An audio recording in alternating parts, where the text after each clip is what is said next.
Racers, are we ready? Yes. Are we ready for the Zip Chair Gaming Esports U 2023 Arlington Zip Chair commemorative race? I don't know why it's commemorative. It is now. They're going to race all the way down and all the way back. The first winner is the CECC May Madness Texas 2023 Zip Chair Racing Champion. In 3, 2, 1, go! Oh, Smooth cheated! Smooth cheated! That's a false start from Smooth, but he's actually still barely in the lead. Things looking a little bit rough. It looks like Guac catches in. Tony swings in. Angela's so excited she threw her phone straight onto the ground. Smooth hurtling back. Earl's camera is probably going to get hit. Hold on. I'm here to play defense if we need it. Okay, we're good. Smooth catches it. Yeah, that's an immediate disqualification. That's a DQ. The fans are furious. You hate to see it. Everybody's angry.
LAN here, hosted here at the Ohio State.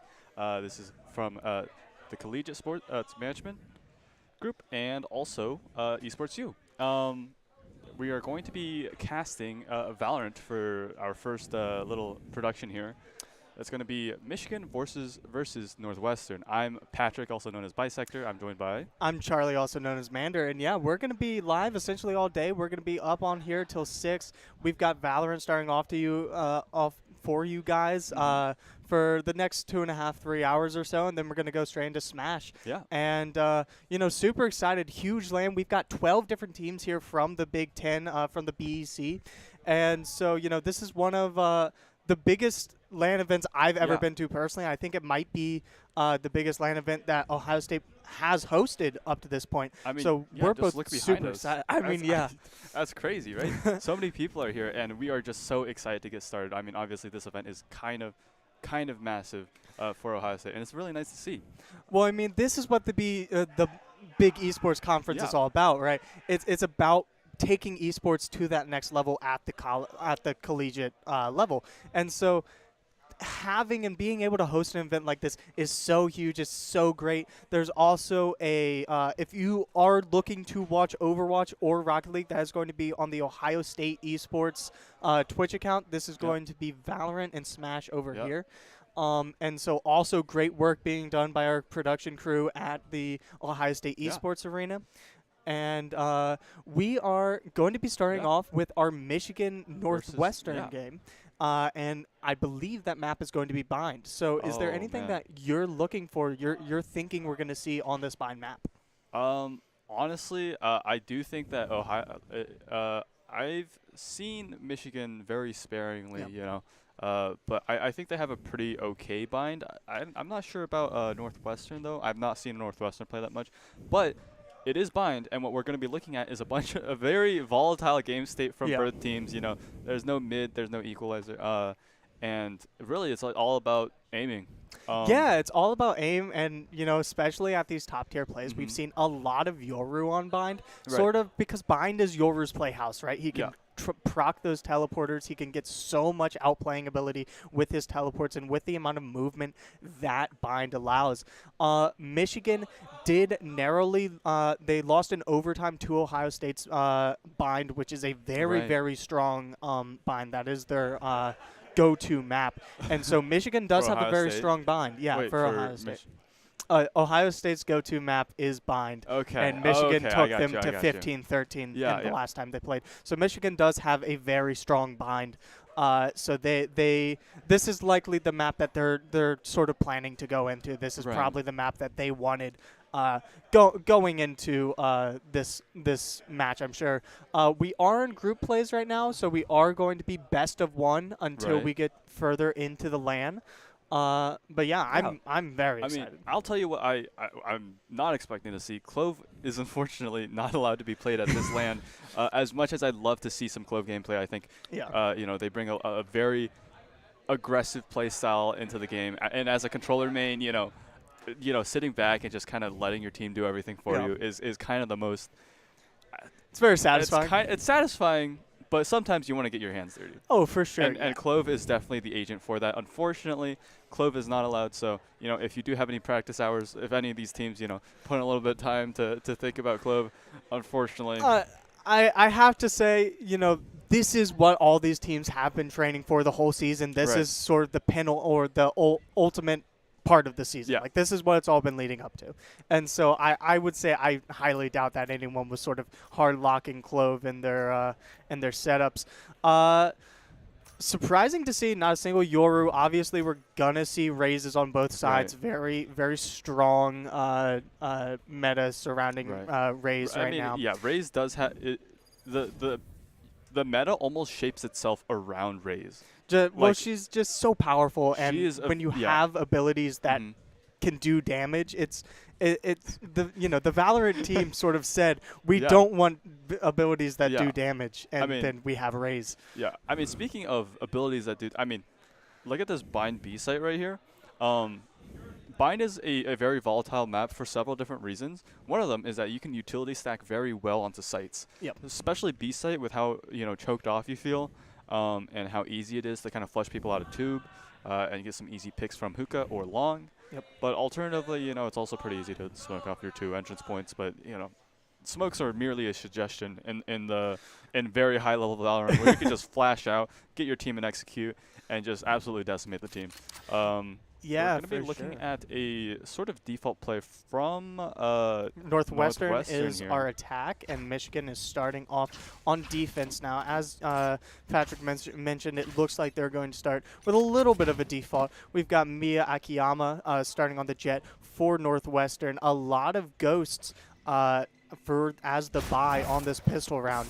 Looks like we're going to have a little bit of skirmish over in B long there, and Umish does get a very cheeky pick onto the Raze. Unfortunately, losing your Raze with the nades super early can prove quite detrimental to your ability to take a site. Yeah, but also, man, it looks like we've really just misdirected Northwestern here. They think that it's maybe an A take with the amount of pressure they've been putting over on A, but Northwestern's actually decided to actually go towards B site here. Yeah, Northwestern likely going to have a free site only held down by the Viper here from University of Michigan. Three men for Northwestern. Dinosauce up here going to check if there is presence on this B site or on this A site. Not going to find anything as Michigan is playing super cautious right now, playing back. Oh, Shadow Goober almost finds a headshot there. A little bit of a dink on Dinosauce. Dinosauce is very low, but finds the headshot on Shadow Goober up in that heaven spot. Mio Akiyama is well onto the site, onto this B site, and the spike is going to go down from Nexus for Northwestern.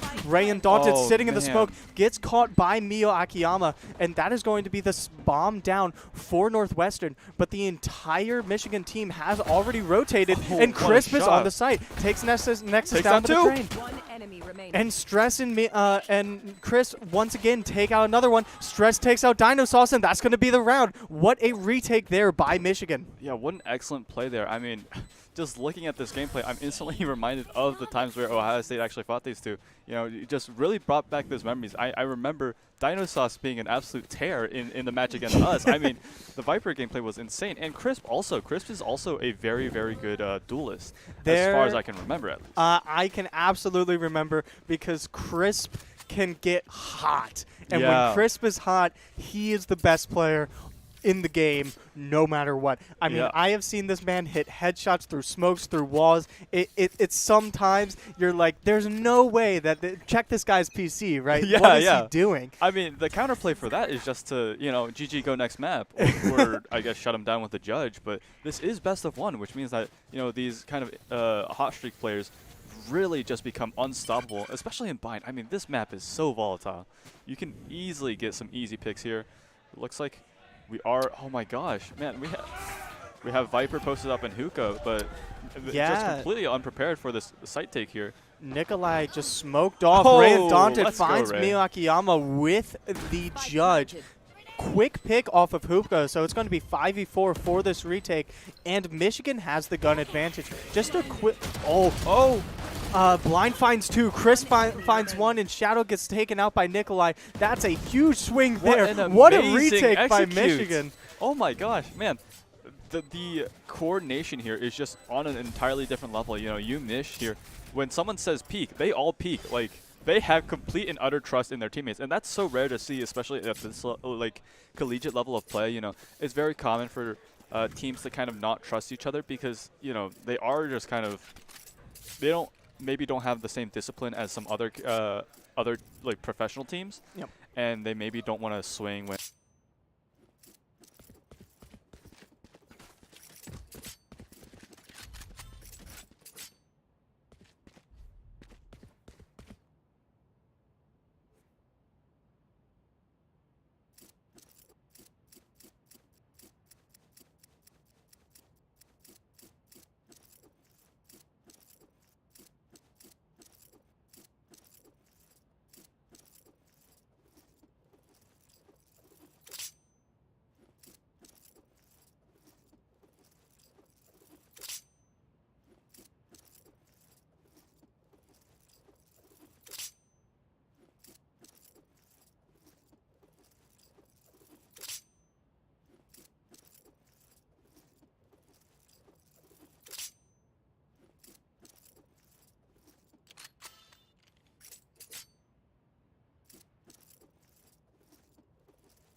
Right there.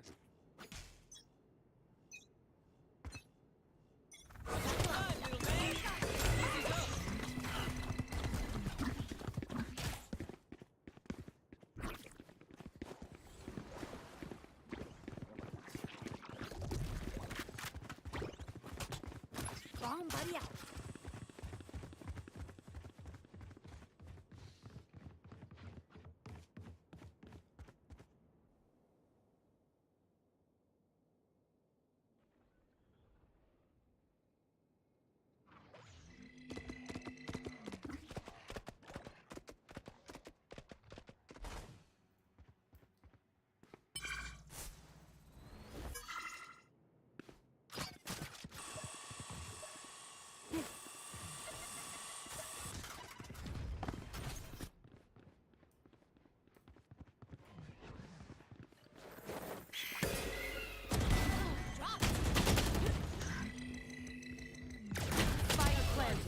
One enemy remaining.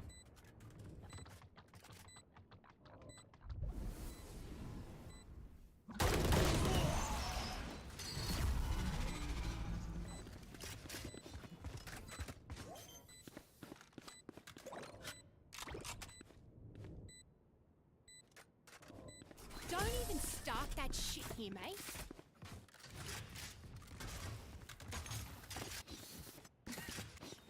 Well, I reckon morale's gonna be pretty low over there.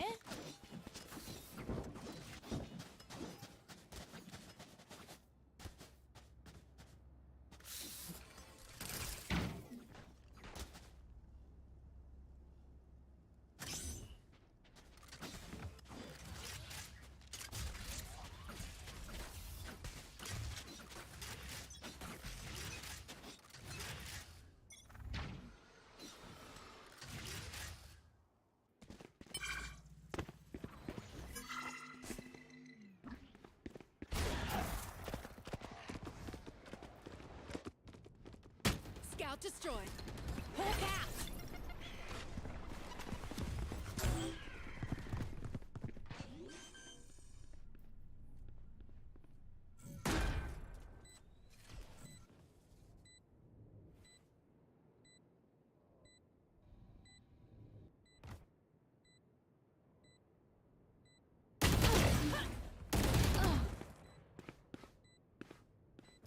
Bomb buddy out.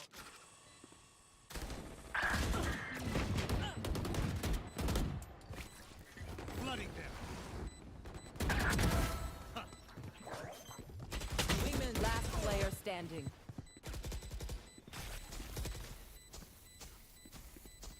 One enemy remaining. Water rising. The beeping is a little much. Thrifty.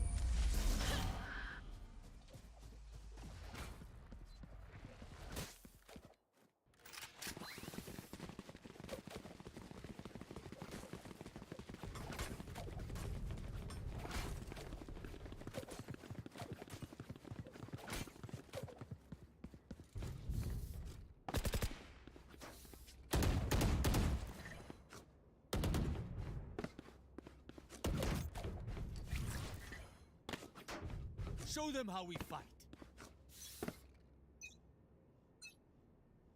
Flooding them.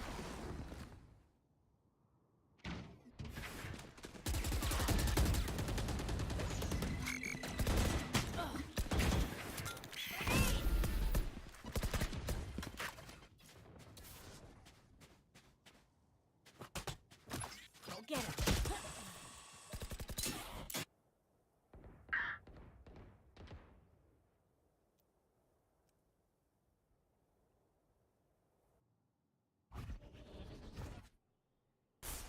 Blocking sight.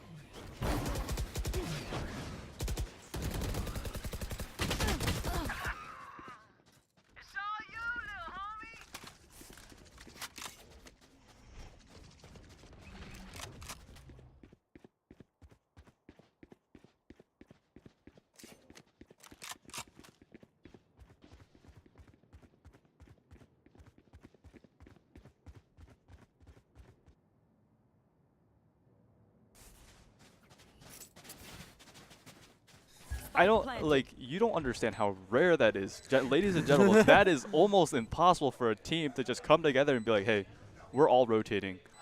Move now." Yeah. But Well, it's also a little dangerous, right? Because as we see here, it was a little bit of an rotate. The spike is down, and at the very least, that's going to be economy for Northwestern.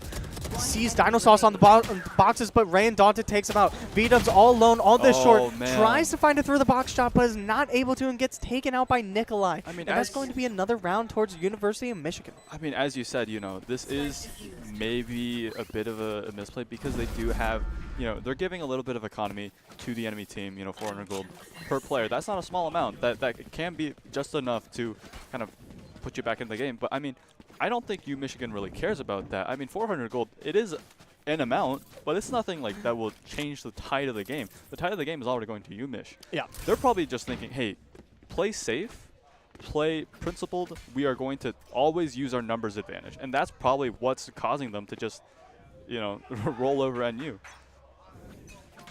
All right, looks like we do have a bit of a skirmish here in short. Oh no, Mio Akiyama showing people why the Stinger is absolutely amazing. The Stinger being one of the most, I mean, it's a gambler's gun. guns. It is a gambler's gun. you will never ever be 100% consistent with it. But man, when it works, you high rolled, and you feel amazing. Yeah, for sure. Michigan on a 2v5 retake here. messed Gecko up the tries to flash. find something. Playing in that ball, and Mio Akiyama finds the 4K, gets Shadow Goober and Stress as soon as they come out of that hallway. And just a great play there by Northwestern to sort of seem flawlessly take that round. I mean, you know, you have Chris, who is Umish's just you know, engine that just keeps rolling downhill, and Crisp is definitely running hot right now. Yeah. But Mio, I mean, I think Mio is also kind of running hot right now. Oh, for sure. And, you know, the key here for Northwestern is don't let Crisp get going, because this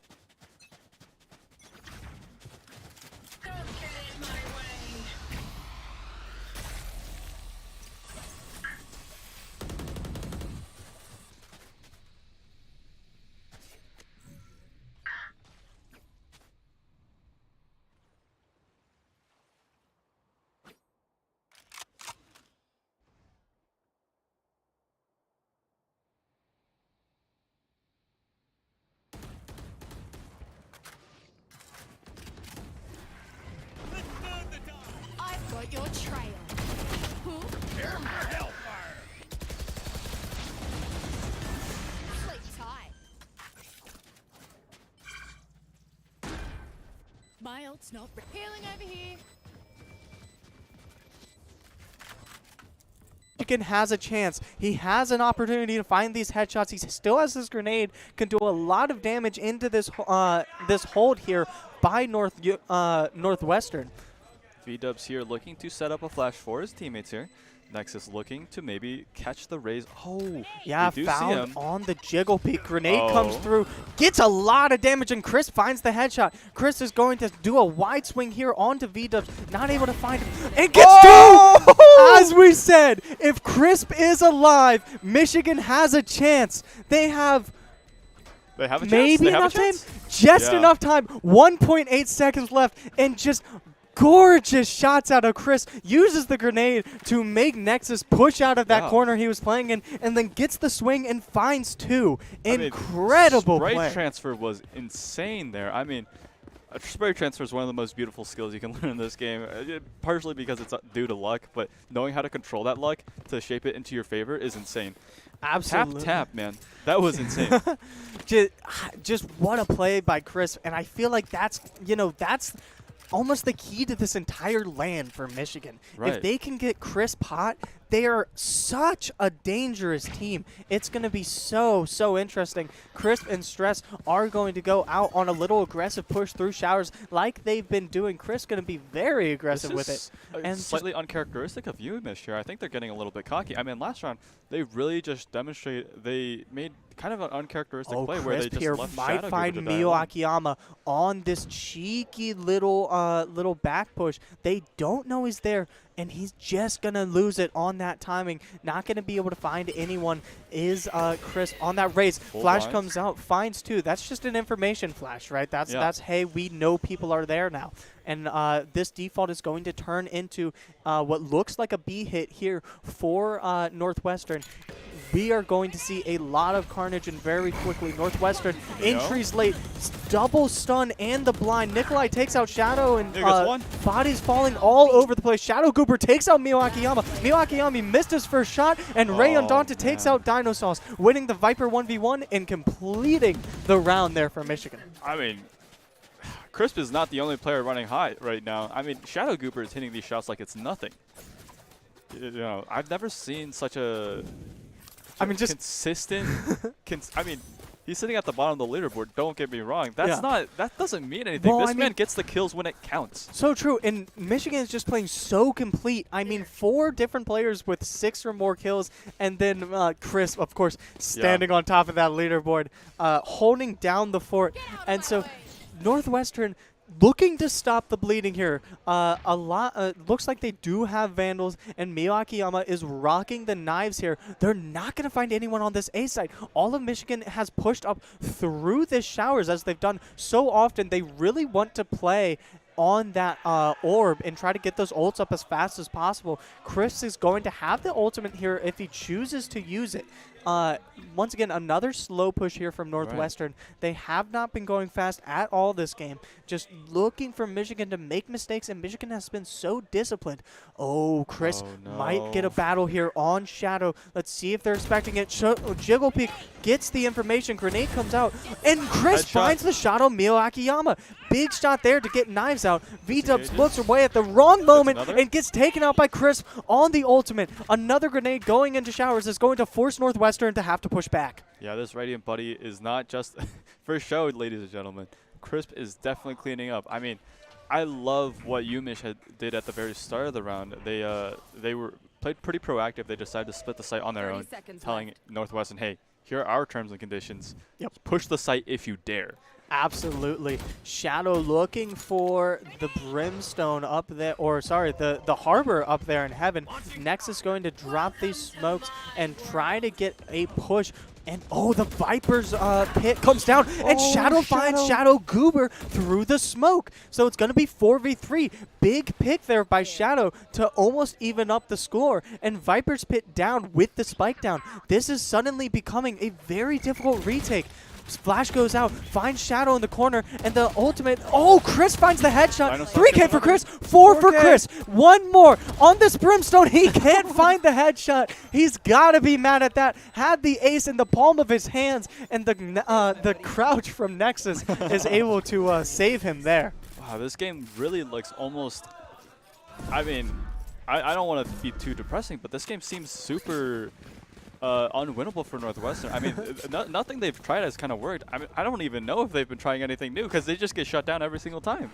Well, Michigan also plays a very weird comp. Oh, there as you go. As we say, Shadow is going to take that timeout. Very necessary timeout, right? Because they have been leaking rounds ever since the beginning. Chris, 14-4 to start the map. That's ridiculous. In top tier play, that's insane. And so, you know, this is a timeout where Northwestern has to rethink their strategy, right? Michigan runs the super weird comp where they run the Gecko and the Harbor. They run this almost no matter what map it is. So it's a very weird thing to sort of adjust to because that Harbor is a super off-meta pick, right? We don't see that a lot. And, you know, it's not just the fact that they have an Harbor. They also have a Viper. Their ability to split sites, you know, corridors in half and just control space is absolutely unparalleled, and they use it to a very successful, you know, degree. I mean, they've been able to split site, isolate angles, just play super methodical and pick off people one by one. Really, really interesting to see. I mean, obviously the players, Northwestern can't really tell what's happening because they don't have like the knowledge we do of, you know, how they're peeking, where they are. But for us to see kind of UMich moving their chess pieces into place and secure checkmate on each player. Yeah, looking like it's going to be a force buy here for Northwestern, and it's going to be a B long hit as far as we can tell. And so it might be a big head-on collision between Northwestern and Michigan. Mio Akiyama wants to entry. Berryfist has the dash up, but is blocked off by the molly from Ray Undaunted. They're going to get the entry nonetheless. No damage is out quite yet. Mio Akiyama looking for a pick, looks away at the wrong time. Nikolai finds one on Shadow. Michigan has the leg up currently, but Northwestern flash comes out, doesn't get anyone, and 2 are found there for Northwestern. It is even here with the spike down and ticking. Shadow Goober gets the kill on Nexus. They can't play that molly anymore. Dinosauce finds Chris. It's Shadow Goober and the Gecko here for Michigan up against V-Dubs, and they're just going to stick the defuse. I mean, look at that utility dump. V-Dubs literally can't do anything. That must be so tilting to play. Oh, okay, and speaking he of still tilting, loses guys. the gun. That is absolutely brutal loss there for Northwestern because they were also on a force buy. I mean, man, I'm not even playing, but looking at that play, my hand is in my head. Sorry, my head is in my hands. Yeah. I'm over myself right now. That must be so tilting to play against. Yeah, another force buy round coming out of Northwestern here. Going to be interesting to see what they're able to do, if they're able to break through this stout Michigan defense here. Michigan just such a strong start dog coming out, going through the teleporter there by Nikolai. V-Dubs with his own dog trying to find any sort of information. Spots Nikolai on that B site, and looks like their Northwestern is going to go for another B push. Mio Akiyama not going to find anyone. Through the wall shots from Nikolai gets Mio Akiyama all the way down to 35 health. Great wall shots there. That's just good map knowledge out of Nikolai. I mean, this just seems like the same stuff. Northwestern's just not really changing anything up here. Just constantly hitting B site and holding on site, and this just seems kind of bad. Yeah, trades all around. Every swing has been counter swung, but Nexus and Mio Akiyama end Ray Undaunted and Stress to get the round for Northwestern. Well, just a lot of trades there, very well played by both teams. And overall, it just came to Michigan ran out of time, had to push onto that site quick. I mean, yeah, if there's anything that would destroy someone's perfect defense, full shield and a Spectre might do it. You know what I mean? Oh, for sure. Just, you know, the running gun that you could do with that lineup makes things so tomfoolerish. So you can for sure. I mean, yeah. What else can you call it other than it's about to get weird? It's right? about to get quirky. Yeah, I got you. Finally, a showers hit here from Northwestern. Going for that orb is Shadow on the Rays. Michigan tried to do a B long push. Couldn't find love that. You know, Nexus shot a few shots there to kind of bait UMich into thinking, hey, maybe they're faking this site. I mean, why would they be so obvious? Yep. And so B long decides to back off because that's a little strange. You know, we don't want to walk into a trap. And so just a very interesting well sort of plays by both teams. Not going to find Ray Undaunted sitting in that corner, though, with that dog. That might be a key piece of information that comes into play. Both Rays ultimates are on the table, and Northwestern is going to go back to the A site. They had the Brimstone sitting in showers, trying to find any information, and they didn't find any. That's the Rays ult coming out of Shadow for Northwestern. Probably not going to be able to find anyone. No one from Michigan is being particularly forthcoming. Just has to do a -8 there straight into the wall.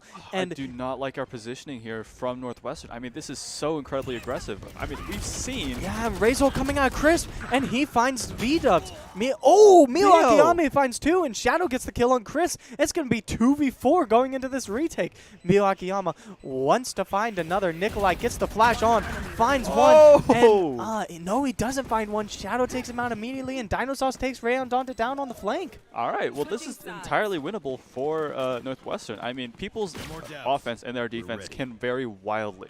You know, when you play, you know, these games, it's so rare to have a consistent offense and defense. And UMich has definitely shown that their ability to defend and coordinate as a team is not to be scoffed at. Yeah. Which could translate over to offense. But, you know, sometimes when you go offense, your brain just shuts off. You want to go ooga booga, bum rush B. Let's hope that doesn't happen here. Yeah, well, also, you know that, like, if I'm on the Michigan team right now, I'm sitting with my teammates and I'm saying, we didn't want to win that round anyway. We wanted to avoid 9-3. Yeah, right? Like, that's not what we wanted. And it's looking like it might be a hard A hit here out of Michigan, and that might go really well in their favors, as the only person holding down that A site is the Jet there for Northwestern. Dinosaur trying to get a rotate, and just like that, Michigan is on to the site. We might see a repeat. Oh, Mio, you are so aggressive, Mio gets flashed, tries to find someone, gets so hit aggressive through the smoke by Crisp. And it is going to be a quick spike down for Michigan. They heard that teleporter, Michigan did. V-Dubs finds Nikolai on this sort of lurk here. Throws the flash up, almost gets the kill on Shadow Goober, but gets headshot by the Ghost there. Classic not able to find it. Crisp with a great crosshair placement takes out Shadow, but Nexus finally trades Crisp out. Big headshot there from Dinosaur, gets traded again. Shadow Goober and the Gecko, only one's alive here. One shot needed on Nexus to take him down, and Stress finds it. Excellent job from UMich there, just whittling each player down. I mean, if you want to play a pistol round safe, that's how you do it. Just go for tiny little pokes until you can destroy someone with a right click or a body shot. That's safe. that is how you can play it. But, you know, obviously Ghost run in, headshot everyone is also a valid way to play pistol round as well. Yeah, if for you're that sure. cracked, which Chris might be. Chris may very well be. And also, this is going to look like speaking further into the land, Right. Michigan is playing very safe. They right? are. They're playing slow, and they're playing off their picks. That could come back to bite them later in this land. Mio Akiyama narrowly missing a Marshall shot, almost took down the harbor there for Michigan very early. That would have been a big pick for Northwestern, but they're not going to find it, having to stay back, camping on this Marshall. But you know, we have these teams here that are incredible shots, and so when Chris can't win those 1v1s, we've seen Michigan play worse. Dude, I love that from Nexus, just falling off and not risking anything. Yep. He knows that they have the better aim. Why would you risk a 1v1? Instead, well, I think also, he has the better gun, right? Yeah. Because Nexus doesn't have shield, so just a body shot from that Marshall is going to take him down. Just a lot of Jiggle peeks here out of Shadow. You know, this is sort of that round for Northwestern where any gun you get on the ground. Chris nice, Nexus. Taken out by Nexus on that one-way there. Big play there for Northwestern to sort of shut down the Michigan push. Dino Sauce creeping in the backline, praying that Michigan goes on some sort of pushback to B.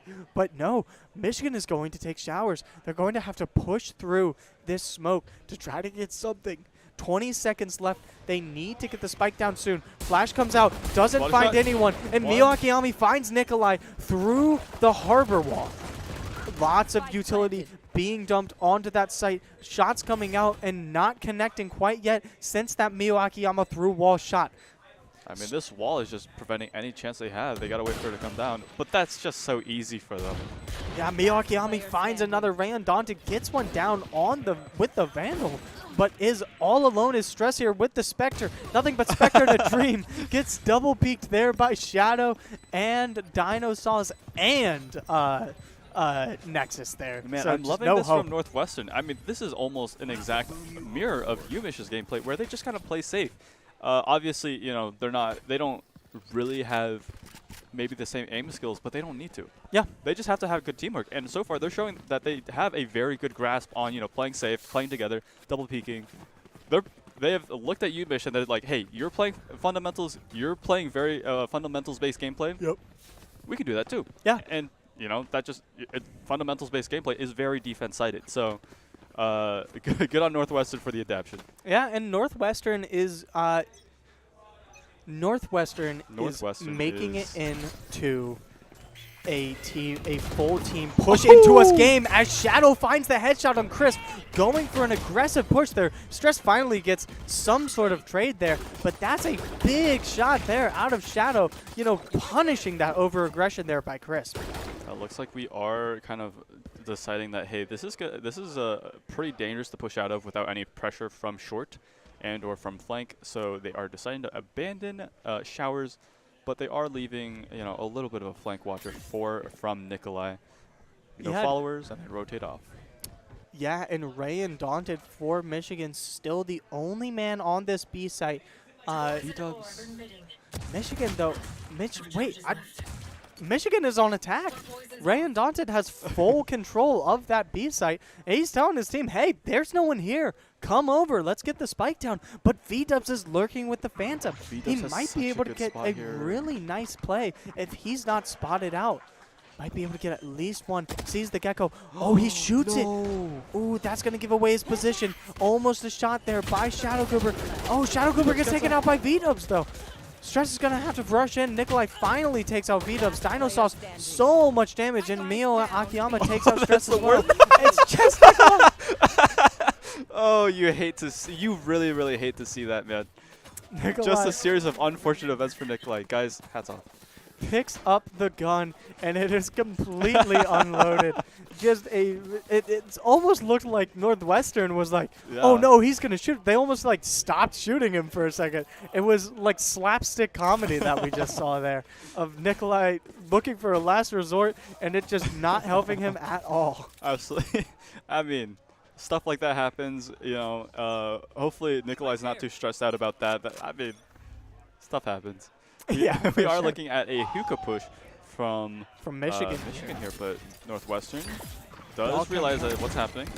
Dino Sauce tries to run, is able to get out with his life there. Chris missed shots and took some molly damage there. Unfortunate there for Michigan. They really would have liked to get a pick on that play. Chris looking for some sort of nade here. They don't have any information about where site is. Uh-oh. All right. Crisp's satchel really got messed up by by Nikolai there. So. Yeah, and V-Dubs finds Nikolai, Chris, and Stress. That's a 3K for Nikolai, creeping in that corner. Shadow Goober going to try to get Nexus. He might be able to get it. He does. Gets the headshot on Nexus before he can swing him. Ray Undaunted and Shadow Goober are the only two alive, and Ray Undaunted finds two. It's a 2v1 situation now, but Dino Sauce takes out Shadow Goober. The spike is down and ticking. He can play lineups if he has them, and Dino Sauce is quarter health here for Northwestern. 1v1 situation, and Ray Undaunted catches him through the wall. Great play by Ray Undaunted. I wouldn't be surprised if they were typing Viper Diff in the chat right now. I mean, well, also just, yeah, we're going to get a timeout here from the Northwestern side. Need another sort of stop the bleeding. Oh, that's from UMich, actually. That is from, really? Yeah, from is that the I believe that's the coach, yeah. Okay. I mean, it is very interesting. I think the reason why we call this timeout here is because UMich is starting to show some signs of sloppy gameplay. Yeah. And they really can't have that with the amount of utility they have. You know, there's always a reason why you're losing. And for UMich, that might just be a lack of coordination with their utility. Maybe they're not properly blocking off angles with mollies or sightlines, or maybe they're just not peeking together. And, you know, they have just been kind of giving away free kills for no reason. Yeah. Everyone does that. But having a moment to regroup, refresh your mental, get back into the game, that's pretty good for UMich here. Well, also just purely from a perspective of team comp, Michigan has a weird defense team comp, right? This is not what you would like. This is, if you were like, what's the perfect defensive team comp for Bind? This is not in your top 20, right? This is a really weird play for them, and that might be why they're dropping these rounds. I mean, only 2-1, yeah, 2-2 here in this start of the second half, but still, Michigan was so dominant through the first. They don't want to be 2-2. They want to have that big advantage like they had to start. Ray and Dante just holding a little angle here. I mean, UMich is playing a double controller comp, and it's really hard to control a site when you can't get onto site. Yeah. You know, they're really lacking initiators. Nikolai finds a nice pick. They're really lacking any sort of aggressive playmaking potential. They do have Raze, but Raze is more like a boombot. Yeah. Personified. Oh, Nikolai barely doesn't find the headshot. Looks like his crosshair was right over Shadow. Shadow might have gotten away with an over-aggressive peek there. Chris taking the teleporter, pushing onto this A site. Miyakiyama did go down early in the round through that shower push too. And so it's going to be a big A hit here from Michigan. Wall going out, grenade coming out, might find someone. Chris has the ultimate out. Let's see if he can find anyone with that Razor. Doesn't look like he's going to. No, he finds Shadow last minute, and he's pushed onto the site. Double peek from Nexus and and V-Dubs from that heaven spot is going to take out Chris. It's going to be a 4v3 situation right now. Dino Sauce is on this flank. Might be able to find Nikolai as Nexus takes out Shadow Goober as well. Ray Undaunted could be over. No, Dino Sauce sees him last moment and gets the spray on Nikolai. V-Dubs finds Ray Undaunted. Stress is all alone. Has to get a swing. He does. He gets one. Just playing time here. Very low is Dino Sauce on this. He might be sticking. Pros don't stick. No, he's not sticking. He's not sticking. 21 health. He's not going to have time. He has to stick from here. He's just going to run. And the stress finally gets to him. Nice. I know you've been waiting to make that joke since we hopped in this broadcast. That was pretty fun. That was pretty funny. But just great play by Stress there to play time and save the round for Michigan. All right, looks like we do have a little bit of a default coming out from UMich here. I mean, they've always been pulling these little defaults, waiting to see their perfect opportunity to strike.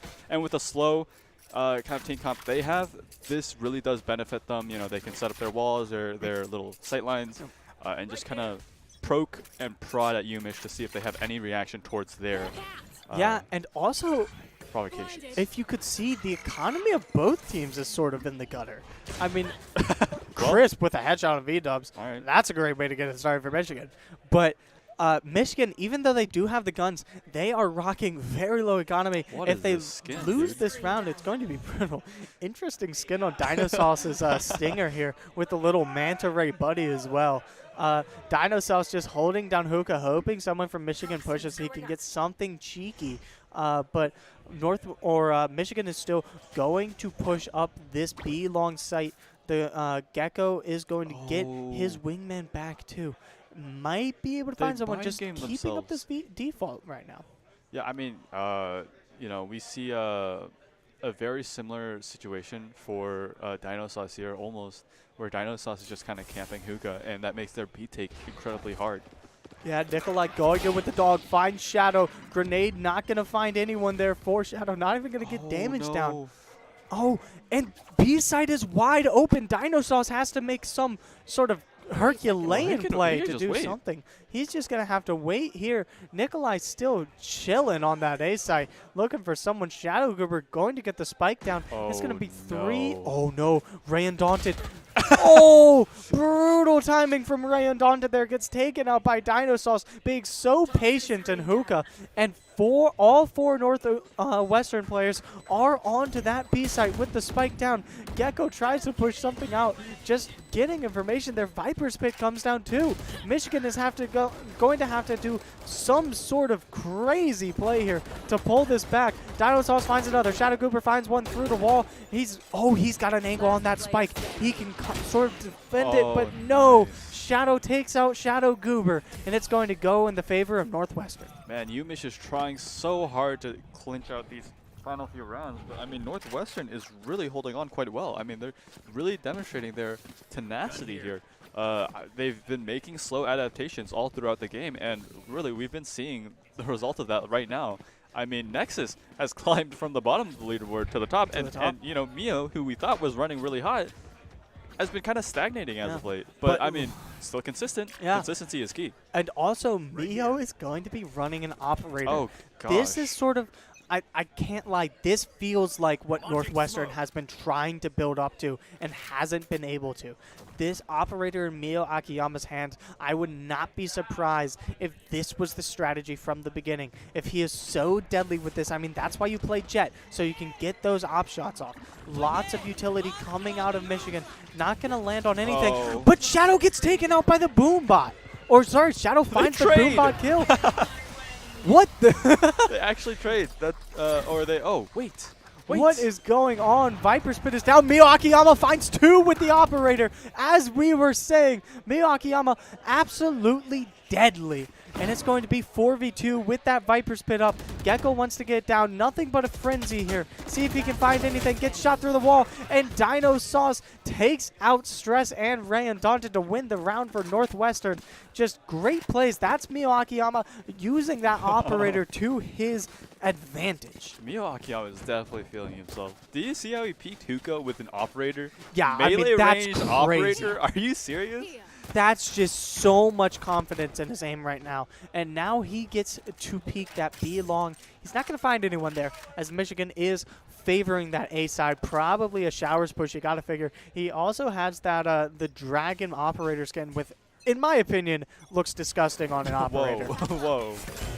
This is... Oh, Crisp, unlucky, not able to pull his gun out in time, and Shadow takes him out. Dog coming out there trying to find Stress. It's going to be 3v2. Two quick picks there for Northwestern as Michigan tried to push very aggressively. Yeah, we are... I mean, Yumish does here look a little bit lost. They aren't coordinating something.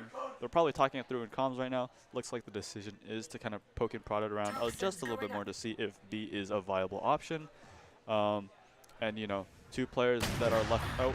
Oh, and Mio Akiyama immediately finds Ray Undaunted, just holding down that angle. He is so deadly on that operator, and that has turned the tide for Northwestern. We've got an 11-8 match right now. It is anyone's game. Nikolai and Stress here going to creep onto this A site. I don't know if I they am know that loving this. Dinosaur and Nexus are just camping on it. Oh. Oh, well, Nikolai Well. finds Nexus, and Oh. Stress gets a huge reaction pick Oh. there on Dinosaur. Dinosaur heard that spike going down and wasn't anticipating that the wingman for Stress was going to be the one putting it down, but Mio Akiyama's operator is still in play here. Dog coming out from Nikolai looking for some sort of information, going to find where both players for Northwestern are here.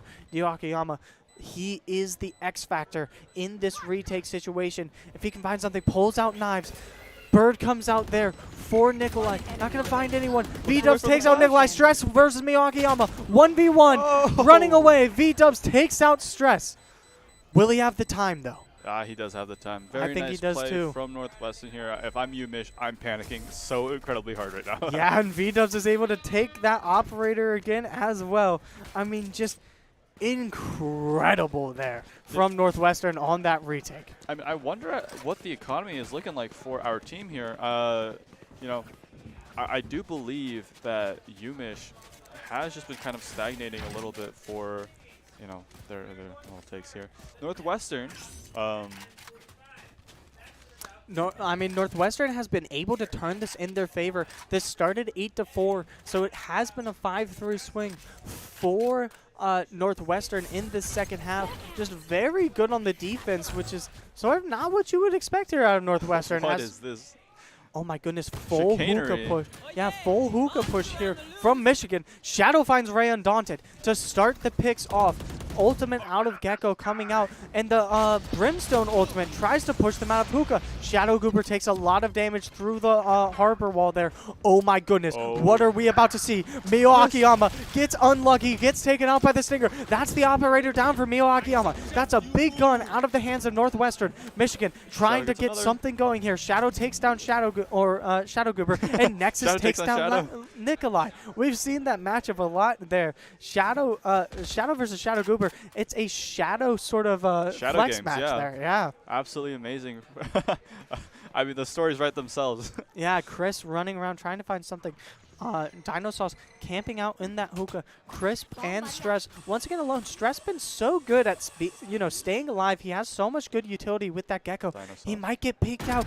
Oh, and Dinosaurs One takes him out. enemy 1v4 situation here for Crisp. We've seen him do stuff like this walks before.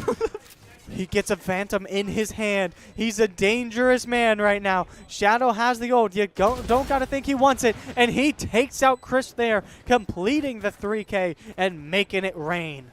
Wow, what an excellent play from Shadow there. Obviously, he's not going to be looking for that ult point, but very well played there. Ah, man, I at the beginning of the round, I was about to say, you know, UMish is put in a pretty bad place, and they just started getting kills. Yeah. I Um, mean, UMish has been, trying to fight back, but a lot of it has been all for naught. While Northwestern has completely turned the tides of the Yeah. game and is at 10-11 here, grasping at this game. Mio Akiyama, thanks to their economy, has an operator right back in his hands, and it is dangerous tidings for UMish. I mean, look at Ray Undaunted is going all in. Yeah. Wow. Well, Just I don't know. I think controllers using an operator is kind of grief occasionally. well, I mean, here's the thing. Look at Michigan's economy. This is their round.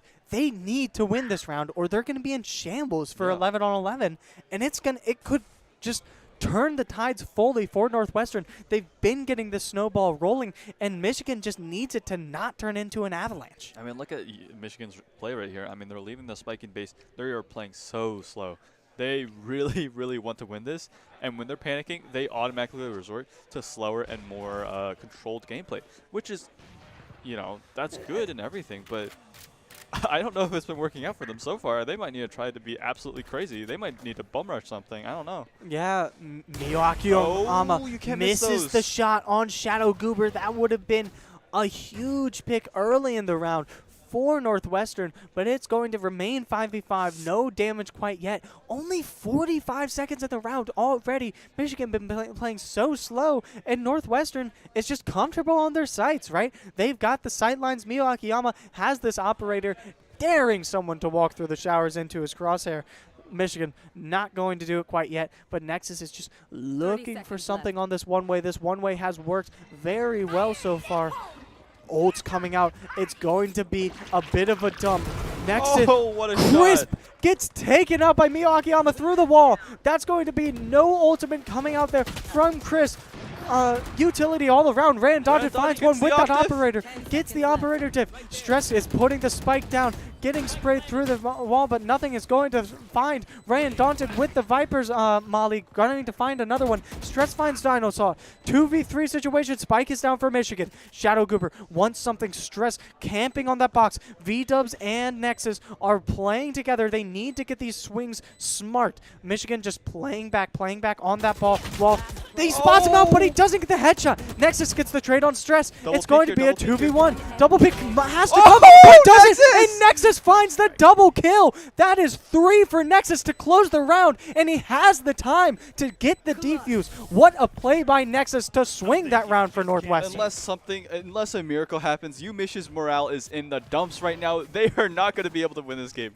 As it stands right now, they have to get something together, man. They are struggling. Hopefully something. Yeah, there's a timeout. There's a timeout. They have to. They absolutely have to just wait a bit and just talk things through. They are almost throwing. I mean, you have to double peek that. You have to double peek that. You give Nexus the round. They are playing so incredibly sloppy for a team that was almost just. I mean, just have so the game in the bag. Sharp.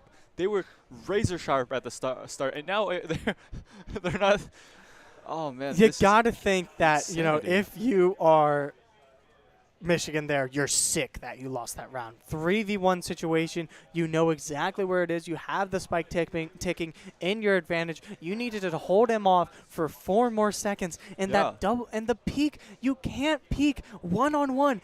The last thing you want to do in a man-up advantage is give one-on-ones to the man down. Yeah. And that's exactly what they did. And Nexus just took good aim and took advantage. I'm sick just looking at it. Great play.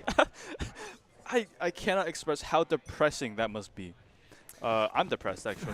That made me spiral. Gotta think Michigan is going to do at most a soft buy here to sort of gain something back. They're playing for overtime now at this point. I mean, you just can't.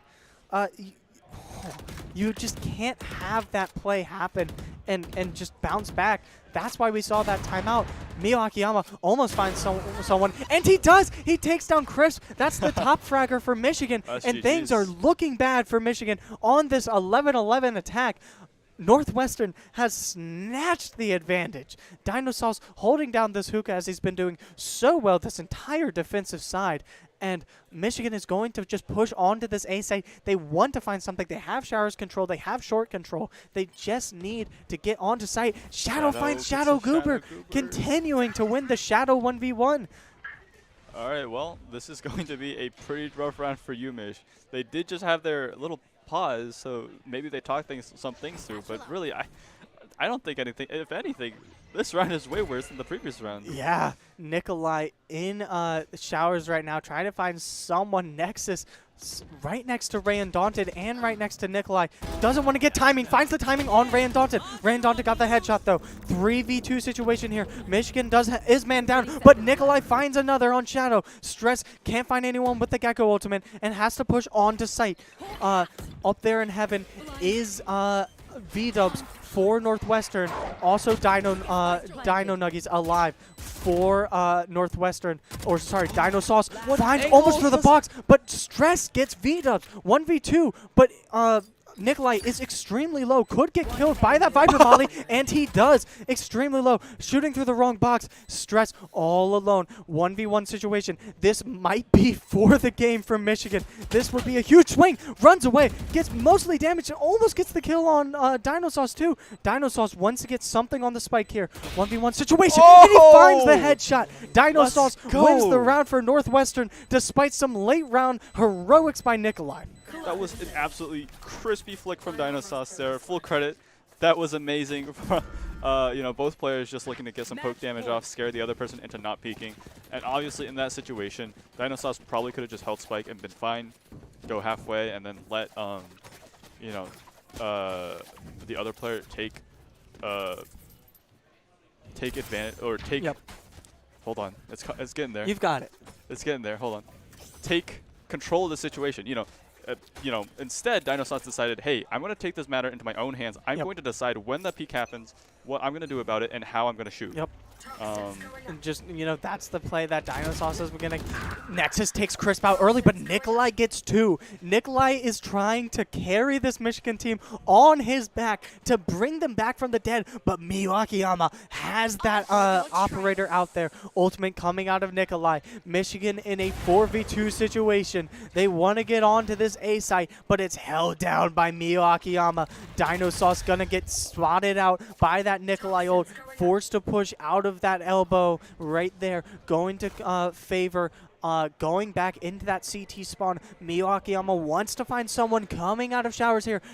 Might be able to do it. Harbor wall comes out. Miyu Akiyama is forced back. He's the only one on site. Going into this elbow. He's going to have a short peek. Oh, and he gets taken out by Ray Undaunted. 4v2 situation here for Michigan. Spike is going down. Shadow Goober might find something, but he doesn't. He gets double peeked by Dinosaurs. Dinosaurs traded by Nikolai. It is V-dubs against the world right now. Might get taken out by Nikolai here, and he does. Michigan forces overtime, and we are going into overtime in our first game. We are in a LAN, as you know, and so we just heard a big celebration from Michigan downstairs. Oh my goodness. Both teams they've both got their heads in the games. This is OT, so we might be looking at a long one, folks. We very well might be. Grab some popcorn, settle down. This could be a long one, man. and I mean, what a great way to start this LAN, to start this broadcast. We've got Michigan and Northwestern, 2 contending teams in this tournament on bind. Just great plays out of both players. Crisp has cooled off a little bit, but Nikolai has picked up the slack. And Miyu Akiyama, I wonder if he's still going to play operator. You got to assume he's not going to here. Buying an operator would be, I think, almost irresponsible. You would really be letting go of a lot of the flexibility just for what, like no shield? Like you're going to die to a phantom headshot from like 2 miles away. Yeah, Shadow gets the orb inside showers on A. All of Northwestern. Northwestern is starting off on attack in this overtime. All of Northwestern is going to be on this A site trying to find something. Only 2 men. Stress gets the free orb, and that might come into play later if Gecko is able to get that ultimate. Very powerful in this game. Ray Undaunted spotted out by the dog. Oh my goodness, Shadow Goober protects him and finds 2. Michigan going to go up 5-3 early in this round, and Shadow Goober gets another one. Oh no, but Nexus and Shadow finally takes down Shadow. Shadow Goober finally taking the Shadow 1v1 back into his hands and, not coming away unscathed. Going to be a rotate here for Michigan, for Northwestern. They want to get the spike down on this B site. They don't have the man advantage, but they can play long. They can play sight lines because this spike is planted now. They do not have the numbers advantage, but they do have a positional advantage here. V-Dub sitting in a very, very sneaky spot here, hopefully able to rat out some kills before they actually collapse. V-Dub playing super aggressively through this harbor wall. Nexus finds 2. Stress all alone, but they don't know where V-Dubs is. And he finds him from behind. Northwestern takes the first round of overtime from the jaws of defeat. 2 Northwestern players going down extremely early in the round. Gosh, I mean, I have to hand it to these Northwestern players. Their tenacity is insane. I don't know. I think UMich has definitely crumbled a little bit. We might hear another pop-off soon if they do win, though. I think if either team wins, we're gonna hear a little bit of a pop coming from downstairs. This has been such a high-stakes game to start us off, 13-12. It cannot get closer than this. V-Dub's going to push out onto this B long, get a little bit of a jiggle, and that is the flash comes out. Gets a lot of information there for Northwestern, who is now on the defensive side. Crisp is going to be the X factor here for Michigan. If they're going to win this round, they need Crisp to play up to his potential. And Shadow Goober gets an early pick on Dino Sauce. That is going to be brutal there for Northwestern on the defense. So, oh my goodness, Miyu Akiyama does have the operator. Operator no shield here on the Jet. And barely any utility. He needs to get a pick here to play his life. Shadow gets the pick on Crisp, winning the Raze duel. It is 4v4. Michigan wants to get onto this A site, sending out the dog through showers, finds no one. Mio Akiyama is spotted out by it, does not get stunned. Ray Undaunted pushing hard through this A site. It is going to be, this operator is going to win or lose the match for Northwestern right here. He needs to get a pick, playing that shower super close, and he might find it. The harbor wall is going to come out and block him off. He's going to play aggressive through it and gets headshot by Nikolai. That was such a bold play. Almost had a triple collateral, which would have been insane, but still gets taken out. Oh, look at V-Dubs here on the flank. Is he going to get spotted out? He does. He gets spotted out by two, but he still finds Ray Undaunted. Almost finds Shadow Goober too. He needs to stay alive. He needs to stay alive. Yeah, plays like, oh! V-Dubs finds the kill on Shadow Goober, and it is on, Michigan is on the ropes V-Dubs right just now. won them the game. That's game. Not quite, not quite. No, that's game. That's Michigan still has the bomb down, and Nikolai finds one on Nexus. Shadow with a kill on Stress. Double peek this, and you win. Nikolai takes out Shadow. All alone is V-Dubs. He needs to get a kill here. 3 bullets left in Nikolai's gun. The spike is not at half. He needs to stick this soon. Playing time so well, he gets it at half. And Nikolai finds it. Michigan ties it up. Northwestern almost had it. They had it in their hands. And Nikolai just played so well, as he's been doing for so long. Well, there's another timeout, you know. They got to regroup. They got to talk it through. They absolutely have to get their mentals back together and just win the game outright before Northwestern makes some more adaptations. Timeout coming out here from Ray Undaunted. I mean, that's a big round win. Nikolai putting the team on his shoulders in that round, getting, I believe, a 4K there to save it for Michigan. And, you know, we're in a LAN. We're in a tournament. We're not going to see a tie, which is, in my opinion, the worst feature in Valorant, the fact that any game can end in a tie. Right. But, you know, we're in for an exciting day today, if this is any indication of how close these games are going to be. Hopefully, well, I'm not going to say too much, but hopefully not every single game runs like this, because we are on a tight schedule. That is true. We are on a tight schedule. You know, these two teams sort of might be throwing off the group stage a little bit. But, I mean, absolute joy to cast, absolute joy to watch at the beginning here. Northwestern back on the attacker side. This is where they've been less dangerous. This is where Michigan did have the advantage in the normal rounds, but still comfortable, looking like it's going to be a default here out of Northwestern. All right, looks like we are looking at a little bit more of a B-long pressure from both sides here. I mean, this is pretty common. We've seen this time and time again. Oh, Chris gets the headshot on Shadow. Great start, and two were flash. Nexus gets taken out by Gecko Utility. Brutal there for Northwestern, and it's going to be 2v5. Northwestern has a hill to climb here. Crisp with the headshot, coming back into the game, reminding us that he is still here. I mean, if there's anyone I trust to do this 2v5, it is Mio Akiyama and V-Dubs. Yeah. Dude, V-Dubs has been absolutely amazing this game. I mean, definitely not as much of a hero to their team as much as Nikolai is. Yeah. But V-Dubs has definitely been playing out of his mind, getting consistent kills, getting consistent positioning advantages, and making plays. Yep. And as long as he has the big, you know, the big dueling cannon that is Mio Akiyama on his side, this is definitely doable. Yeah, it's not out of the woods yet. 2-man for Michigan on this B site. Wall from Ray Undaunted goes up. Mio Akiyama going to entry. Takes a lot of damage, but finds Ray Undaunted. Vipers down for Michigan. V-Dubs is going to get that bomb off. Finds the kill too. Mio Akiyama with 2. Still some in his gun, but gets caught through a wall by Crisp. And Shadow Goober takes out V-Dubs. Another big pop from downstairs. All right, well, that is how it is sometimes.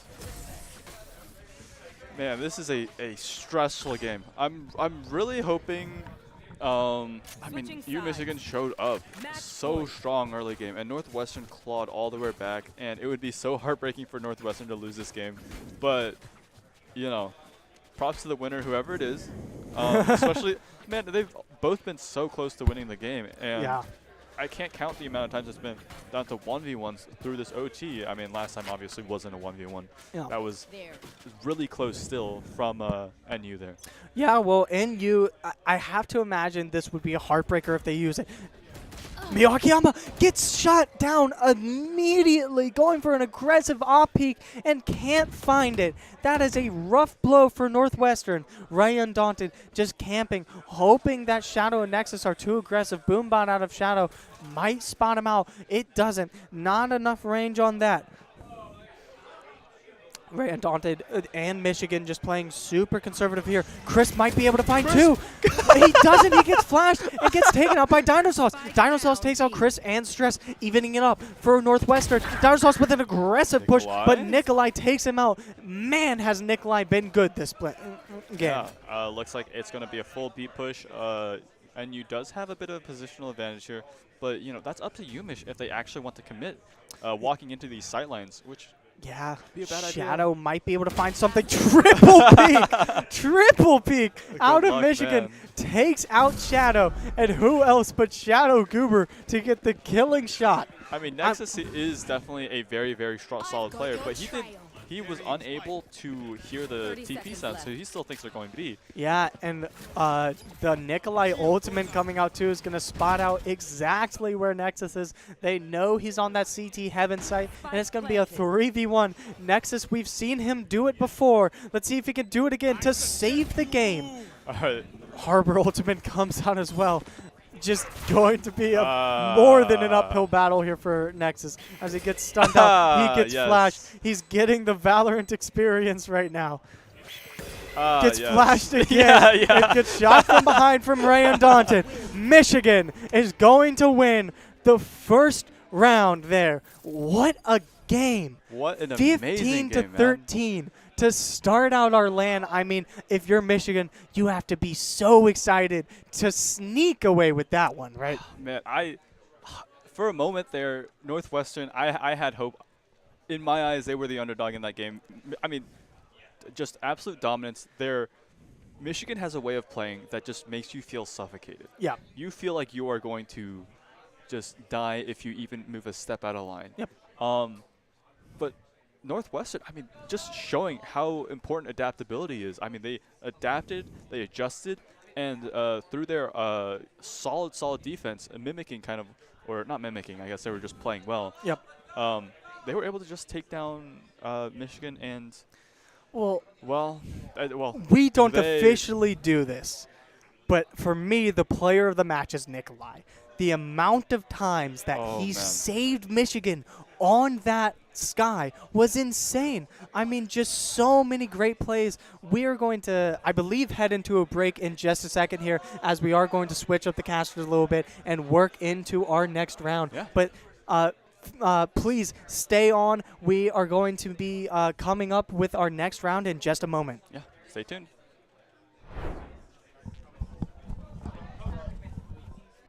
One enemy remaining. Spike down B.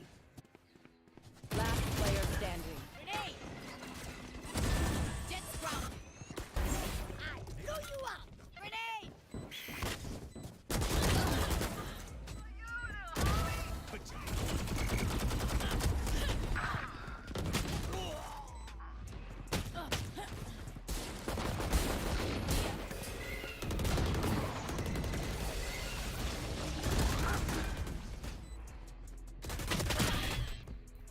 Last player standing.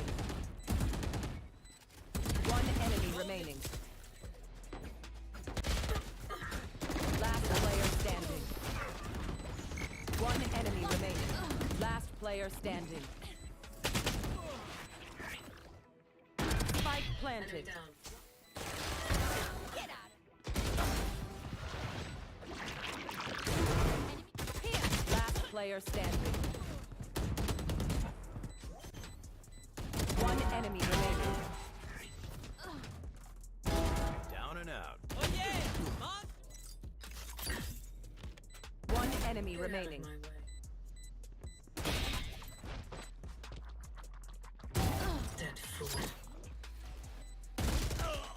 One enemy remaining. That's three.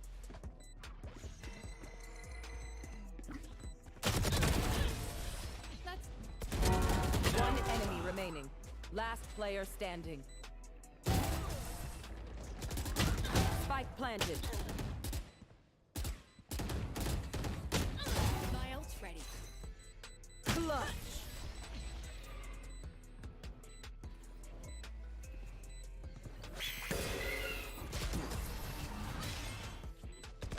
One enemy remaining. Spike down B. Last player standing. Grenade!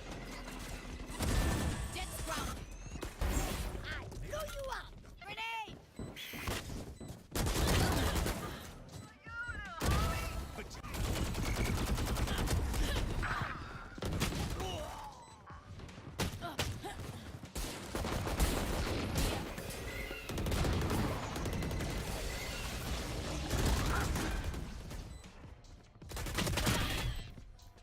Last player standing. One enemy remaining. Last player standing. One enemy remaining. Last player standing. Spike planted. Get out!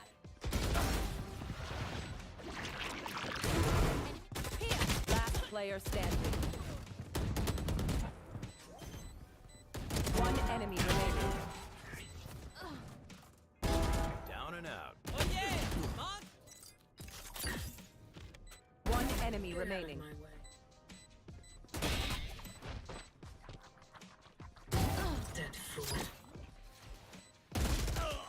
One enemy remaining. That's 3.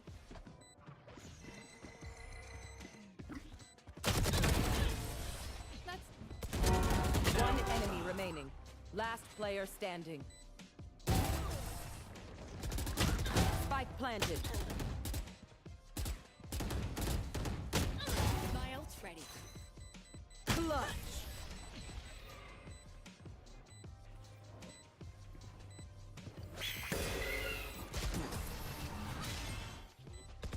One enemy remaining.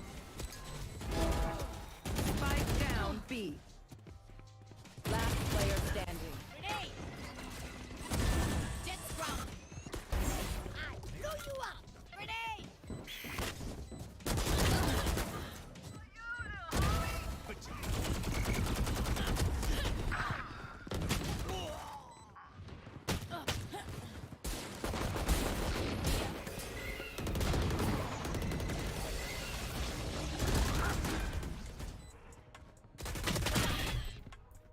Last player standing.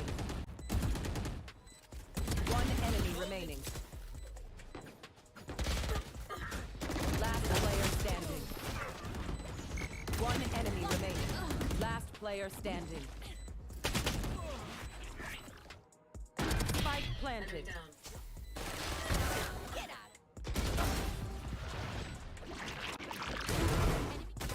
Last player standing.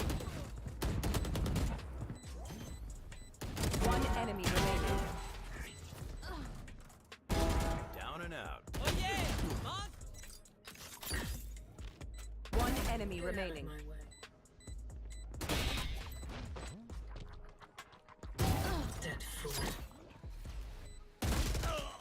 One enemy remaining. That's 3.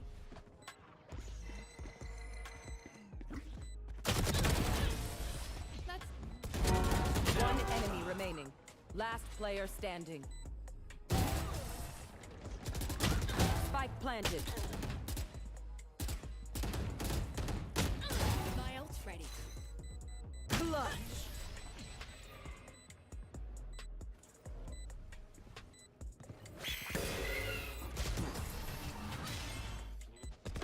One enemy remaining. Spike down B. Last player standing. Grenade!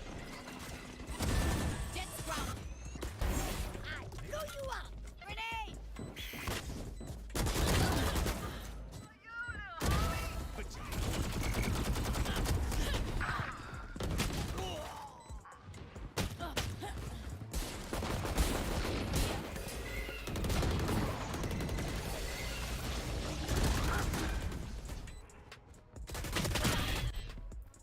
Last player standing.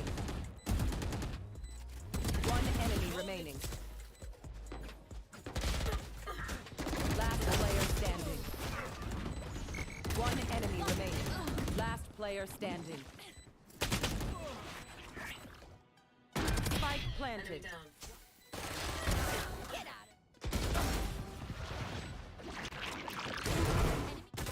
Last player standing. One enemy remaining. Down and out. One enemy remaining.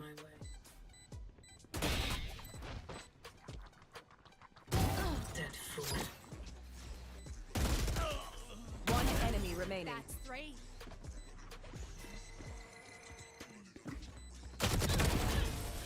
That's One enemy remaining. Last player standing. Spike planted. my ult's ready. Clutch.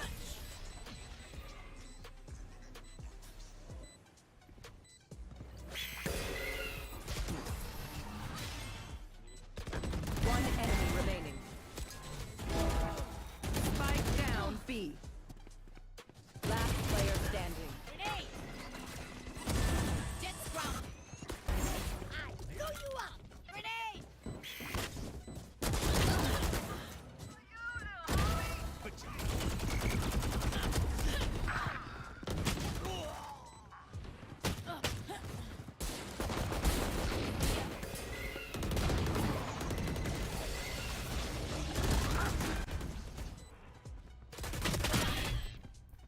Last player standing. One enemy remaining. Last player standing. One enemy remaining. Last player standing. Spike planted. Get out!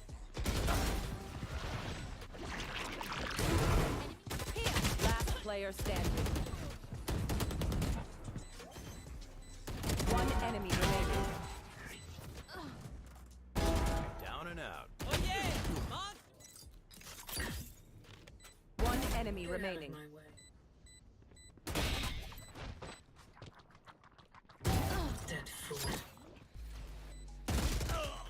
One enemy remaining. That's 3.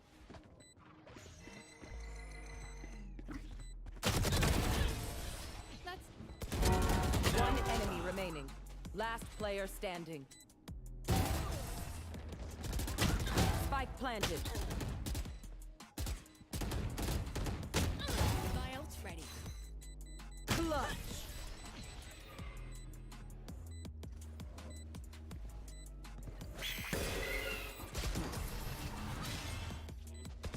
One enemy remaining. Spike down B. Last player standing. Grenade! Jet scrum! I blew you up! Grenade!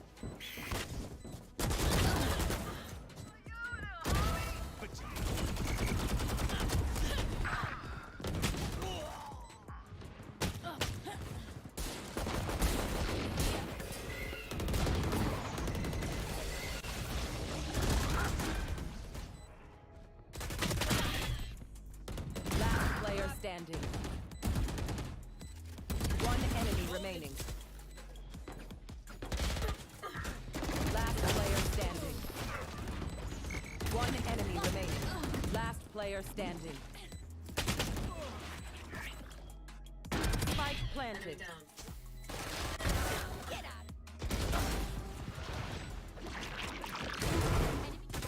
Last player standing. One enemy remaining. Down and out. One enemy remaining.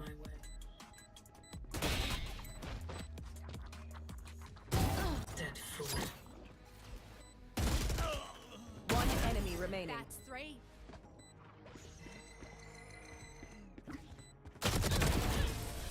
That's One enemy remaining. Last player standing. Spike planted. my ult's ready. Clutch.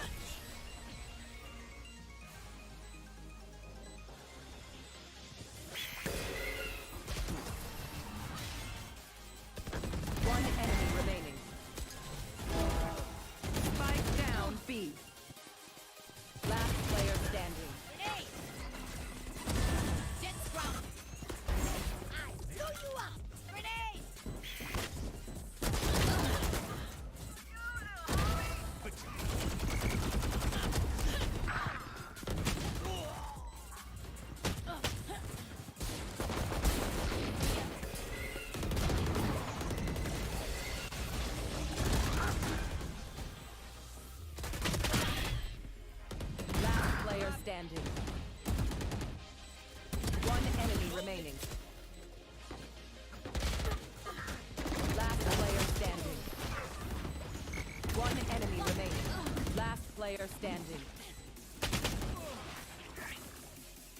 Spike planted.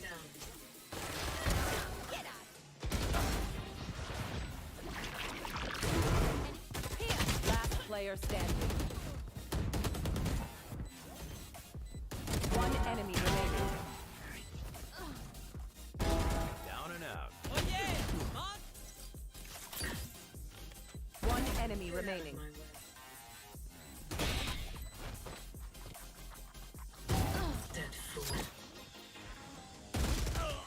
One enemy remaining. That's 3.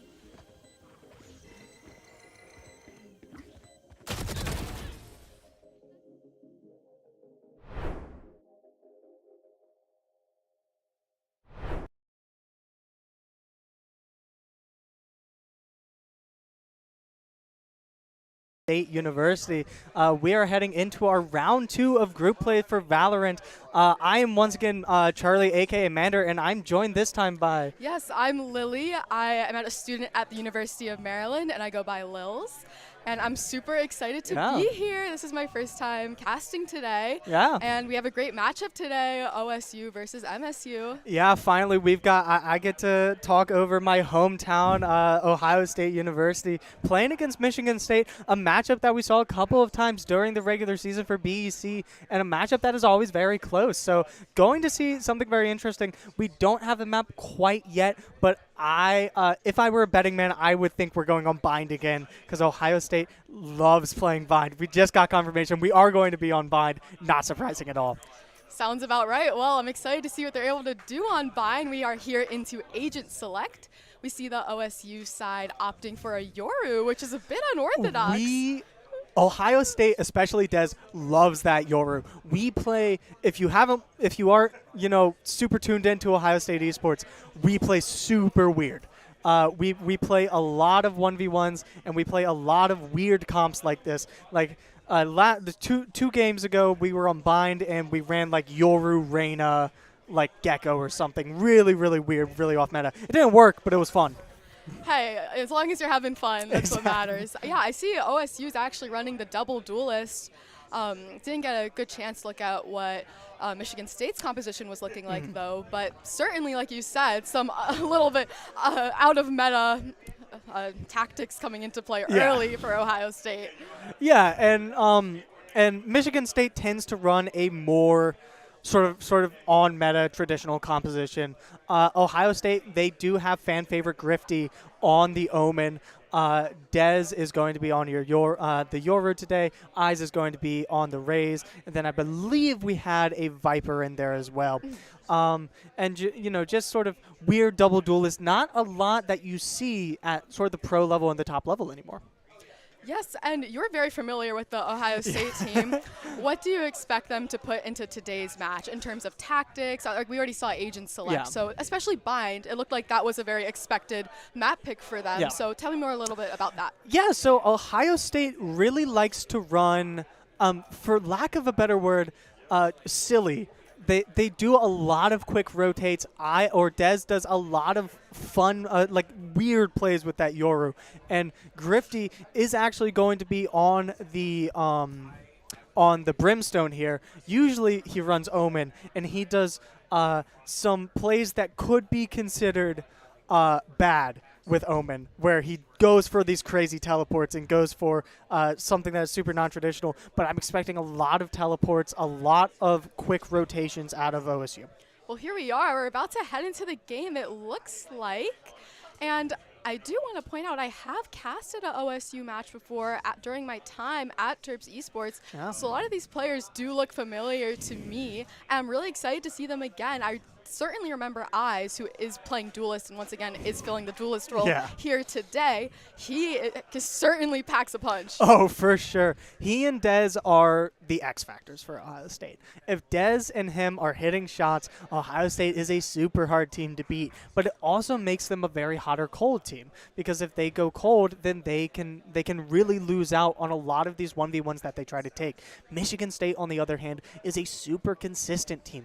Very good team play from what I can remember. I am not very well versed with them, but Pike Slammed is going to be holding down the Jet for Michigan State. And Michigan State is going to be starting on the defensive side. Looks like they have their bets pretty spread out onto both sides, but Dez acts early, finding a pick to start things off right for Ohio State. Yeah, finds that pick in shower on that A site and immediately teleports back with his team. This is what Ohio State does with that Yoru. Able to get those quick rotates. Now he's here. Now he's there. Pike Slam looking for something, but Luck finds him on that kill in the back line. Slammed this down. It's going to be 5v3 for Ohio State. Ice Bear finally gets down to Queenie, but Ice takes out Moonro. Pirate Frog trying to find something. Takes Dez out.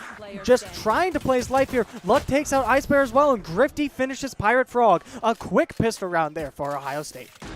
That is exactly how you want to start this off. If you're Ohio State, you want to start off with a quick and decisive pistol round, and that's exactly what they did. They started things off early, finding a pick closer to the A site before grouping together B long and planning a really executed attack to just finish this thing as quickly as possible. Yeah.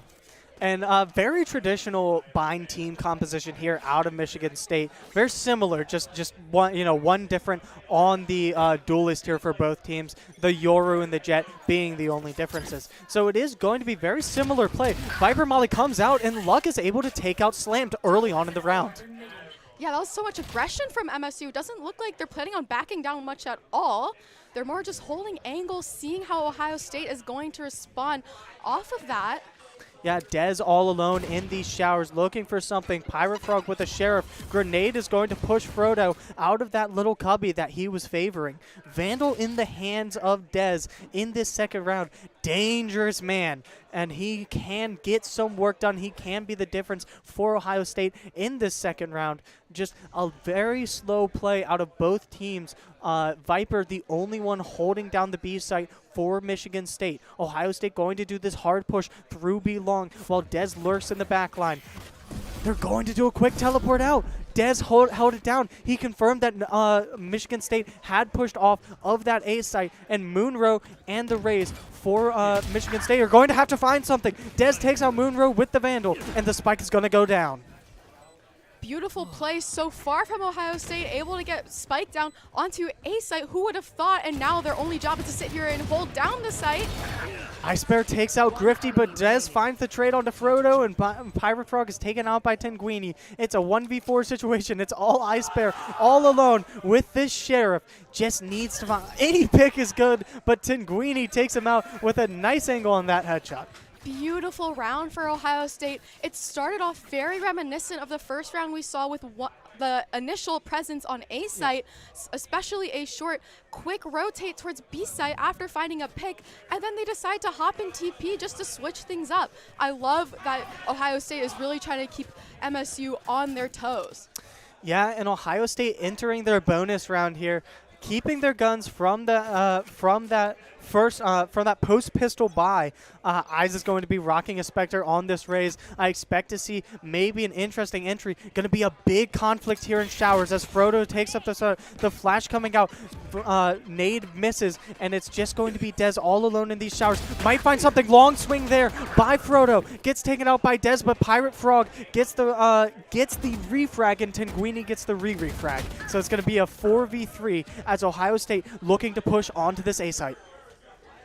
Ohio State looking to play numbers here for the most part. Pike Slammed is going to make some noise, though, for the MSU side towards Lamps. He's going to continue to hold his positioning there and tries to find another for himself. Yeah, almost gets the flick onto Grifty, but Luck gets a good timing kill on Slammed. Grifty taken out by Moonro on that Bulldog 3-round burst. Ice Bear takes out Luck as well. Moonro alone in this heaven site, and Tenguini has to hold it down, but gets shot through the box and is taken out.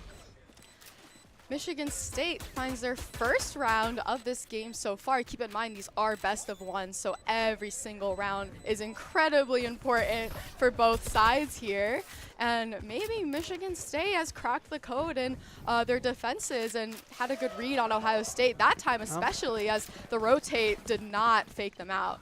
Yeah, for sure. Ohio State's play on bind can be a little gimmicky at times. So if it is figured out, it can spell doom for them.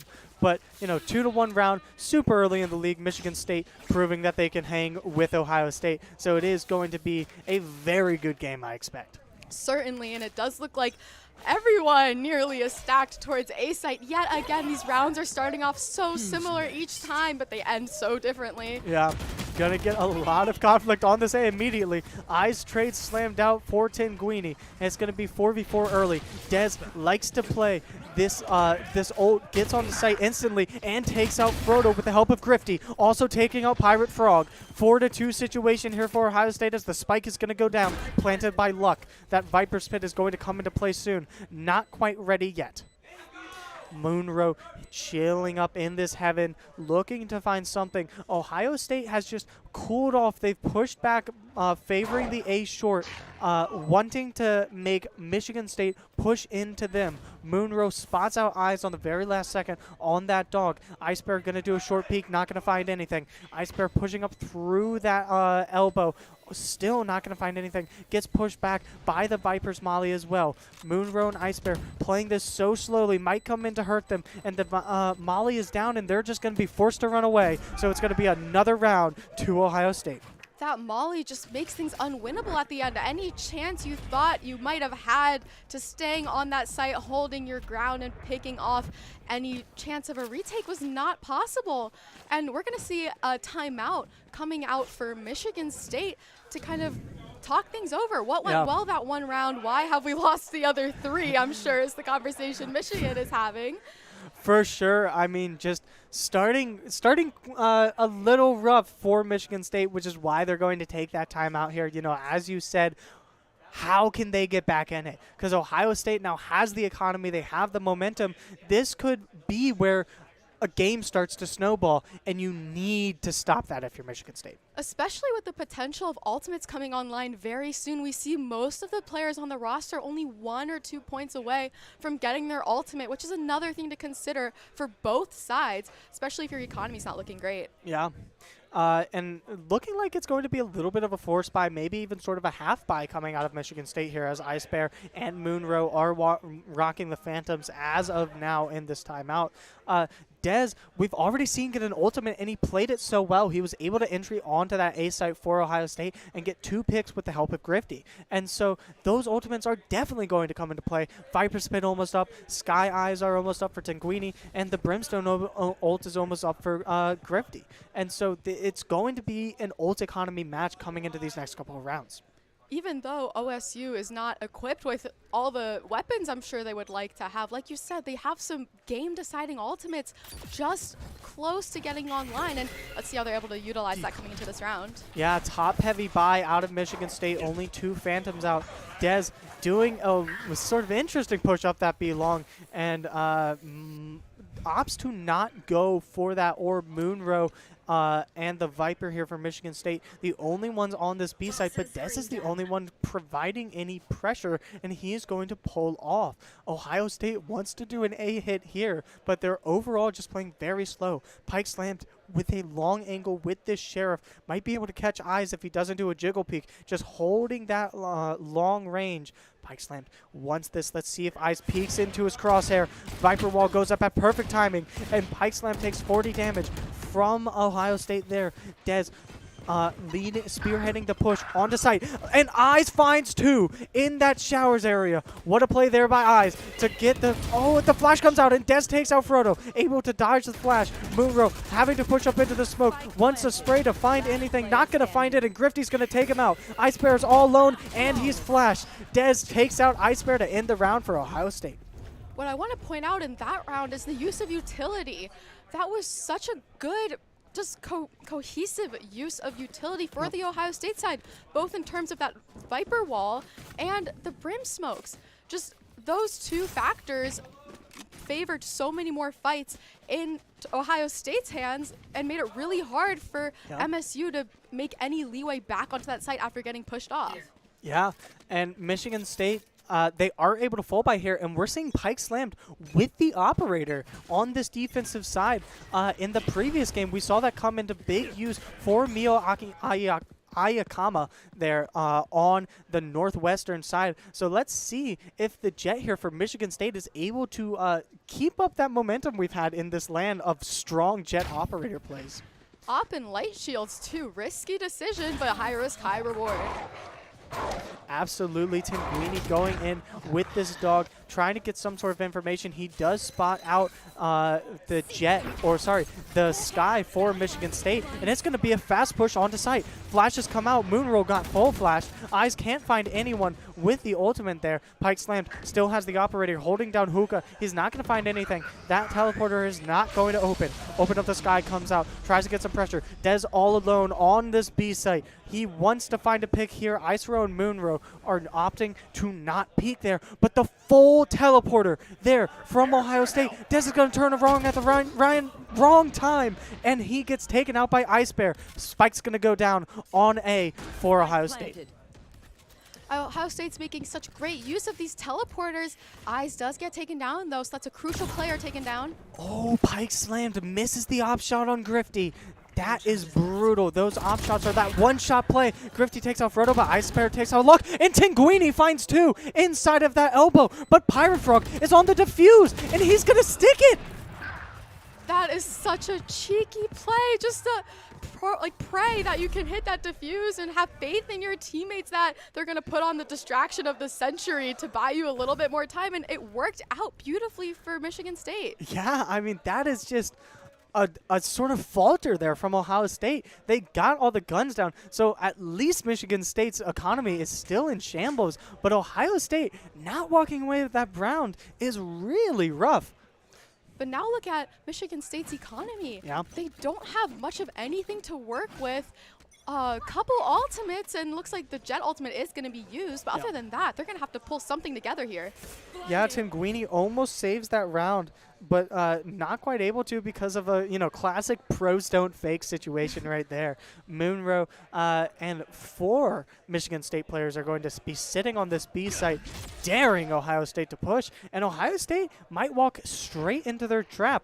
We're going to see this dog come out. It's going to get very little info as it gets shot immediately. Ohio State knows that they have B presence here. Michigan State is, they're rocking these sheriffs, so they don't have much of an option other than to stack. And look at the positioning of the Michigan State players. Nobody is towards A site with the exception of Ice Bear, who's left to fend this site for himself as he's going to be met with the fast Ohio State A execute. Getting started with Dez's Yoru ultimate, who's going to get a ton of information. Yeah, your ultimate gonna come on. Oh, he didn't see Ice Bear, but he does teleport away. Pike slammed, gets the knives kill on Dez to start the picks out. The spike is down as Grifty trades out Ice Bear. Elbow is going to be a quick double peek soon. Tinguini could be in danger. Pike slam gonna get hit on a bad timing as Eyes takes him out on that flank. Michigan State, only 3 people. Moonrow gets taken out by Tinguini. Tinguini gets taken out on a double peek, and Frodo also, Pirate Frog also finds Grifty. Luck with a spray. Takes out Frodo. 2v1 situation, and he needs to get the spike defused fast. Eyes in this shower position. Gonna find the kill on Pirate Frog as he just had to right-click it with his classic and hope that those headshots landed. And either way, for the OSU side, Viper is still alive, so I'm not sure if that round is winnable for Michigan State. Even if they did find that initial pick on Eyes, you still have to deal with that Viper utility. Yeah. So comfortable round for OSU, I would say, and they're chugging along this half. Yeah, I mean, I might just be a little traumatized from that Michigan Northwestern game where we saw so much just weird play that sort of led to winnable rounds being lost and other ways around. So going to be a bit of a default here from Ohio State. Blind comes out of Dez, immediately flashes out of there. That's what he's so good at, is Yoru. B long Viper's Pit out of Ice Bear right now, and the teleport is broken. But Grifty finds Ice Bear through the smoke. What a spray! Oh, wow. He just knew. What are you going to do against that? Yeah, exactly. Super unlucky there for Michigan State, as they are going to be down to a 3v5 retake here. And this plant is coming down from Tinguini. 2 ultimates, both the Rays and the Sky ultimate up here for the Ohio State University. And only the Rays ultimate for Michigan State. So it's going to be a tough retake here. It is Frodo, Pike slammed, and Pirate Frog all alone. These are the top players for Michigan State, so it is not impossible, but it looks like they're just going to camp spawn. the positioning has just been off for the Michigan State side. They've just been caught gamble stacking the wrong site, and they get caught a lot just in the wrong place, in the wrong time. Yeah. Ohio State just seems to know where they are before they even knew it hit them. Yeah, Grifty gets taken out by Frodo on a bit of an aggressive, Ohio State has the economy, so they're able to do these aggressive, try to get guns out of the hands of Michigan State. As we mentioned before, Michigan State's economy is in shambles, right? They needed to save there. They had no other choice. And Ohio State didn't let them. They ran them down, even though Michigan State was just trying to hide and spawn. Ohio was not having any part of that and knew very well that they needed to do more damage to their economy if they want to increase their lead. Keep in mind they are at 2-6, which is a pretty comfortable lead. If they're able to keep this speed up throughout the rest of the half, they could be on the defensive side sitting pretty. Yeah, especially on this offensive side on Bind. Eyes trying to push hard into this hookah site. Stinger's going to take out. Oh, the ult doesn't find Ice Bear, and Ice Bear takes out Eyes with the Stinger. Brutal as Dez is going to get ulted here from the sky. Flash finds no one too, misses his flash. Flash is going to come out. Dez might be able to take this back, but no! Luck gets the double kill on both Moonrow and Ice Bear. What a play by Luck, fighting through the flash, and Tinguini finds Frodo as well. Pirate Frog finally trades Dez, but gets traded himself by Tinguini. Viper's Pit is out, and OSU has the spike down. This is going to be so difficult for Pike slammed up against a Viper ultimate. What do you do? It's all about finding one at a time. If he wants to form any sort of comeback with the spike ticking down, things are looking dire in his position. Might opt to just save the Vandal here for his teammates. Yeah, and he has no information too, right? All of his players died while he was on that A site, and Ohio State had so much time to move around. He is just going to run and save the Vandal, like you said, try to save some economy for Michigan State as they are on a slide right now. Ohio State has so much momentum to work with. It's all about Michigan State. If they want to get back into this, how do you counteract a team that's just on top of the world right now? They're just round after round after round. Valorant is a game of runs. Whoever, is on a roll is going to usually be on the lead, like you said. So Ohio State just looking, I'm sure, to just keep doing what they're doing. Michigan State, on the other hand, has to change something up. Yeah, I'm honestly a little surprised that they aren't taking a timeout here. This is sort of 2-7. This is where it can start to spiral. Because if you lose another round, you're going... Oh, Slammed finds a big pick on Dez as he was going for a bit of a cheeky showers play there as the Yoru. And so OSU going to be at an immediate disadvantage for this round.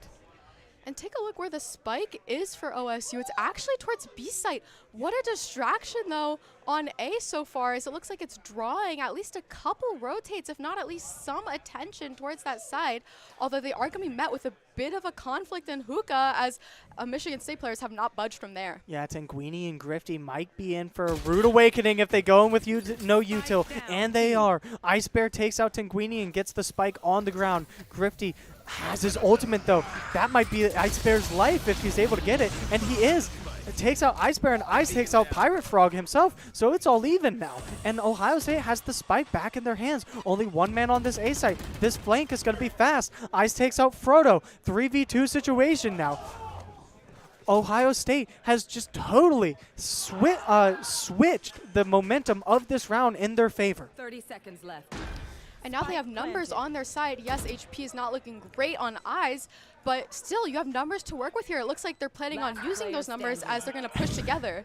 And Luck goes through a CT flank to find the pick on on the Jet there for Michigan State. Luck sees Moonrow, knows exactly where he is, going to toss out the Molly to stop him from pushing. Moonrow wants to get some guns out here, but is ultimately looking like he's going to save.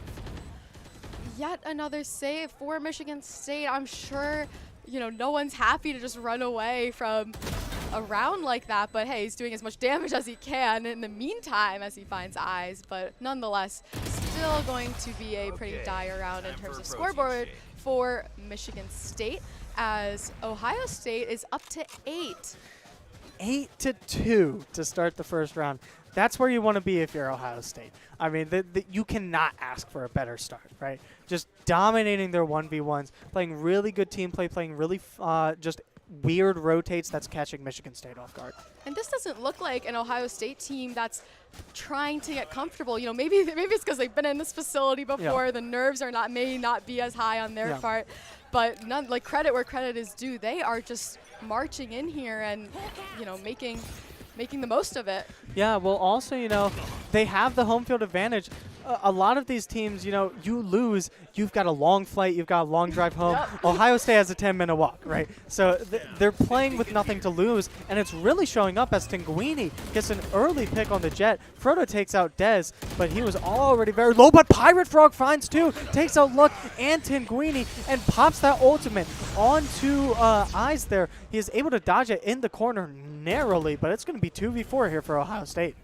And suddenly things are looking great for Michigan State, again with the use of that ultimate, just securing more space onto the A side, trying to reclaim what is theirs, although Eyes is not having any of it. It looks like he's going to push up into Pirate Frog, and Pirate Frog finds his third of the round.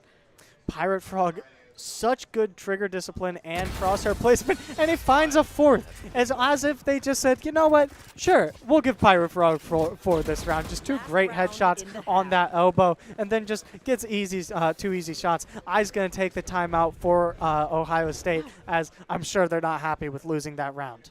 I am shocked, though. We did not see a timeout for such a long stretch on the Michigan State side. And all of a sudden, as soon as Ohio State loses one, they call that timeout because they know that Valorant is a game of runs. You don't want Michigan State to get any more of this momentum that they have. Like, their economy is looking great at this point.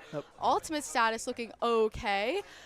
And, yeah, you just don't want them to formulate this comeback.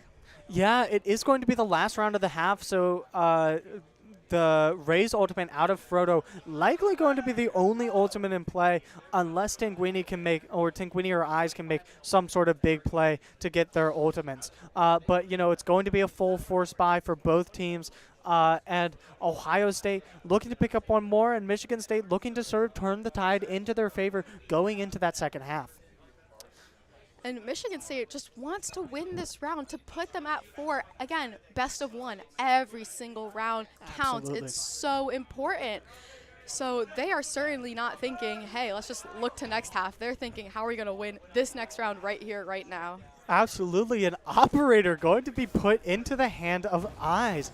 Interesting play as Ohio State is on the attack. So this operator in the hands of a Raze is a bold play. Gotta think they're going to do some sort of B long push, but currently on Showers, hoping that a Michigan State player creeps out into the crosshair of Eyes, but it's not going to happen. Pike slammed, holding into that Showers position, and Eyes is keeping a diligent watch with that operator. Michigan looks like they're playing the same play call that they have been rolling with, and it's been working as Eyes gets things started with his operator. He is not done, though, as he's peeking back out into Showers, although don't think any Michigan State players are going to be too eager to peek back into that, so he's going to rotate towards the B side, it looks like, with the rest of his team, and actually where the spike is. Yeah, also, if you noticed, Eyes picked up that Vandal. Ohio State had enough money that they could buy both an op and an extra Vandal for Eyes to pick up when that first op shot hits, and it did, taking out Pike's Land, putting Michigan State at an early disadvantage.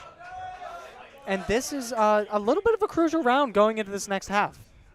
Not to, you know, do any sort of announcers cursing, but, you know, could be 9-3 for TOSU, which can often be a big comebackable spot. Ice Bear holding down this hallway all alone as Eyes gets the plant down. Sprays through the wall but gets sprayed through himself. Takes a lot of damage. Going to have to get that heal from Moonrow. Ohio State fully on this B site with the spike down. Grifty backing up into guarded. Dez almost finds a double headshot. And, oh, the ult's going to come out from Frodo, and it's going to get traded with Eyes as Dez takes him out as soon as he shoots. Ice Bear looking for Grifty in that guarded spot. Dez almost finds Moonrow, and he finally does, and Ohio State's going to clean up Michigan State on that retake. And that just crushes Michigan State's any momentum they might have had, any confidence they may have had, quickly has to just dissipate after getting dominated in the last round before the half switch. But hey, this could be a fresh start for them. Now Michigan State is going to be on the attack side, and maybe they're more comfortable that way. We will see what happens and how they decide to respond after having not so great of a first half. Yeah, and you know what I've been really impressed with Ohio State is, shout out to Kame, the Ohio State coach. He has kept them with playing with really good team play this game. Ohio State can fall into a problem where they play 1v1s and they try to, do those ego peaks. They've not been doing that this round. They've been playing super disciplined. It's been playing into their favor very well. Moonrow gonna dog out, not gonna find anyone, and it's going to be a quick entry onto A site for Michigan State. Dez all alone. Icebear on this flank might be able to find out Luck.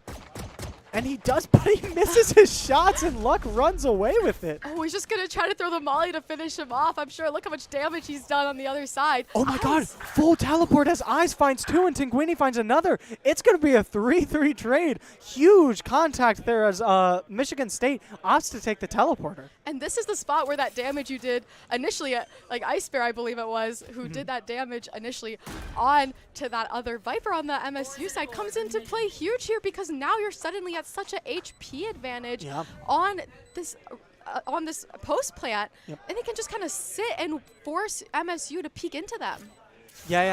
One OSU to peek into MSU. Luck is taken out, and Dez almost finds both, but Icebear takes out Dez. Savvy little double peek there from both teams, and Michigan State comes off on top. And that is how you want to start. Once again, if you are Michigan State, you want to start by winning that pistol round and just giving your team some sort of money to work with. It looks like Pike Slam's going to be buying an Outlaw, which is going to be an interesting thing to see. The new gun here for Valorant. Who do you play when you do play Valorant? When I play Valorant, I usually play Killjoy, so I am not a Outlaw enjoyer. You're not a big Outlaw girl, yeah. I'm a big Reyna main, okay, and so off meta pick, weird pick, but I'm also not a big Outlaw user. We've seen it a lot today so far. And, it just has that fragging potential, especially in the first round when people are rocking small shields. It's like a Marshall that can one-shot small shield people. So it is very, very powerful if put in the right hands. It does look like OSU is going to creep up in showers. I think they do have the read that is where MSU is planning on peeking up. Pike Slam, though, answers early with that Outlaw like we were talking about. Yeah, they know Tinguini's sitting in this corner, and they're going to get him through the wall. A headshot from the Sheriff from Dez, though. But he immediately gets taken out by Pike Slam with that Outlaw. Pike Slam taking that Sheriff, too, having that strong Grifty sitting in the corner with the Shorty. And the Shorty is not powerful enough. Takes Pirate Frog down to 8 health. Grifty has to be upset about that. It's Luck all alone in a 4v1 as Frodo's going to put the spike down for Michigan State. Spike planted. Luck creeping through this elbow spot, seeing if he can just take any guns out of the hands, finds a headshot, and he might be able to pick up the Guardian here, but immediately gets taken out by Pike Slam. Got a little too aggressive there. And here we go. If you're Michigan State, you got to be hyped up about this now, being able to purchase Vandals and Eco off of what you were able to buy last round. 5-9. Slowly but surely, this is getting a little bit more even. Yeah. Bonus round here for Michigan State. And then bonus round plus, because they did get they won the round, and so they have a little bit of extra economy. Frodo opting for just the Sheriff, though, and Luck is opting for a Judge. We see Ohio State do this a lot, where they play shotguns. Tinguini gonna flash B long and gonna get information that there is going to be a push. Vandal spray and gets taken out by Pike Slammed, who's been so dangerous with that Outlaw. He's been huge without Outlaw. And it looks like, oh my goodness, Luck, the timing. Luck just misses the timing kill. That's what you have to get, but taken off by Frodo in just enough time. He has the Judge. Tries to find something, but can't. an entry here from Pike Slam. Gonna take out Dez. It's looking rough for Ohio State as they only have 3 men on, and Luck is still rocking that judge. He can't find the Viper. Ice Bear playing back on that sort of CT spot. Spike is down for Michigan State. Gonna have to be a retake play for Ohio State. Grifty, Luck, and Eyes still alive. All very dangerous players. Slammed has a hard angle onto that peek out, but gets taken out by Eyes. Moonrow takes out Luck. The judge is finally down, and it looks like Ohio State is just going to opt to save now. I could have seen that from Ohio State. I feel like they had the option to really try and retake that site if they wanted, especially with Eyes finding that first pick, but right after that, he was brought down to such little HP. Didn't look good for Ohio State. And yet again, another great round for Michigan State as they continue to assert their dominance on the attack side where they find so much success.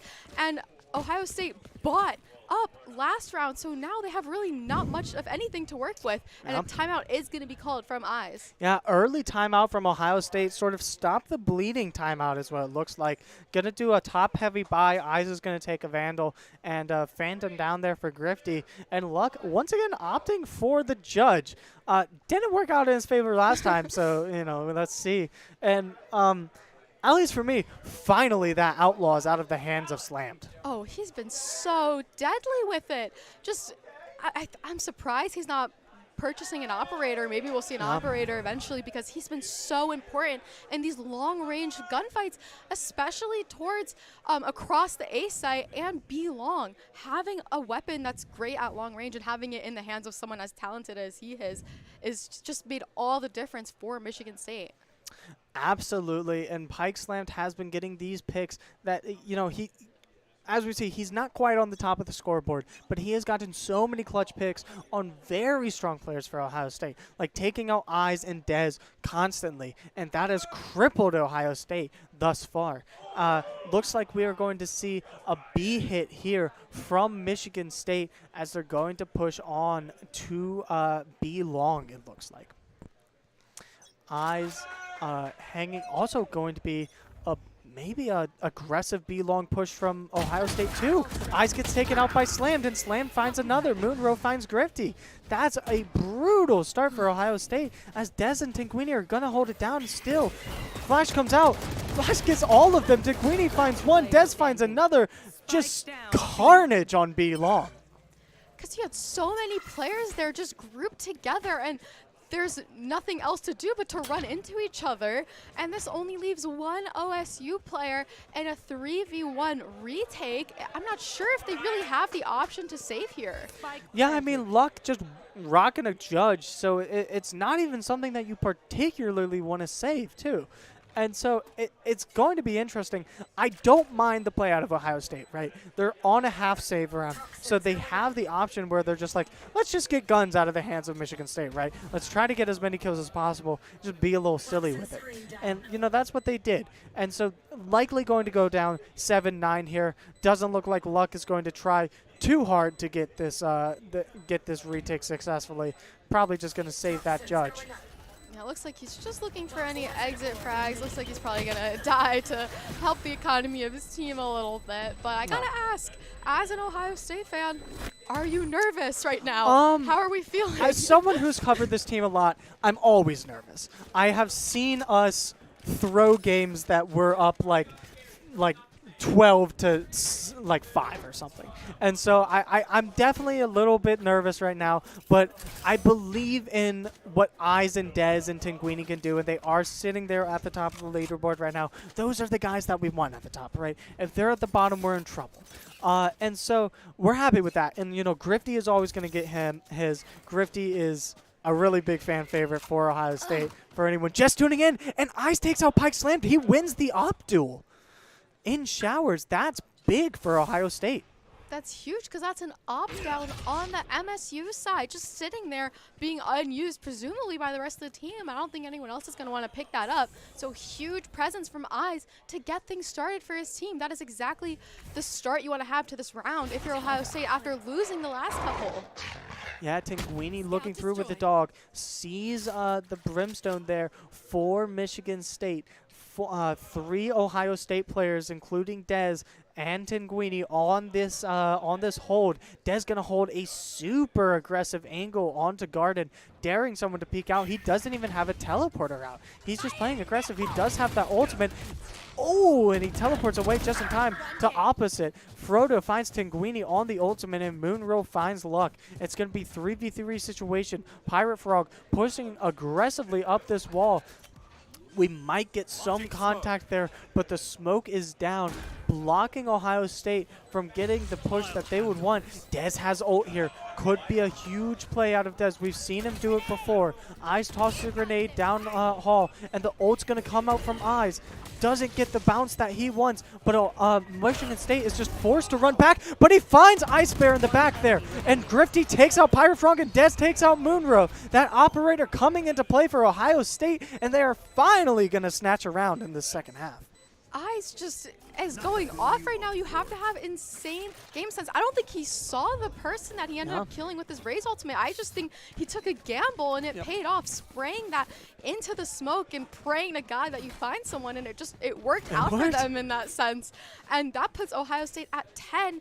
And I think this is a pivotal point in the match, because as soon as you get one team nearing 13, things can just get out of hand really quickly if you're the opposing team who's trailing behind a little bit. Yeah, for sure. Another operator, too, out of Pike Slam. So we could see another Optilus. Pike Slam also has his knives up. So a big, big buy here from Michigan State, going into a round where they cannot afford to lose with how much economy they have invested.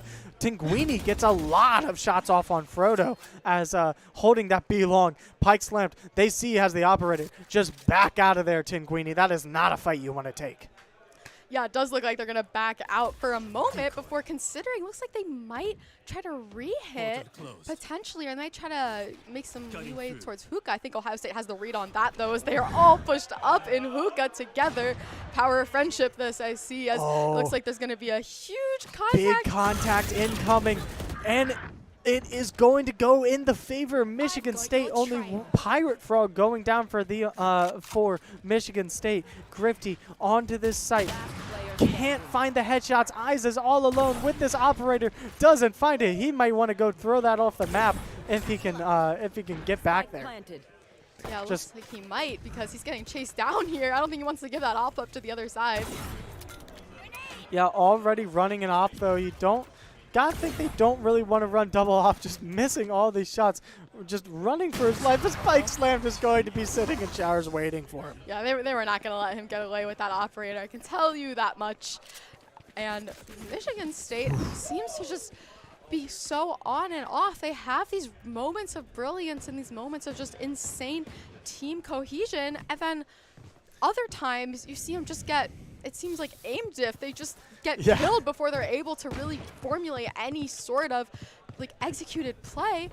And Ohio State, again, things are starting to look really back and forth for them. We're not seeing huge long runs anymore. It's been really tight. Well, also what I noticed is it hasn't been really close rounds. Like, most rounds have ended with one team having 2 or 3 players left. Pike Slam takes out Eyes early, but Frodo takes out Dez on just a bad timing aggression by Dez there. Grifty gonna get taken out by Ice Bear as well. Super light buy here from Ohio State, playing aggressive with it, and it is not working out. MSU just has numbers here. I think they just want to play that, as it looks like they're grouped together, and especially getting that information off, they are certainly going to try to play their cards right and stick together and not take any 1v1s. Yeah, you know, and when it's a save round too, any guns that you can get out of the hands of Michigan State, that's a win, right? Luck going to go for an aggressive push, gets Moonrow, but, you know, unsurprisingly traded out by Ice Bear. Tinguini on this long flank with nothing but a ghost. Might be able to find a kill here, but no, Pirate Frog takes him out with impunity, and that's going to be another round to Michigan State. Michigan State is right in this. They're only one round away from tying this up. 2 ultimates available on either side. I do want to point out Viper ultimate, huge for retakes and also post plants. So I know Ohio State's certainly thinking about the options for that.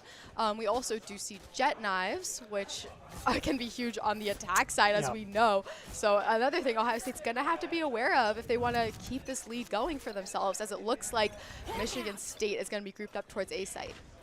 Yeah, not going to find anyone on that B-long bird. It's going to be a full A push here from the looks of it from Michigan State. Dez just camping back. Early ultimate coming out of Grifty. Looks like it's just a delay ultimate to try to get a little bit of time for Ohio State to rotate back over to A. Just keeping this hold up. They know they don't have shower control, and looks like Michigan State is going to opt for a rotate here, as Ohio State has 3 men on this A site. No contact yet. Pike Slammed has a tight angle on Grifty, though. You gotta think he knows. Eyes misses that Marshall shot and takes a little bit of damage from Ice Bear, who's spraying through the wall. 50 seconds left for Michigan State on this attack. Moonrow's going to dog up B long and see that Tinguini is waiting there. Another rotate is pings. Only 40 seconds left for Michigan State. Dez still trapped in that corner by Pike Slammed. Grifty might get a huge play if he is not spotted and called out, though. Pike Slammed has this operator going in closer counters, pulls out the knives, and takes out Luck with the help of Frodo. Goes up onto box, and he's going to find Dez likely, but no, Dez takes out Frodo before he can. Dez gets a big flash, almost gets 2 picks there, but does not have the aim. Gets the pick on Pike Slam to the op is down. Ice finds Pirate Frog. It's going to be 2v4. Big pick there out of Ice Bear, though. Michigan State, 2v3. Retake here from Ohio State. And they take out the final 2 for Michigan State and will get the defuse. Michigan State's game plan there really looked to be centered around drawing out rotates. They had 2 players anchored on the A site. Meanwhile, the spike and the rest of the team was towards B, not making any noise. So it looks like they wanted to make a lot of A presence and then rotate more than half their team while keeping those 2 players there looking out for information. Hey, are these defenders on A site rotating? If so, let's get back there. But Ohio State did a great job at not getting faked out by those initial sprays, and I think that's what won them the round. Absolutely. Just Ohio State finally getting their groove back, right? They finally pulled a round out. They were letting that snowball start to really get bad. But, you know, the operator was taken out of the hands of Pike Slam. That's now into the hands of Eyes. Michigan State still has their economy, so they can, you know, snatch the momentum back. It's looking like it's going to be an A hit from from Michigan State. Pike Slam still with that op. Close angle from Eyes. Looks away at the wrong time and gets hit through wall. Lucky to maintain his life there, though. Eyes takes a just pot shot with the operator. That is now known for Michigan State that he has it in his hands. Michigan State trying to get some hits in shower. Moonrow might go straight into the watching eye of Eyes. Oh no, but the Viper smoke goes up just in time to push Eyes off of that angle. And it's going to be a big A short hit for Michigan State. Eyes forced to back off. 5v5, Ohio State backing off a little bit, opting to go for this retake, letting the spike go down. Brimstone ult comes out there for Michigan State. They do have the knowledge that Slammed is in that shower site because of that audio cue from the operator shot. It's not going to find anyone, though, not going to come into play as the smoke goes down. All teams both have all their players this far into the round with the spike down. No picks have been gotten so far. It gotta wonder how this game or round is going to go. Ice Bear sitting in U-Haul there as he's going to get scoped out. Ice Bear finds Tinguini though. Big pick, 2 picks from Ice Bear, and Pike Slam takes out Eyes. Oh, what a swing there from Michigan State to take out 4 Ohio State players as Dez is gonna run away and play his life. And since last round did not work out for Michigan State, they changed things up drastically, and instead of spreading out across the map in hopes of getting more information and relaying that to each other, they opt to stick together and put all their bets onto A-Site regardless of how many Ohio State players are going to be met with on the other side. I think that's what worked out for them. They really just relied on playing with each other, and although no one died or got an early pick or anything, they're able to get spike down, and from there they had numbers no matter what because all 5 of them were basically holding hands. Yeah, and Ohio State is now going to be forced to do a soft buy sort of save round here as their economy is in shambles, and Michigan State is looking like the bourgeoisie right now. They've got as much as they want. Another operator in the hands of Pike Slammed and just playing their game now. 10-11 here in favor of Michigan State. Moonroad gets the stun on Tinguini, and they know that Dez and Tinguini are both there. Just looking like the momentum is starting to shift fully in favor of Michigan State. Ohio State clinging onto this one round lead. Looking like an A hit here, maybe keeping up this default. Still not able to find any picks. Ohio State playing very passive during this save round. Moonrow, Pirate Frog, and Pike Slammed are going to be pushing up into A. Operator in play for Pike Slammed. Eyes might be able to get something very cheeky here if he pushes at the right time. He hasn't been called out, presumably. Grifty with a little bit of damage there on Moonrow, and Pike Slam takes out Grifty with the shorty, but Eyes takes out Pirate Frog. So it is still going to be even, and there's still a lurker on this B side in Hookah. He might take out Dez, and he does. Ice Bear with just an easy pick on Dez as they had no idea he was there. Slam takes out Tinguini and Moonrow takes out Luck. It is Eyes all alone with the Spectre and a Dream, but he's able to take that operator out of the hands of Pike Slammed. Might be able to get Moonrow. Misses the flash. Eyes takes out another.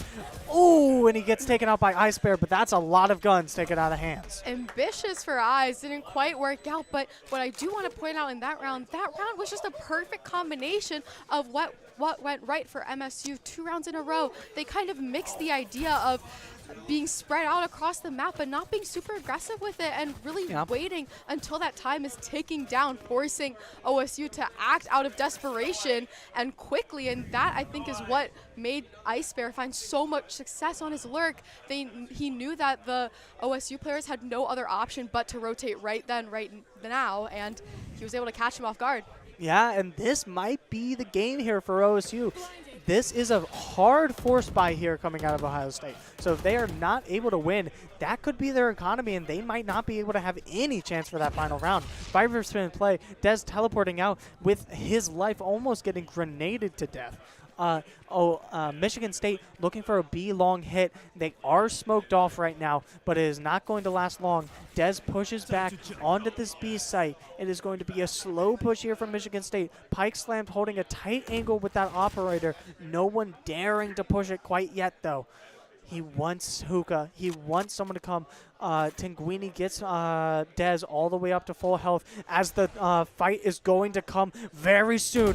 Flash is going to come out, and a big pick by Tinguini. Running gun finds no one for Dez, but the flash is going to get him taken out by Pirate Frog, but Tinguini trades him out. 3 picks from Tinguini. Gets taken out by Pike Slammed on the opera.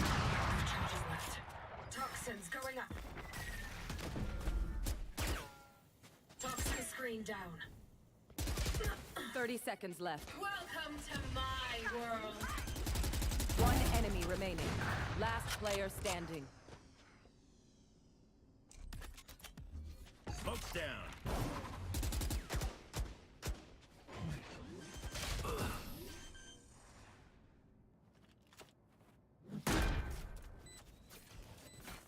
Match point. Gun here.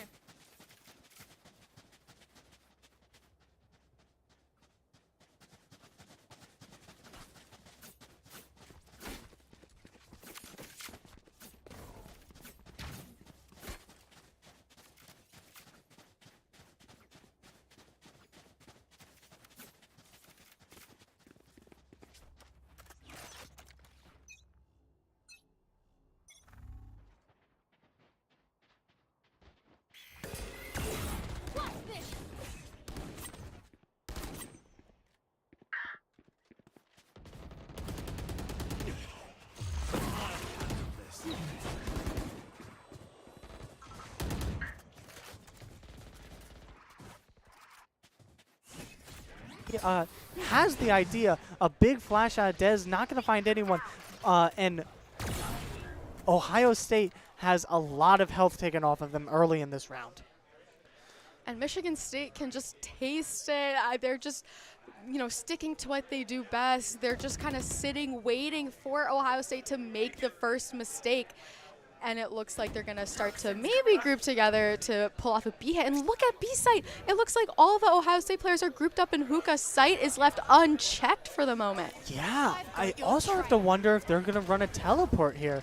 Oh, no, they're not. Straight onto that B site. Full hit there for Michigan State, and they're going to have full control as all that utility.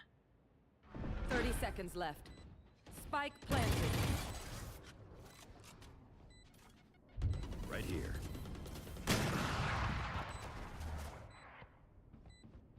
Poison's off.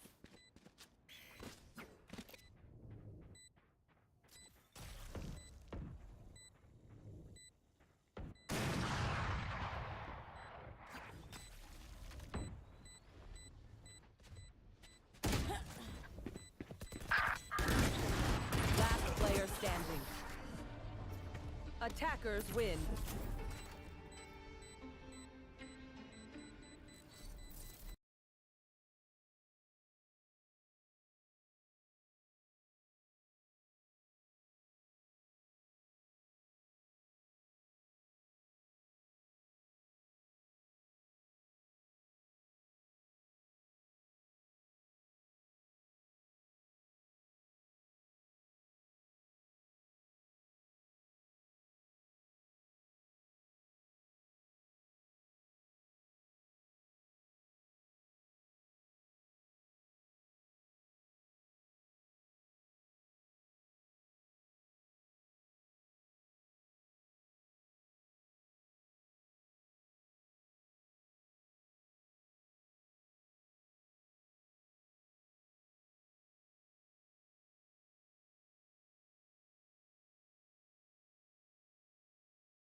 stream for you guys. We're going to be playing on Split, which is a really interesting map, and you don't really see it that often because a lot of teams really don't like playing on Split. It used to be really infamous for being such a one-sided map. It still continues to be a very defense-sided map, so there's teams that have really strong defense comps, and even some teams who feel like they can beat a defense comp. Some really offensive teams like to go here, but it is not a common pick, so I'm excited to put it on stream today. Oh yeah, and it is all about who can dominate better on attack, because there are so many defensive setups that are just so powerful. It's about how you're able to coordinate and work past those setups in order to get that spike down, keep it down, and win those attack rounds. Right.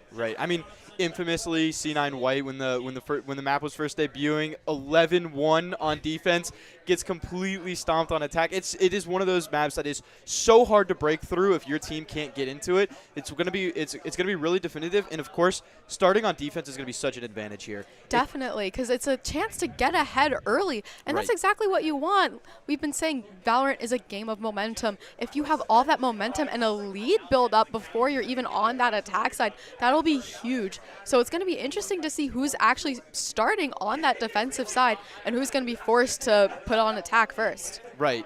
I mean, it's one of those things where if you're up 8-4, you have 5 rounds, and you're the team that's at 4, your opponents have 8, you mess up 5 rounds in a row and you've just lost. You don't even get a full chance to play your defensive rounds. If you lose those first 2 pistol rounds, all of a sudden you're 3 rounds away from losing just because you started on attack. So I think this can be a really, really big map for whoever can, like you said, get that momentum first, get that momentum going. It's something where you can really define what comes forward, and it's also really interesting because I think this map can have one of the most dynamic comps.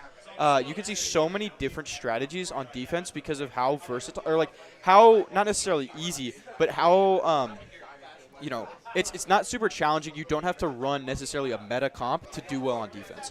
So it gives so many teams the flexibility to experiment with different aggressive comps or with different defensive comps. Like sometimes you'll see controllers, I feel like, are all over the place with this map. Like it can be Omen, it's sometimes Brim, Viper's definitely a big one here. Even Astro, Astro showing back up, which is not a champ that we see common in comp anymore. There's so much flexibility. Unfortunately, Clove is temporarily disabled for competitive matches, so we won't be seeing them here. But there's just so much flexibility with that. The duelists you run, I mean, you have so much on attack. You have to be aware of so many different spaces. Pushes up from mid. If you give up mid control, that gives defense such a fast rotation. So it's about holding mid. It's about getting in early. It's about potentially taking Garage can be so pivotal on B. Ramp is so pivotal on A. So it's about those agents who could do that well. Raze is fantastic. Jet's great here. You even see Reyna sometimes come out on this map because those near sights can lock down those wide or potentially those tight angles, give you an easy way in just because of how much. I guess I don't want to call it a hallway sim, because we just watched Bind twice in a row, because that's definitely that's definitely the hallway sim of a map. But this is it can definitely be one of those where these choke areas are going to be something where people sometimes build entire comps around just getting up ramp. And so I think it's going to be really interesting. It can be really expressive. You get to see how different teams approaches, different teams want a game plan around this. And there's a lot of room for flexibility agent select wise. I know you were talking about that a little bit, but here we are into agent select. So let's see how each team decides to work this out. We do see a Cypher pick. I think that's pretty common. Right. Expecting that on both sides, or at least heavy controller on both sides. I'm interested to see. I think there's a lot more leeway in terms of what duelists you do end up picking on this map, because like you said, there's a lot more flexibility there in terms of how they're actually going to attack site versus their designed setups for a given site on the defensive side. Right, and like I said, we're seeing that Reyna pick here from Mio Akiyama on Northwestern. Jet, we saw them do very dominantly on Jet in map 1, or back in their first match in round 1. But I mean, like we're saying, we're seeing some unique champions here. The Omen has yet to be picked so far, so this is going to be great to see him here. Cypher getting to have some screen time as well is going to be good. We're seeing Sky again. Sky is such a good initiator on this map, especially since some of the initiators struggle with their other tools. The ability to get, the Hawk around so many different corners. The Tiger can just clear with so much versatility. This is one map where other initiators tend to struggle. KO's knife gets shut down by how frequently, how many walls there are. You can't necessarily find a clear angle all the time. Definitely a dominant initiator. That's why you're going to see both teams with that. But other than that, like you said, a lot of flexibility with the duelist picks, and a lot of we're seeing Chamber again, which is. I haven't seen Chamber in a while either, so this is going to be really exciting to see how different, what the different approaches are to both defense and offense here. I think Chamber's great on this map. I'm really excited to see him in action here because, again, just the ability to TP out of a site that quickly is just round deciding sometimes. Right. And it does look like we are going to see Northwestern start this off on attack, so definitely they have the bigger challenge to start things off. It's looking like they're going to opt to get mid control to begin with. Right. We're already seeing some awareness come out here. Seeing this, the Cypher camera is going to give them a pretty good vision here, but you can't always be toggling that as soon as you see that players are here. So it's just going to be about taking things slow. They're going to find one here off of the Sky Flash. As they just continue to work slowly, it's going to be a bit of a default. They're trying to work their way into B Heaven. Cypher Cam detects one in mid, so potentially see a push up here from the defense, which we do. They're going to try and get some control over ramp after trading out here. So are they going to be able to reset in time? Cypher's aware that the team's pushing onto A, so he's just going to play back for a bit of a retake now, and he just has to wait for his team to recoup as Attack gets the spike down. And Spike's going to come down pretty comfortably. There's no one really on the site to fight them. It looks like Rutgers has kind of accepted that they're going to have to group up as a team and formulate some sort of a retake. Looks like they're not all planning to go from the same side, though, and hopefully to try to catch Northwestern by surprise. A bit of a combined attack out here out of Heaven, though, as the nade comes out for Raze, trying to see if they can get something started. Lampard not able to find something. Spagooby gets one before he gets traded. V-Dubs and Shadow able to get two good picks here to basically force this down into a 1v1. Kevin with a great right click, looking to see if he can find the last one. It's a 1v2 situation, and he doesn't know that someone's Heaven. The Omen peeks him, and he gets traded off. A double swung here. Nexus able to get that last kill. I think Omen being able to rotate there for the retake position to help Attack seal out that round was very, very huge there. Fantastically played. I think they were just able to get all the picks they needed to secure that round here for Northwestern University. And it looked like a strong, momentous retake, but getting your first initiator on the retake picked off is going to be really, really brutal for them. Northwestern takes the first round. Great round for Northwestern. We talked about how difficult Attack can be on this map, and starting Attack off with a win is huge. And now they have a solid, game plan that they know has worked once, and they can potentially do that again. And look at this gamble stack, 4-1. Just one person left to defend B site. Looks like they're being aggressive with it too. And it might be in a situation where Nexus hears him get the orb, and he gets the first pick here. Defense is going to be down 1-4 with all 4 agents on A. Are they going to be able to rotate in time? As smokes go out here from Nexus, the team starts attacking the top. Trailblazers not going to find anything, which is going to give the duelist free reign on B Heaven here. They're going to be able to get up to site, and they're almost going to be pushed all the way up into CT while B team has to retake here. Into the defender side spawn. It's going to be a really, really tough position, especially with the gun loadout right now. Attack having the ability to buy up is going to put Northwestern in a really, really weak spot, although Lemport looks for something here. Is he going to try and walk up, see if he can find Shadow? 2 people able to attack out of Heaven, 2 people able to attack out of defender side. Mio Akiyama finds one, though. This is the advantage of having those guns on the early round. Going to see if they can get a stinger push here. Shadow looking for one, finds another. Going to see if he can drop down here. Spagooby's stuck on defense, gets one with the Sheriff, but not able to convert anything more than that before he is traded off, and Northwestern takes their second lead, leading 2-0 here on Attack. And Northwestern's idea seemed to be if it worked once, it'll work again. They played such a similar play call to their very first round, and it worked out for them. And we actually saw a bit of a mistake on the Rutgers side because of where they decided to stack up their defenders. Everyone was towards A. It led to just that one defender on B site being totally outnumbered, having little to no chance, if at all, there. And this time, it does look like Northwestern wants to switch it up a little bit and groups together towards A site. But regardless, we really haven't been seeing mid be a factor here yet. Right, and I think this is one of the first times where we're seeing Northwestern stack a site. This is going to be really interesting here to see how they execute as Raze goes up the ramps. They've got 1 player sitting back, 2 players now up Heaven. Jet's going to be looking for something, not able to get anything. Trying to see if they can get anything off the stinger, just gets a headshot. Not enough damage to convert to any kills here as the Northwestern is going to run all the way up, try and see if they can get into CT. Potentially set something up here with the Bulldog. The Trailblazers cut out, and V-Dubs has not been seen yet. He just gets flashed, but they don't know he's there, but they do get him out with 2 people able to clear that angle successfully before they get in. A full swipe is going to let Rutgers reset here going into this round. Going to have a fantastic comeback, chance to put themselves on the board, and now Northwestern has to prove themselves in the absolute utter amalgamation that is Attack on Split.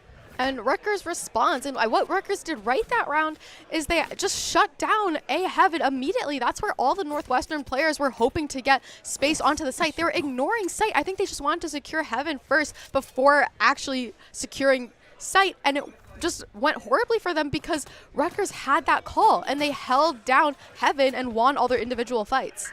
Right, looking for a little bit of information. They know that someone's going to be here in mid after the boom guy gets broken. So they're just going to be smoking this off and trying to make them play slower. It's going to be one of those things where when you're on attack, you kind of got to pick somewhere, and it's so easy to stuff it out that you're almost rotating for half the map instead of actually committing a plan to a site. They're just going to be playing slow here, trying to see if they can get a first pick in mail. Potentially looks like what they're setting up here as players begin to rotate over towards A ramp. Are they going to know that there's 2 agents there waiting for them? Jet tries to make the first contact. Here's the Trailblazer come out, so they're just going to drop back and let Cypher deal with it. Potentially hoping to convince them, oh, if Cypher's here, this is the site we're lurking on. This isn't the site that we're going heavy committed to. Despite Raze going all the way up into vents, trying to chase down the Spagooby here. Not able to find anything too close. As we begin to slow down play again, Jet's going to try and make their way up ramps, but do they know where Cypher is? Cypher's able to rotate out with the cage. Not able to find anything so far. And finally, it looks like Northwestern is grouped together for the first time this whole round. They've been so spread out, which means they have all the information to work off of. They find Shadow here. The execute starts to happen. They're trying to see if they can get A Heaven. This nade is going to come out. Is it going to make Cypher move? Cypher's going to sit there. Do they know that he's there? Is there going to be a chance where Daniel's able to swing out here? Or is he just going to wait? Is he going to wait for Mio Akayama to push him? And he does. He gets the first pick. But now they know he's there. Shadow going to swing him and get this kill. Or yes, he does. He successfully gets it. Prof is sitting on site, though. He gets one before he gets dropped down to Dino Sauce. Dino Sauce is going to look for something else here. Now it's a 2v2 situation where Rutgers has to make the retake happen. Smokes are going to be out. The flash is going to come out. They're going to see if they're trying to get something. Raze is onto site now. They're going to split here. Looks like they may do just a main site push. Is Rutgers going to be ready for it? Dino Sauce finds one. Dino Sauce finds 2. The double headshot back-to-back. Fantastic control there for the aim. The double swing not converting for Rutgers, giving Northwestern another round here on attack and a fantastic lead. After Rutgers more or less spent their entire economy on that round, they're going to be forced to either save here or put themselves in shambles with the bank. And what Northwestern is doing really well right now is they're not doing the same thing twice. They've done a really good job at switching it up every single round. They really have not, again, they haven't called the same play twice, and it's left Rutgers left to question where should we go? Where should we gamble stack? How fast should we be rotating? Rutgers just doesn't know what to do in response. Right. We're going to look to see a little bit of aggression out of Garage here. As already we're seeing Omen begin to push up. It's a 3-stack here, just one player holding, but it is that strong. Viper's such a strong controller when she can get her smokes out here through mid. Omen's getting flashed, but it's going to give Raze an opportunity to come in and get 2. Shadow gets 2 great picks here. Going to get smoked off, though, slowing down a bit of the Shadow's momentum, so he's not able to get in. Viper trying to shut off Mio Akayama from pushing up too far here. Trailblazer comes up, doesn't see anybody, so they begin to think that there's potentially not as much pressure on B, despite getting a couple of huge picks here. The vibe is that A is open, and they're making the correct read to begin to rotate over now. Camera hasn't spotted anything yet as Heaven gets smoked off. Camera now sees the smoke, knows that it's probably going to be an A execute. Cypher begins rotating over. We're going to see how this execute goes as Spike is getting really close to getting put down for Northwestern again here. Northwestern did just such a good job at faking and drawing out rotates. It left A completely open. They haven't had to fight anybody for that site at all. Now the Cypher cam's there, so the util is definitely something to worry about. But other than that, they're in the clear, and it's forced Rutgers to, looks like they're already decided they want to save. Right. I mean, it's one of those situations here. Just play for exits. You are so economically screwed right now. I think when we just look at this, at least on the screen, there's no way that they're going to be able to take another round if they just keep forcing up here. So in order to, at least bonus 3 rifles into the next round is so fantastic for them here because it's more or less a lost round. There's a 3v5 retake is really difficult, especially on such a defense-sided map. They're willing to not risk it, just try and see if they can get some exits, and they don't want to take any unnecessary fights here, which is going to let the spike go off, give Rutgers, put Rutgers in a tough position here. They're down 4-1 on attack. If Northwestern knows what they're doing on defense, at least having 4 rounds already is going to be so critical, and they might continue to steal more from Rutgers away before going into halftime. This is such a rough spot to be in right now for Rutgers University. I wouldn't be surprised if we saw a timeout from Rutgers soon because you do not want to be giving up these defensive side rounds. These rounds are where you're supposed to be getting ahead, where you're supposed to build a cushion for your team when you get transitioned onto that slightly more difficult attack side. So I'm really surprised we haven't seen a timeout yet. Yeah, like you were saying, these are typically the rounds where you buy the padding. We were anticipating whoever gets to start on defense gets to start with a bit of an advantage, but Northwestern turning that standard right back up on its head. The Trailblazer gets found, though, as they're trying to see if they can find something out. They know that Cypher is trying to keep them from pushing out A, which means that they've probably got a lot of pressure there and not a lot of pressure on B, potentially setting something up, trying to see if they can get to Heaven. Rutgers beginning to understand, though, that Northwestern thinks Heaven is so pivotal to all their attacks, so they're just stacking their players here, trying to cut them off on both ends, A and B, from getting into Heaven. Just slow things down. Kevin's consistently flashing mid here, trying to not let them in. The full blind is going to keep them out. The Raze ult we're going to see, though, from Shadow, trying to come up, gets a flash, but not able to get through. She gets another smoke here, trying to see if he can find anybody, not able to get anything, just has to throw the fuse on a site, as we're going to begin to see Rutgers might have to push out a CT here. All three people are there, not able to get anything. Shadow gets one trade before getting dropped himself. A 2v1 is so pivotal here. Daniel finding one, trying to see if he can get another one. V-Dubs able to get dropped Daniel before he gets too far. V-Dubs is not able to get the spike down yet because Cypher's still carrying it up through mid. Is he going to be able to find anything here? Luckily for him, and unfortunately for Rutgers, this A site is going to be completely open for this plant there. They're still trying to find Dinosauce. Trying to see if he can potentially sneak out a pick before he has to put the spike down, but he's just going to look for a full 40 seconds of time here before Rutgers has to notices they have to rotate. And Shadow and the couple players behind him were just the integral part for this Rutgers side. They really, everything else was a decoy at that point, except this this calculated push up into mid using Shadow's ultimate, and now it's left up to those same three defenders to formulate some sort of retake. They have numbers, so this is looking okay for them. They have to play together. Gets one, gets two. Dinosauce with fantastic control all game. Is he going to recognize where the next agent is? He doesn't see him in Heaven. He's just waiting behind sign. He figures if two agents are there, the third agent's going to be there, but he's split pushing, trying to get a pinch out of Heaven, able to convert it, and able to get that last kill. Fantastic double kill there from Dinosauce, but not able to secure the round here. Rutgers puts themselves back on the board, able to get finally a round after this a bit of a drought here, potentially recover some economic stability. And I saw a world where Dinosauce found all three there. After he found the first two back-to-back, things look scary. Rutgers needs to be very aware of that, and you just cannot be sloppy. There's no room for being sloppy in a best of one, especially when you're down on the defensive side. Right. I mean, that's the most important thing to notice. There's not another map after this. This is do or die. It's so critical for this to be the one map that you pick, to be doing so poorly on what is, typically considered such a strength. It's really tough, although they do see two here in B side. Are they going to rotate early here? It seems like they're dropping a lot of pressure off of A. Did he recognize how many people were there? Although with all the utilities hearing, he should know it's a huge attack. Able to skitch Daniel before he's able to escape into the smoke. Off the full blind. We're seeing two Sky ults simultaneously. Completely shut out. Shadow gets picked off here by Prof. Prof trying to see if he can find anything more as he just retreats right now. The spike is down already, though, which gives Rutgers a 4v4 chance to potentially put some pressure on. They know that CT is open. Dino's able to find one. He knows that there's another one there. Gets the ult off, which is going to help his team potentially push up into the defensive cohorts. Oh, wow. Mio Akiyama have the presence to know to push up. That Cypher ult was so huge for Mio Akiyama there. The Jet able to get 2-3 picks just by knowing where the other team was. Fantastic play, fantastic awareness, and fantastic lurk from Dinosauce. Easily helping to secure so many rounds with the util, so many rounds with the lurk.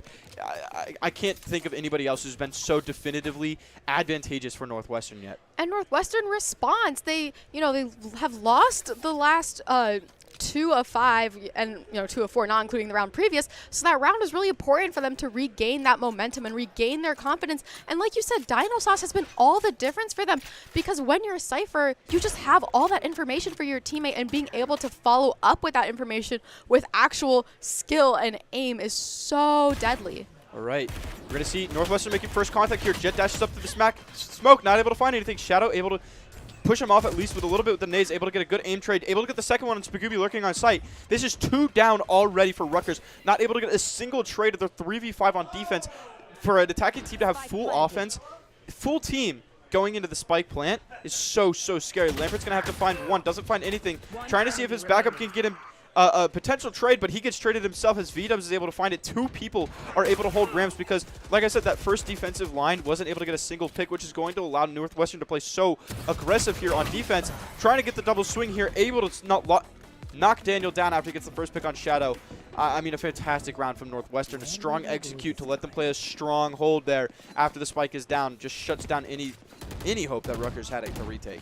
these like past 2-3 rounds have been going so quickly. We're not seeing any side be passive or wait here. Both sides are really just going at each other, and that has been the reason why I think Northwestern has found so much success, is because they just have that confidence, and right now they have that aim to back up being the first to swing out into sight.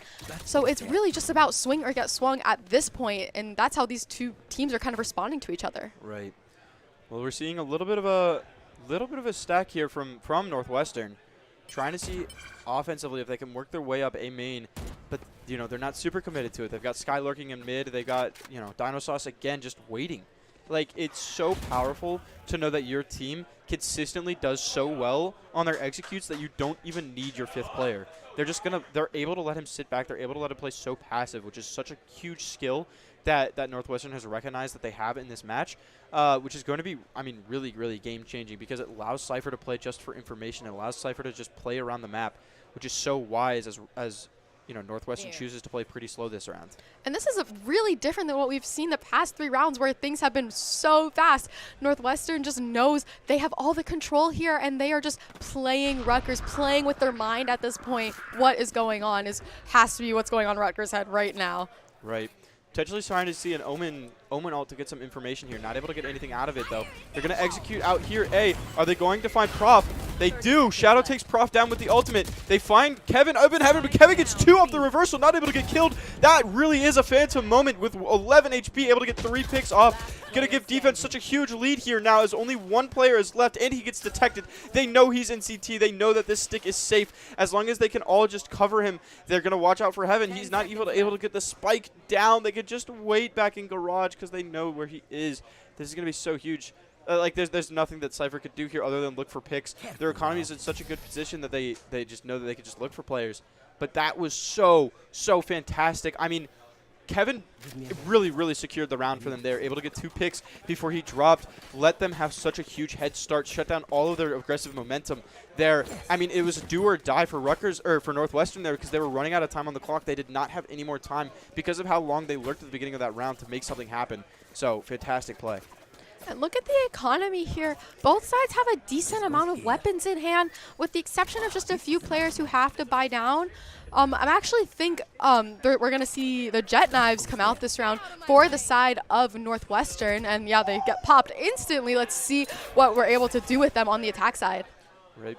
One of those things that let you recoup. They're going to try and work their way up the mid, though. As soon as this smoke goes down, you might see a pick, but Shadow gets one before it. Doesn't even have to wait for it. Not impatient, but just well aware of the timing of things here in mid, trying to see if they can work it up mid. Kevin makes first contact, just going to try and dash in, see if he can get anything. He's up in the air. Is Kevin going to be ready for it? He gets spotted by the Trailblazer.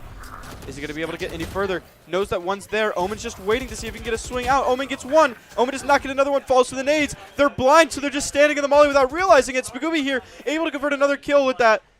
It's going to be so huge. Sky looking to see if they want to do the flash, although he gets flashed by Omen. Good awareness to save their flashes and coordinate everything, allowing V-Dubs to throw another flash out here on Daniel, forcing him to play back on stairs, giving them the time to get the spike down, buying them enough, you know, critical seconds here in this retake position to just buy things out. Daniels is going to play back, trying to, you know, recoup a little bit of that lost eco. Just waiting to see if he can get an exit. Such an awkward round from Rutgers. They just got caught in such weird positionings. I think they just... Northwestern hit them with that fast execute. They did not really know how to respond. And keep in mind, most Rutgers player did purchase a weapon there. So this is not a round they want to lose economy-wise, and not a round they want to lose in general, as Northwestern is just continuing to increase their lead towards this half. And keep in mind, the time is ticking down till it's time for Northwestern to be on the defensive side and take their foot off the gas a little bit. Trying to see if you can find anything important. I mean, it's going to be hard for Rutgers to continue through this half. They only have 2 more rounds, and one of them is not going to be with great economy. They're more or less either forced to force here and then just go in with a terrible round, or potentially just make a buy here and guarantee a full buy, you know, the best round that they can. I think at this point, it doesn't even matter really to look for picks. You just have to look for wins right now, which is going to be really difficult as we look at the 4 Sheriff loadout. I mean, when you look at something where you have to save, you potentially see more conservative just pistols, util, and shields. But buying all the way up to the Sheriff, it shows that they recognize all that matters is you know, putting a point on your scoreboard. Because at this point, there's nothing they can do to impact Northwestern's economy enough to really slow them down. Northwestern trying to see if they can get anything more in this half, potentially be able to go up, have a huge lead as they start to set up here in the mid. Shut down.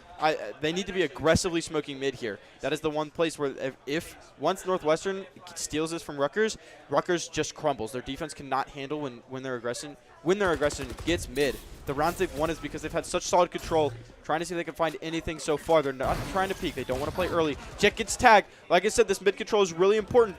Showing their awareness by putting a Cypher trap, they're able to get the first one. Just slow things down. I mean, it's going to force Northwestern to play completely differently now. One is spotted. They know that the other three are mid, trying to see if they can work some aggression towards A, which is going to give some awareness to Rutgers here as they slow things back down. The defense just trying to hold as much as they can. Starting to see the first contact here as the smokes go out. Flash onto A. What's going to happen? Lampert makes first contact, spraying through the smoke, trying to see if he can slow things down. Buy his teammates some time to get there. 2 out of heaven. Is Dinosauce going to find him? Dinosauce sees one before he goes into the smoke. Twitch able to get 2. Lampert able to convert it to give Temper some time to bite another one in the butt. Dinosaur's is going to have to push up. He's the only one left on ramps. Gets 1 pick. This is what they needed. This is what Rutgers was looking to do. This is what they have done. And can they follow through on their game plan to go at least 5-7 into this half? They do not want to let Northwestern have any more of a lead than they've already taken. And that round was really all up to Dinosauce for a couple different reasons. He was the only person on A, and as soon as there was all this mid presence from Northwestern and they realized mid wasn't working out, Dinosauce is saying, hey, guys, A is pretty clear. There's a little bit of utility, but I'm not seeing anyone come this way ASAP. All of a sudden, Rutgers, though, able to respond and rotate quickly as they weren't caught out of position or over-rotated, and that's what won them the round. Right. I think learning later on that they just need to play slower. Oh my gosh, Lemper unfortunately not able to get anything off that ult despite there being 3 champions there, 3 agents here at the scene. And then as we're gonna see, just a little bit of pressure, trying to see if they can scout things out as they slow things. You know, just trying to keep the pressure off of ramp, trying to take advantage of these chokeholds, like they've identified has been potential weaknesses in these earlier rounds. Fantastic awareness to understand really how to shut down the aggression here. They're adapting really well. Again, we see mid presence from Northwestern, and when it doesn't work out, they're really good at rotating. Look at Dinosauce's positioning. That's exactly what they did last round. This time, are they going to back down from mid is the question. Spagooby saw him, so he should know that they're here. Just trying to spray into the smoke, trying to see if he can get him off with the boom bot. Able to get in there with the blast packs. Gets another one. Miyakiyama able to get Kevin before he's able to throw some smokes out. Just keeping things rough. They're not sure where to play. 1 in heaven. Trying to see if he can find 1. Lemper finds the first. Doesn't find a second. V-Dub's able to trade him off. They know that the aggression is up to A now, as Rutgers is going to back off, try and potentially field a rotate. Although, it gave Daniel some room to push into heaven, try and see if they can find something. He recognizes that they're going through vents, which is going to allow Prof to stay here on site. Is he going to play back and wait for them? Or is he going to try and make an early contact here to just keep them from planning? Spike begins to go down. He's not going to be able to stop it. Nexus finds him. He's not able to get the kill on Nexus, and he just falls as we go into an 8-4 half here for Northwestern. I mean, going in up 4 rounds on the defense. How are they feeling? Northwestern's got to be feeling great in this position. You have so much cushioning, and you don't even need it on the defensive side. Usually, especially, they have a Cypher, and they also have an Omen. Those are going to be 2 agents who are vital to holding down each site. There's infinite Cypher setups. You can do one-ways, trips, you name it. Everything's going to be in Rutgers' way. Rutgers is going to have to dig deep, really rely on their initiator, rely on their single duelist to pull something crazy off. Right. I mean, it's definitely they built a more defensive comp and they weren't able to really take advantage of it. Gonna see potentially if they're, what they're able to do here with just the limited information they have. They could create some strong situations though where they can get early control of a site and just lock off the defensive angles. Seeing as they have 2 really strong controllers, really dynamic controllers, honestly. With the ability to have a wall cover the whole map. Daniel just waits for them, anticipating a bit of aggression. Not able to get the second one before Miyakiyama able to win the Sheriff duel there out in attacker side spawn. Potentially buying Lemper some time, though, to push up. If they feel like they're getting a pick here, they might be sussing out a little bit of an attack here to A, knowing that they've already dropped the defender. Committing here, although Nexus finds first contact with Kevin up in A heaven. Trying to slow things down as Raze works their way out of garage. Sees the Cypher. Couple bullets flying, but not too much happening other than that, nothing. No one's taking damage. No one's getting hit. No team really getting burnt here. It's just a 4v4 position. Never great for attack to be down a player. They're just gonna have to slow things down, try and see what they could do. Potentially force Northwestern to put another agent back onto B or back onto A, keep their aggression high on B heaven. The execute starts. Kevin able to put one smoke out. Nexus responds with his own, gets a pick. Lemper able to get Dino Sauce. Kevin able to get the right click on Nexus, giving a huge lead now to Rutgers University. This is just how we saw Northwestern do it. Took that first pistol round, able to carry some momentum. They're trying to emulate that as much as they can. Kevin swings looking the completely wrong way, giving Mio Akiyama a free pick here with a headshot with the Sheriff. Trying to see if he can make it onto site now. It's just a 2v3 retake situation. We're going to see the flash come out of CT, or out of defender side. Sky works her way towards heaven, finds 2 CT, gets swing, trying to get as many as he can, only gets one. It's going to give Northwestern their first, or it's going to give Rutgers their first win here as they try to build some momentum on attack. And I really don't like that defensive early round aggression from Northwestern. They got, there was a trade, but, at what cost? Because I think if they just sat back there, they have the util and they have the positioning to just hold down sight, and they've just out-aimed Rutgers too at this point. So I'm not really sure why they decided to push out there. I hope that's something that they decide to, maybe include in the future. Right. We're just going to see it. I mean, the aggression from Northwestern is a really interesting to do here. We're going to see it potentially push up here as we're going to work their way up through mid.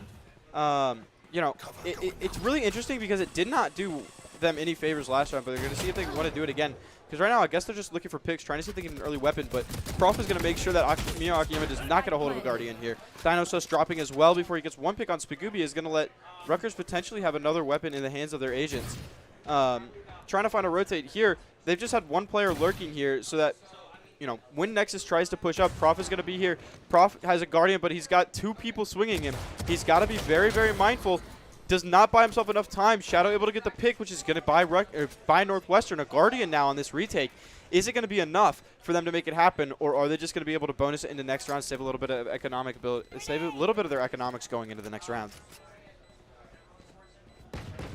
And Spike is taking down here, so gotta act fast if you're Northwestern, or you just gotta run away as quickly as possible or die for economy reasons. Yeah. It's interesting. I guess that he just really didn't want the Guardian, but bonusing the Guardian, in my opinion, wouldn't have been a bad choice. It does, like you said, it hurts your next buy a little bit, but I'd rather be down 1,500 credits with a Guardian than get an extra, have to buy half shields in the next round. And once again, we saw this early defensive aggression not work out for Northwestern. Something's telling me they gotta switch it up. They gotta play sight here. I think they'll just have such a more advantage if they choose to do that, because they're losing all these early fights that they're taking. Right.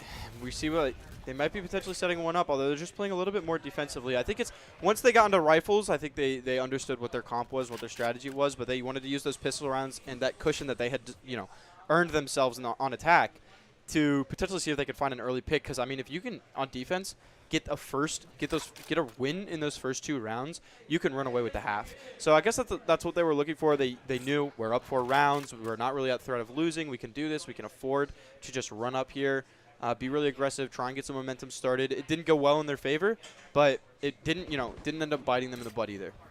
And now it does look like they're going to be more passive on the defensive side, but also it's going to be met with passiveness on the attack, as it looks like Rutgers is really spread out all over the map, maybe just playing for some information, playing for a pick before they regroup and decide to hit. It looks like ultimately they will be going towards A site, as that's where the bomb is heading.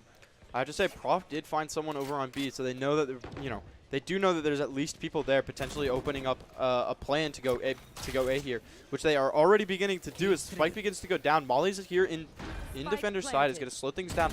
Mio Akiyama potentially looking for something through the smoke, just trying to spam it. Spagooby looking to see if he can trade off, though. Just with a Bulldog, it's a very scary position. The headshot not able to get kills here. Just have to slow things down. Just have to make it work. Play time. You've got your Spike down. You've got all your champs are still alive, all your agents are good.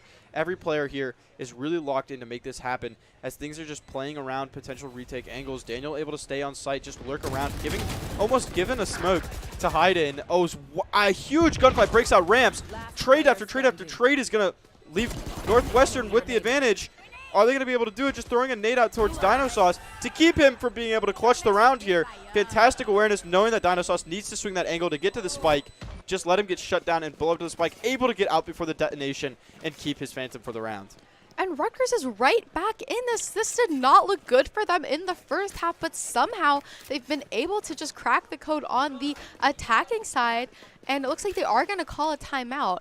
Or it looks like, sorry, Northwestern's going to call a timeout. Not a surprising place for them to take a timeout because, again, you expect to win these defensive rounds, but I don't think they've really been playing their cards right so far. Right.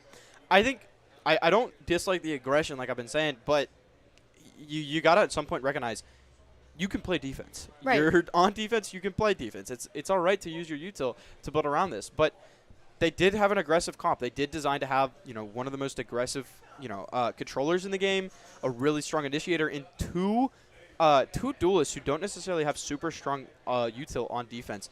So that's building around that sort of a comp. It's not great when you go to the defense side, but like we were saying right at the beginning of this, teams might build aggressive comps because they know that they can play, they have an easier time on defense, so they don't necessarily need to build such defensive comps. But is Rutgers going to be able to turn their mental around, or is Northwestern going to be able to turn their mentality around to start winning some defensive rounds? That's the really important question here, as they're going into this round with half a bye against all 5 pistols here in really comfortable position for Rutgers. All they need to do is just keep going for it. Northwestern really only needs 1 or 2 critical picks, though.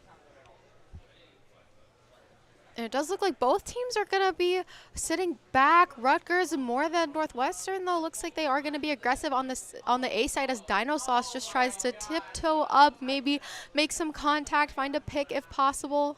Holding a bit of an off angle here, potentially throwing them off, and especially baiting them here a little bit with the Marshall. You get the first pick, you say, oh, our ramp guy had to retreat. That makes this little pocket safe. Trying to bait them into pushing up, but they're not going to. They're just going to try and make first contact, just trying to make them potentially force a rotate over to A, buy themselves some time on B. Smokes are flying out, just slowing things down. Kevin pushes up, finds Dinosauce. They know that there's 2 on A. Dinosauce pushed up a little too far, trying to see if he could find something, but it is going to slow down their A attack. Just buy the defensive side some more time. I think they're playing defense really wise here, knowing that they don't have the weapons to take gunfights. They're just using the space to force Rutgers to play back, not finding these super open, opportune moments to really push onto a site.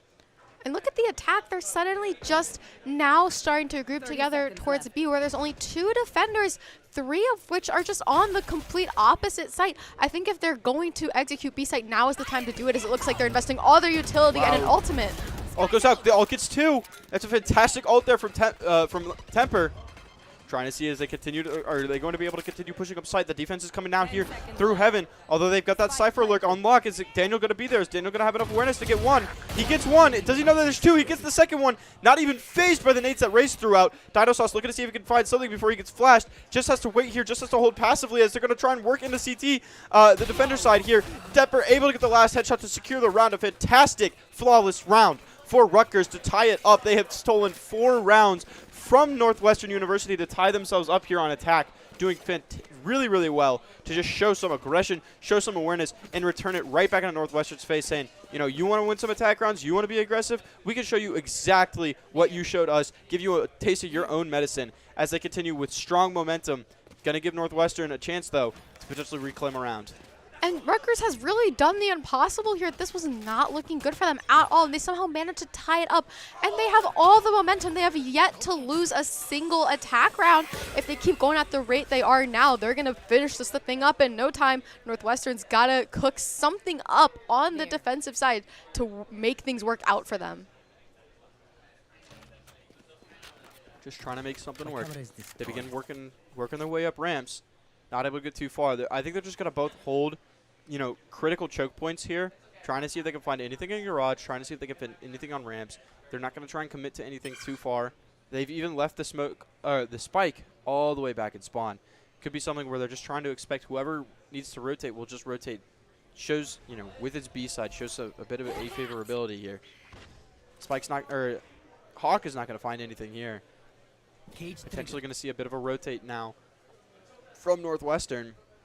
Although they're not ready to commit to it. Hasn't made any contact so far. Dinosauce is just going to be holding the site alone. Well, with their util. Not going to be something where we're going to see the first smoke out. In comes the Sky ult. And the Trailblazer, detecting that there's only one person on site. He gets caught using the Trailblazer to cut off one of the tripwires to allow your Rays to get in there essentially for free. Going to give them so much momentum as Daniel gets the first pick, Daniel gets the second pick. Shadow only able to get one trade before he gets dropped himself. It's a 1v4 situation now for Nexus. Is he going to save with the situation that their economy is in?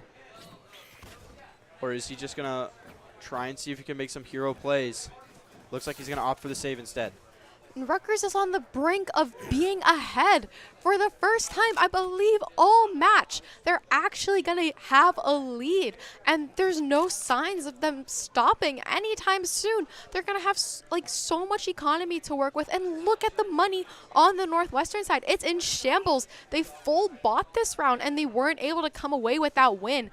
So Rutgers should have an easy couple rounds ahead of them if they play it smartly and if nothing crazy comes out of the side of Northwestern. Yeah. I mean, not even that they couldn't get the round. They couldn't even get a pick, although he does get another one there. Getting 2 picks is kind of decent. It at least puts a small dent in you know, Rutgers' econ, but there's really not too much that you could do after 5 rounds won in a row.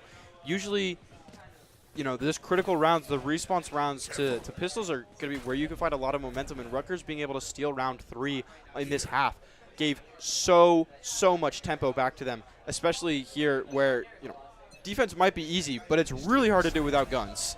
Cover going out. And Rutgers is not looking like they want to switch anything up too much. They're going with more or less the same game plan they have been going with, a 3-2 split, and then suddenly I have a prediction they're going to all group together in the end. But it does look like Spike is being held towards B site for the moment, so A might be a bit of a decoy. I think they're just trying to vibe out some information, like you're saying, just trying to see where they need to go. You know, after Northwestern hurt a lot on defense here, they're just holding site, playing slow, trying to match a little bit of the default that A-Team is going for. All the smoke wall is going to be back up, going to try and potentially buy Rutgers some space here. Make first contact, trying to see if we can get a pick. Kevin able to get the swing in conjunction with Temper there. Are they going to find a second one before Mio Akiyama is out? The Raze nade not able, or the Boombot not able to get all the way through. Just trying to see if the nade can clear it. The smoke is going to keep them out. Not give them a ton of pressure here as Mio Akiyama looks for something. Watch them run. Kevin ults over. He instantly finds the Omen on B site. Doesn't let him set up. They know that someone's here on B. Is it going to be Prof with the flash able to get on site? Kevin able to find one on Shadow. This is going to be really pivotal. Trying to find them backing out. You know, with their backs churned, it could be a little bit of a weakness. We're seeing a really tense situation here. The 5v3, he is able to find it. Nexus gets 1 before he gets 2. He gets 2 on Spagooby before he's dropped by Temper. Trying to see if we can get a third one here. V-Dub's not able to get anything. It's up to Mio Akiyama now to get 2 more picks. Goes up, trying to see if he can stop the spike. Aiming just a little high there before Daniel drops him out of the sky. Quite literally, like Icarus, trying to fly too close to the sun. Flies up before falling right back to the earth to his own demise. Another high-risk, high-reward round for Rutgers. They waited until they had, 15 seconds left to actually start executing B-site, and they really just gambled that there's going to be not a lot of bodies there, and they're correct. There was really only Nexus, I believe, there to defend that, and while he was able to find 1 or 2, he was just way outnumbered because of this executed play that Rutgers had cooking on their side. Right. And what was once Northwestern's cushion is now Rutgers' 2-round lead on attack here. Mio Akiyama looking for a bit of an op play. Trying to see if we can find anything. Trying to see if we can find some contact. It looks like they've got some interest towards A. Is this wall going to be able to shut down the op angles long enough to buy them time to get into heaven? Or will they just look for something else as they're holding mid pretty strongly? Shadow, though, has some great angles with a backup in middle. Sees first contact here in Ramen. Not able to find too much. Temper has his own op of his own. Peeks Mio Akiyama. Mio misses the shot, giving Temper some momentum to push up to ramp, knowing that their on-site agent has to push away, play way more defensively now as he's not able to get up there. Just switches, opts for Phantom instead now as he has to push over and potentially make an entrance here against Northwestern's B setup. I don't believe we see Daniel play mid yet. I'm interested to see if he actually pushes up. There are a lot of people looking towards his way right now, but only one person, yet again, Nexus, the only person left to defend B site, and look how many attackers there are grouped up, and with this ultimate coming into play. And the ult not able to get anything. Nexus able to jump up though. Both attackers in heaven though have had their attention turned. One drops to the nade. It buys Daniel enough time to drop in and get the pick down in hell. Temper's trying to see if he can put it down. Gets the successful spike plant. I mean, that is exactly what I was going to say. Can they have a distracting enough attack out of Garage here to buy Daniel the ability to push into heaven? And he does. And he was able to convert 2 picks off of it, allowing Rutgers to go into a 2v2 situation here. Northwestern's a little split up, trying to see if they could potentially fork the attention here. Temper able to get Dino Sauce before Mio Akiyama is in position. Is he going to know where both players are? Off angle, not able to find it before Temper gets the headshot on the op with the Phantom. A 4-kill for Temper. Fantastic, fantastic play. Temper with 22 kills on the leaderboard has really, really been a leader for Rutgers here, pushing them into this 11-8 lead for this half. I'm telling you, 7 rounds in a row. 7 successful rounds in a row without Northwestern being able to respond one time on defense. This is a stomp of a half if I've ever seen one. And now Rutgers is only 2 away from winning this game. Who would have thought, if you had any idea how the first half of this game was looking like?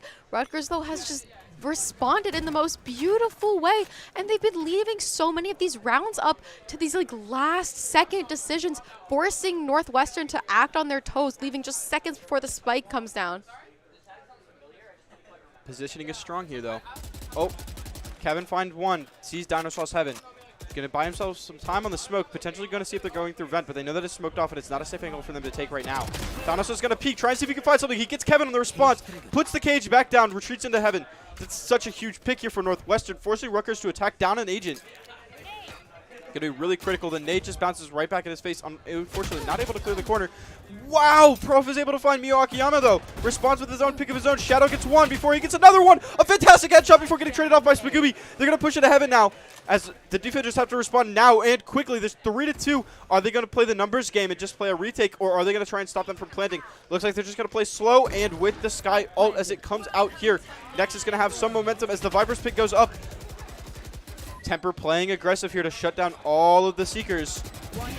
They're able to get the first pick. Nexus with such good awareness to know that someone's probably lurking here. Spagooby looking to see if he can find anything as they begin to walk into the Viper's pit. Daniel's low. He gets out. Nexus able to find it, or Nexus not able to find it. V-Dubs gets the kill on Spagooby as the Viper's pit goes down. Northwestern gets their first round this half. Are they going to make it happen now? I think that whole round came down to, could you get that Viper's pit offline ASAP? And that's what Rutgers was able to do, or Northwestern was able to do to Rutgers.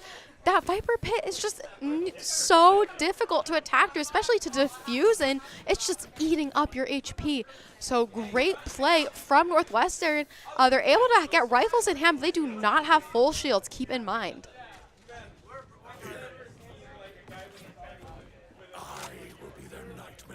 All right, we're going to see what Rutgers wants to do here now.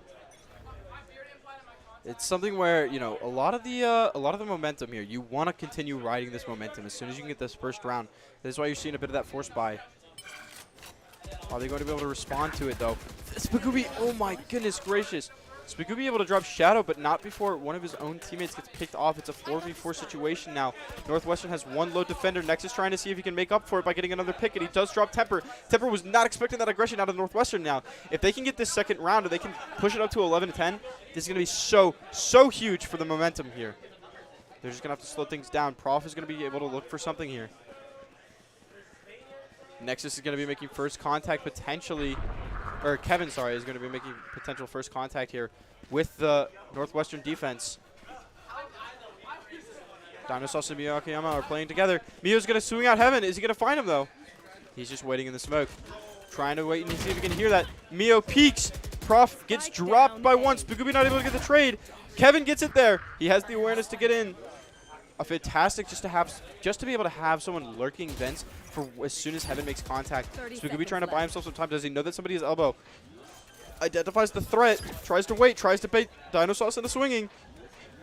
Potentially going to buy him the pool. V-Dubs, though, he knows that there's 2 elbow side. He's going to be looking Heaven. Sees 1 Heaven. Sees 2 low. Not able to control the spray enough to convert any kills. Although 3 people shooting at him doesn't buy him enough time. Doesn't give you enough time, rather, to really think about this. As we're going to see a attack side timeout here. And this has suddenly become a really close game. 11-10. There's only 1 round differential between those, and we are getting near the end of this game. This definitely has potential to go into overtime. Take another look at the scoreboard there. Raises on both sides coming in huge, 20 and 22 apiece.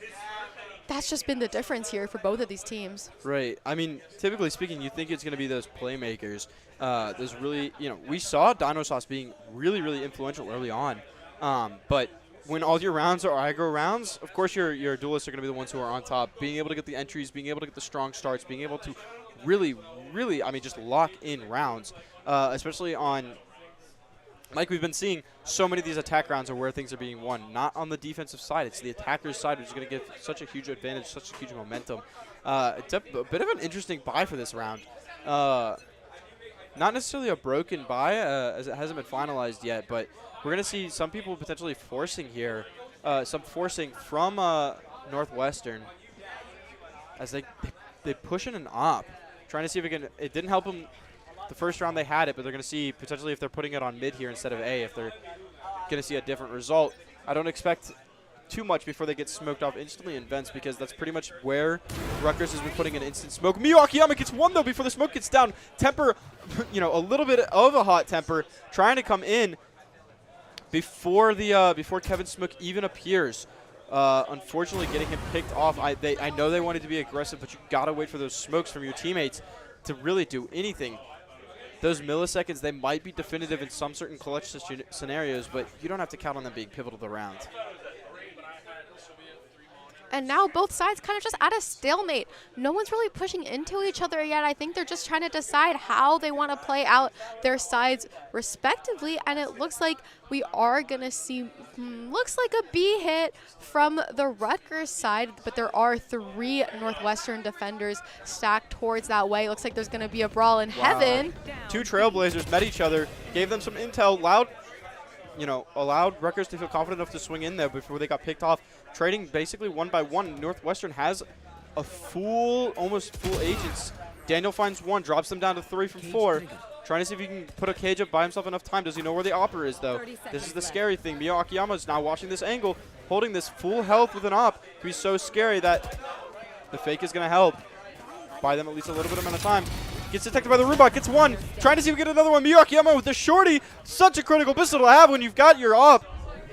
Able to trade him off. It's up to Kevin now. Kevin gets seen, so Miyo Akiyama is going to go in. Gets the 4th kill with the shorty. 2 shorty kills, 2 op kills. Fantastic round for Miyo there to show some response. Like, I'm not out of this game. Do not count me out. Do not count my op out. I will show up, and I will come to play. He's able to save his ult for a future round. A fantastic, fantastic showing there from Northwestern. And Miyo has nearly single-handedly tied this thing up. We are at 11-11 in a game that looked like it would be decided pretty quickly. We were gravely mistaken, as we are all tied up here. This game, again, certainly has potential to go into overtime as we near the 12th round for each side. And let's take a look at the buys here. It looks like a Judge, Guardian, not a full buy from the Rutgers side by any means, and an operator in Miyo's hands yet again. Trying to see if they can slow down the attack here, but the aggression is going to come out in garage. Trying to see if they can get through. They really want to make A happen, although their spike carry gets shut down. Nexus is going to get the first pick on Temper. Things continue to go negatively. V-Dubs is looking for the first pick. Dynasty is able to get 1. Nexus able to get another one, giving Northwestern such a huge, huge opportunity to shut things down. They find Kevin. They know where the last one is. They're just going to be running at him. Nexus TP's across. Kevin TP's out. Util just being thrown out left and right. V-Dub's able to get the last kill, sending them into a game point here. What a fantastic response after a 7-point round loss here. They're able to respond with 4 of their own and put themselves onto match point, threatening Rutgers University now with the game if Rutgers can't put them into overtime. And this is a must-win for Northwestern. You do not want to go into overtime. It is so hard to transition back and forth from offense to defense, and things just have so much more potential to go wrong and so many more surprises in overtime. If they can just finish this out right here, right now, that is exactly what Northwestern wants. They do not want to go into overtime by any means. A heavy, heavy stack A might get met directly with Miyakiyama's op, although the smoke is going to buy him, the Viper wall is going to buy him enough time to get up here. Lock things out, give Temper so much lead. The updraft is going to put him back into heaven. The ult gets popped. Just going to try and see if he can wait down here. The dash begins to expire. Temper hears him go. He knows he's heaven. Trying to at least give a little bit of a warning to his teammates. Don't peek this as an op here. We need smokes. We need coverage if we want to work anything on this site right now. But Temper might be able to work heaven. Doesn't know if there's any other champs there. At least detects that the chamber trip is there. Doesn't want to push into it yet. Doesn't want to give them a ton of information. Miyakiyama just staring at a wall right now. The Trailblazer detects that they have one mid, potentially identifying a rotate situation here as things get locked back down into no man's land. I think you're right. This is going to look like a rotate. Only 2 of those Rutgers players really rotating in any sense. Or maybe they're just trying to spot out, see if there is a flank from the Northwestern side. But Northwestern isn't budging. Miyakiyama sees one try to make heaven work. Misses the op shot on him, though, as the wall is beginning to come up, make this shot really difficult. So he's just going to be holding this angle, trying to shut them down from coming. But because of that, because they know that they made contact, because they know that they showed up, it buys them enough time to at least make them think, oh, now they're going to try and rotate here, which gives them enough time to rotate B, get 2 picks. Kevin gets the first one, Temper gets the second one. They have 10 seconds left to get the spike down. The clock is ticking for them. They need to make something happen. Dinosaur gets a drop. Kill, dropping Kevin. Twitch Daniel able to get the trade on him. Miyakiyama has to make something happen. The spike goes down. They need to stop it if they want to stop OT. Really, really difficult situations. A 2v1 retake. They got to go balls to the walls at this point. They see one updraft coming in. Get half blinded, trying to see if they can shut things down. The op looking for an angle back down into the corner. Looking to see if we find something. Prof drops Shadow. Now look at it. Twitch Daniel drops the last player for their team. Fantastic play from Rutgers to send it back into OT. Buy themselves a little bit more time. Trying to see, Rutgers is back on defense now. But we are going into overtime. I think this is both teams' almost worst nightmare. It's going to be really hard to transition from the attack to defense, since attack side has been like seemingly the easiest side for both of these teams. Now the question is, who is going to put up a stop onto defense and continue what they have been doing on attack, because it's clearly been working for both sides. Right. This round specifically is so scary for Rutgers, because when you were on defense, you weren't doing too hot. You're put back here again. You got to figure out something. You gave up 8 rounds in this position. You do not want this to be your 9th, because like we saw, Northwestern had a lot of momentum on defense, and if they can just win this attacking round, their defensive round, if they can really lock it in and pull it in for OT, could be the round to make happen. Spagooby gets the pick on Shadow, though. This is going to be really, really, the aggressive play here from Northwestern, not converting well for them. Spagooby able to get the first pick, able to slow things down. You're going to need these wins on defense here, which is what they're looking for. Back into the middle of nowhere. Slowing things down. We have 2 people committed to A Heaven. Rutgers recognizes that Northwestern really, really likes to play Heaven here. They just got one duelist trying to see if he can find something. Ray's not able to convert anything here. The op shot fires with no confirmed target. Smoked off here. Smokes are flying out. Things are just slow. They're just playing pace. They're just playing tempo. That's what they should be doing on defense here. They recognize that, the attacking team is down a player. Not super critical. And not only that, but they are down a duelist. So their entrances are not going to be as flashy, not going to be as strong, not going to be as surprising. So they can wait. They can play a little bit thinner than they're used to. They are ready for what Rutgers is ready for what Northwestern is going to bring. Northwestern just went from A to B back to A. It does look like Rutgers has the play read, though, and they're rotated every single one of them, or almost every single one of them, back towards A side. We are going to be met with a lot of What a shot. Beat-up's throwing out a flash, trying to see if he can get the opera off, able to strafe into security. Spagooby gets a pick out of Dino Sauce. Miyakiyama drops it, though, and Rutgers is able to lock it down. Temper and Daniel trading Nexus and Nakayama, respectively. Fantastic, fantastic play. I mean, they had the tempo. They had the read. They recognized Rutgers recognizes that Northwestern loves to rotate. They love to fake contact and go somewhere else. They did it first. They did it again. They did it at A, went over to B, did it at B, and they just went, all right, they're going back to A. It's a good call. IGL really locked things in, pulled it together, able to recognize what Rutgers needed to do there to secure the round, able to just stack heaven and get them a kill here. Mio Akiyama is now forced to look for something really strong, trying to see if they can flash out garage. Don't identify anybody. Cypher's going to hear a Trailblazer up mid. They know that they're going to try and work mid. Is he going to hide in the smoke? Is he going to get anything out of it? Here's someone smoking. Gets the pick on the tripwire. Unfortunately, not able to stop the tripwire before getting tagged by it himself. Dinosaurs is going to get the first pick here, which is so good for defense to be, again, this position where the attacking team is down a player. Rutgers is just this one away from taking home this game. They gotta cook together some sort of attack. It looks like they're gonna group together for the most part, with the exception of that one Cypher who's just kind of lurking, trying to find contact, trying to get any sort of information. But right now, it looks like Rutgers placing most of their bets towards mid, potentially B heaven. Daniel finds one, forcing the op angle to drop off a little bit. Mio's got to pull it off, waste a little bit of time here on this rotation. Gonna give Daniel enough time to push all the way up to the garage, potentially make some aggressive plays as soon as he gets his initiator with him. Spagooby potentially contesting an op. Are there two of them, though? Will they be able to trade, or do they just get one? Mio Akiyama is able to get the Spagooby. No one's there to trade him. Omen had dropped off that angle too quickly. Wasn't in mail to back him up, although 3 attackers now are able to get on site before Vito drops that number to 1. Mio Akiyama drops that number down. Another. It's just Kevin. He sees the TP, not sure where he went. Tried to go over to the defender side. We're going into a second round of OT.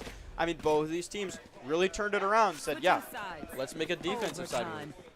And here we are in double overtime. We are going to see that timeout come in for the Northwestern side. And either side here, I think taking a timeout is so crucial. You really want to plan out how exactly are you going to go about this round. Nothing can be left to chance. Nothing can be left to, we'll just see how it goes. No, everything's calculated. Everything has to be perfect, because one mess up will send, get a loss, rack up a loss for your team. I mean, that's why we're seeing this timeout here. We've really got to recoup for Northwestern. Think about what they need to do here in order to slow things down. Northwestern's got to recognize if they want to win, they got to win on attack. I mean, you have to steal around on attack. You got to find it somewhere, because defense, it's been shaky, but it's where these teams are beginning to recoup their wins. Defense is where each team won in last OT. They've got to rethink their game plan on attack now, because attack used to be so easy for both teams. They were able to get, each team able to get 8 attacking rounds. Are they going to be able to get these defensive rounds? That's what they need to win OT. Let's see if Rutgers will be able to follow through on their defensive side, which has been generally their weaker side, as we've seen evident by the second half of that previous game, half. Rutgers looks pretty spread out. Looks like they have decent eyes on mid, but Northwestern grouping together towards the A side, although the information is there for Rutgers because of Prop's flash. Interestingly enough, I think it got stuffed a little bit by the smoke. It didn't see everybody. Some of the agents didn't get full flash. Prop just trying to see if he can find some information. Here's the nade go out. Is Kevin going to be in a stuffed situation? The smoke drops out. Shadow drops Prof. But do they know that Kevin is here on site? That is the important question. Before Shadow drops Temper, they find Kevin. Kevin gets one, but he gets wall banged here. A little bit of assistance from this guy from Mio Akiyama to drop him. Daniel's going to see if he can get the contact. Mio Akiyama swings into the smoke a little bit poorly. Spagooby finds one. It's Daniel finds another one. It's a tough situation now. Nexus has to do something. Elbow peak. Spagooby gets the kill, leading Rutgers 14-1 on this half. Are they going to be able to show what they were showing on their attacking side here in this attack? If they are, they will take the round. Or will Northwestern show back up on defense? Rutgers, you just got to stick to what was working. They were so confident on the attack side in the second half of that game. They just really got to hone in on what was going right in those 7 rounds that they went on that big run, and really just keep that game plan up, as it does look like they're going to all play collectively. They're going to group together. No one's mid. No one is B. They want to overwhelm this A site and the 2 defenders that are there. We're seeing the nade come out. We're seeing a Trailblazer come out. We're seeing smokes come out. All the utils getting dumped right now. It seems like an aggressive A start. Tepper looking to see if he can find anything. Shuts down the Boombot. Shadow sees him there, and he gets the pick before, right after Prof drops Miyu Akiyama. It's 1-for-1 right now. Another one falls. Shadow gets Tepper as well. Down for a 3-man attack as the plant goes down. Are they going to be able to get a third one? Kevin gets one. Is he going to get traded here? No, his teammates are too far away, but they see him with his back turned. He gets a little bit healed. So he's not as low. He's no longer one shot. It's going to put them in a trickier situation. Kevin's going to try and see if he can make something down. What they don't know is Daniel's lurking heaven here. He gets the first pick on Nexus. It's now a 2v3 retake situation. Northwestern, you have to do something now. Daniel gets another pick. It's just Sky. It's just Sky. Sky has to save Northwestern here. Gets one. Gets two. Is Prof going to play slow enough? He's trying to see for the fake. He swings him. Prof gets the last kill to send Rutgers into a 15-13 win here on attack. Fantastic hold there from this team. Prof did what he could, but it was not enough. Great game from both sides. It looked really decisive in the first half, and then the second half we said, hey, both teams, apparently are stronger on the attack side, which is really uncommon on split, and that just led to things being so neck and neck, and then all of a sudden you get hit with overtime where the question becomes who can win defense. Right. I mean, both teams being able to win on defense with those overtime back-to-back defensive wins really showed it up, but Rutgers' attack showed up when they needed to. A 7-round hot streak, able to win the 8th round when it matters, able to win that 9th round on attack when it matters. It gave them the game. It was so important. I mean, they played so well. All the teams worked together. Dino Sauce in that first half, all those lurks being really definitive to secure those first couple rounds for Northwestern on the first half. Shadow doing so great to frag out for their team on attack as well. Such explosive, flashy entries. We saw the same thing from on the attacking side from Rutgers as well. Rutgers being able to just bring it all together. I got to say, Spagooby doing so well to get so many picks. Such a pivotal controller, giving them the avenues, giving them the ins, giving them the smokes that they needed when they needed them the most. Fantastic team play from both teams. Rutgers was the team that was able to lock it in at the end, though, and steal that match away. Fantastic work there. A really, really great, exciting match to watch. Yes, well, thank you all for watching. This has been a great match, like you said, and we'll catch you guys for the next one shortly.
Hello, everyone. Welcome back to the Big Ten or BEC LAN.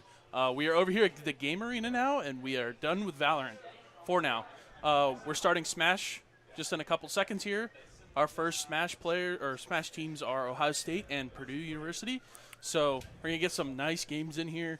It is a best of 3 crew battle. So 4 players on each team, best of 3 total. Winner will be decided, whoever wins that best of 3. They are playing actually right behind us, so you might see them pop off or hear them. Really cool stuff. So Nova's been casting pretty much all day. Right. Browsers. Brought you some Valorant. I'm feeling good. I'm feeling good. And just sort of to clarify, for those of you unfamiliar, Smash is typically just a 1v1 or potentially doubles in most formats. A crew battle format, the way it works is each team gets a total of 12 stocks. Each player has 3 stocks. Every time a player loses a stock, you don't necessarily like win games, you just win stock advantage. Yep. So if one player, let's say, has 3 stocks and another player has 3 stocks at the beginning, and one player loses 2 and kills before they kill the other player, they just go into the next game with 1 stock only. So they don't get the full game loss. This is usually when you're watching 1v1 Smash, it's the stock count doesn't matter. Right, All that matters is the game count. But this is when it gets important. You only get 12 to use. You only get 12 to lose. So it could be really definitive where sometimes even if you can get someone up to 140, 150%, if you can't cinch that stock out, your team can end up really far behind. Yeah, so really important stuff to keep in mind. It's not like your traditional one-on-one tournament. We actually have a team setting. Looks like we're going to get started right here with Big Money and Yash. So Big Money on the Diddy Kong. This is one of his signature characters. And then I'm not so familiar with Yash, but the Pokemon trainer is strong to start. Yeah. I mean, it's going to be an interesting matchup right now. These 2 characters are going to be very neutral, juggle heavy characters. We're seeing the Flood already stealing the first stock at 65%. Like we're saying, he can have as much of a comeback as he wants, but he's already down 1 stock, which is going to be really, really pivotal. A fantastic lead for Yash here as he continues to juggle, force Big Money off stage here, trying to see if he can recover around the Squirtle right now. Doesn't want to get caught out in a similar situation like he just was in that first stock. Just trying to see if he can get a bit of a lead here. Just getting tossed around a little bit. Strong ledge trapping coming out from Yash here. Yeah, and so far, Big Money only able to get 20%, and he's just getting comboed here. You got to really watch out for that water gun out of Squirtle, but you are getting some combos going. Tried to go for the stock there on the down smash, or on the down air. Right. Just trying to see if he can get something. He's got some strong aerial presence right now. Just trying to see if he can keep Ivysaur at bay. Good ledge trapping pressure. Just trying to keep him away. Doesn't want to give him too much of an advantage. Yeah, Pokemon Trainer is such a strong character here. He's able to get him up to 91%, but now that he's switching to Charizard, it's going to be a bit harder to convert a kill here. Getting the first Nana, trying to get something started. Able to get some great momentum here. Ooh. Trying to look for the juggle. Not able to get it off the top before he falls down. Able to live the back here. Trying to get it back to the stage. He gets there, and this is a ledge trap situation now for Big Money. Yeah, Big Money now here towards the ledge. He's trying to fight out of the corner. Got his banana in hand. Does get the down tilt into a forward air. And Big Money kind of just trying to play the neutral at this point. He needs a stock and just trying not to get gimped. Good up Fantastic smash. up smash. Yep. And now we're down. So stocks here down to 11 apiece. So keep in mind we're dealing with teams and not just individual players. Right. Fantastic banana to go right underneath the banana or underneath the Razor Leaf there. Yeah, and this Charizard, man, I mean, it has good kill power, but the combos are so good. He does die off that forward throw, so quite unfortunate, but at such a high percentage, it is expected. And right. Yeah, and Yash. Big Money's not too far behind, completely honestly. Like, he can completely turn around this stock here. Yeah, it's just a matter of numbers. And this very neutral focus, I mean, Yash is using that Squirtle forward tilt to pretty much all of its use cases. He's using it neutral, using it as a combo tool. The tech chase extensions. Pretty much the whole laundry list of neutral tools. He's using that forward tilt. Big Money, though, looking for all these banana, aerial kind of things. Misses the up air there. Up throw, up air is sometimes a frame trap. But great awareness to just catch him there. So, beautiful stuff from Yash. Even though Yash all the way up to 111%, wasn't able to get the stock off, so it doesn't convert the kill. Unfortunately, Big Money's going to step out here. He was able to get 1 stock off, give some momentum at least here to OSU. But Purdue has a great lead up. They're up 11 stocks to 9. Yeah. Fantastic 2-stock lead here. As it seems like they're going to be putting, I believe, El Scorcho in. Typically a Snake player. from Yeah, as far as I know. I don't think we'll see anything other than Snake. Right. Fantastic Snake player. He's been working on some other characters as far as I know.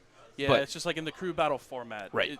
Snake is just so strong. He has so many good matchups. It's like you can Right. pretty much slot him in anywhere. Snake does fantastic against Ivysaur and Charizard here. And the important part for El Scorcher to keep in mind is, even though he's behind, like the Snake matchup, you want to play for stocks, right? So like Snakes usually want to play with the lead, but he's already behind technically. Right. Even though Yash will be down a stock, it's like El Scorcher needs to take these stocks as fast as possible without losing any of his. Right. Because when you think about it, it might look like he's up a stock, but in reality, his team is already down 2 stocks. Yeah. So which could be really scary. The formality here, Yash is going to run off the stage and lose that first stock, but that's because he lost it last game.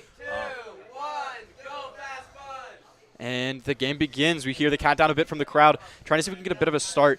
Yeah. Snake is, the one thing about Snake that is always so scary is Snake doesn't necessarily need to keep all of his stocks. Sometimes he just plays more aggressive. He'll blow himself up with nades. He'll be looking for stuff. Yash off with a great early stock, though. Able to catch the Cypher into the air.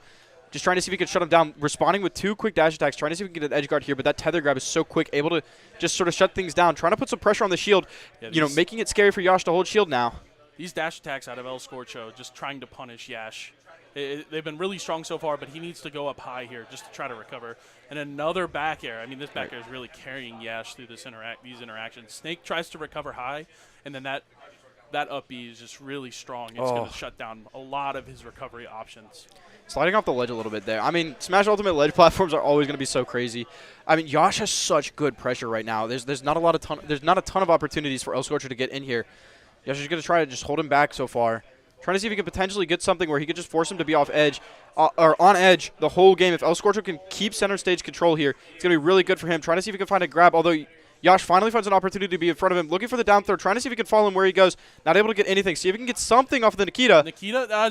The tether comes back from the depths there for Yash. I mean, lives from usually somewhere that doesn't nice. The untaggable spike there. Yeah, Nikita's really strong just to pretty much deny any recovery. Wow, that bomb saving him. Just going to go high here to try to live as long as possible. That C4 is expiring, so he will blow it up and then gets hit off stage once again. Yash trying to call out either an air dodge or just a, jump off the platform type of thing. And it calls out the run away with the up smash. Loses 1 more stock. I mean, Yash has done fantastic so far. He's taken 5 stocks alone in this crew battle.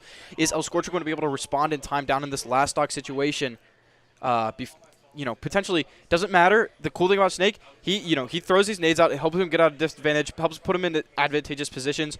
Doesn't make it so as awkward for typically a heavy character who can get juggled so easily. It doesn't matter how much damage he takes. As long as he keeps his stock, he's fine. He tries to go high again, and Yash reads him exactly the same way that he did on that first stock, though, to kick El Scorcho off the match. Yash taking 6 full stocks before being eliminated. Still has 1 stock of his own. Fantastic lead for Purdue. So the whole dilemma there with Ivysaur against Snake is like Snake wants to recover high, clearly, and it's just sometimes he gets shut down by that, that Vine Whip that Ivysaur throws out. Snake goes so high, and then also, like, if you really can't recover low either because Ivysaur's down air is just so big. Right. It will shut down that Snake low recovery if he tries to go to the ledge. So really good stuff from Yash. The back air is honestly carrying him right now. Yeah. I mean, it's hard. Ivysaur is one of the best ledge trapping or like edge guarding characters in my opinion. You've got the Razor Leaf for anybody recovering horizontally. You could threaten up B from basically you could double jump up B to threaten high, up B to threaten low, or at least like horizontal. You've got the huge down air to threaten low. And then if they want to go over you, like Snake, if you want to go up and go down, your only tool is those B reversal for aerial drift because that up air is such a good juggling threat. So now we got Soft to Silk tapping in here for Ohio State. Definitely one of the strongest players to be enrolled at Ohio State. Right. A strong player in the region alone, one of Columbus's best players as well. So fantastic opportunity to have him here representing OSU. A strong start here already, taking some definitive lead in the neutral, getting juggled himself though. The up B is going to push him up to 55% right off the start. Trying to see if he can find something here. We're going to see the switch already to Ivysaur, just trying to see if he can convert anything off of this high damage. Look for a bit of a fake. Great parry there to understand, he likes falling with these back airs. That's going to be unfortunate, though. Doesn't snap to the ledge, so he's going to eat a full F smash. Yeah, luckily, he's low enough to not kill. It's super important for Silk to try to recover as close to the ledge as possible. Good reflector or else there. He will get down aired by the Ivysaur. And this bow might just take the stock here. I mean, such good stuff. But wow. Yeah, Yash goes Able to low save his to jump. get back, and I mean, once again, that tether really saving him. We Right. can clearly tell that Ivysaur is the strongest out of all these PT Pokemon. So Right. Trying to see if we can get anything else up there, but Charizard just such a heavy here that he's not going to be dying for a little bit longer. Right. Pit, one of those characters historically that struggles to kill the up B out of shield, is going to be able to convert this early stock out of only at 100% here, whereas Pit is struggling to do really anything past 126. If there's, he might be a few good hits away, but are you going to land those few good hits? Trying to see if he can get a little bit of a roll. He doesn't read the check chase correctly. The down smash is not going to be able to get it. Just having that big body is so good here, especially in a crew battle situation where all you need to do is keep your stock. And Silk is really desperate for this stock. I mean, he's trying everything. Forward smash on the shield is definitely a desperate move, but 172 on Charizard, pretty much anything will kill. Yeah, that There dash it is. attack, one of the signature Pit kill moves, and that will take out the first Purdue player. So they're now down to 9 stocks. Ohio State 5 remaining here. Right. Good stuff from Silk, cleaning it up.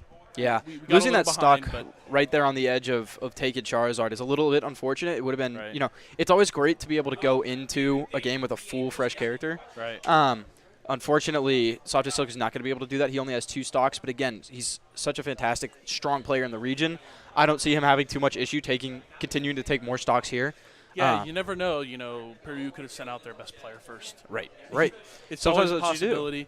Sometimes that's what you do. You try to get as much of a lead as possible, and then really depend on those later, subs to pretty much clean up the job. There's not a lot left to do. So. I mean, Purdue has been playing strong all day, though. The whole team has really shown up to play. I mean, that's what got them. That's what has gotten them this 1 seed so far in bracket.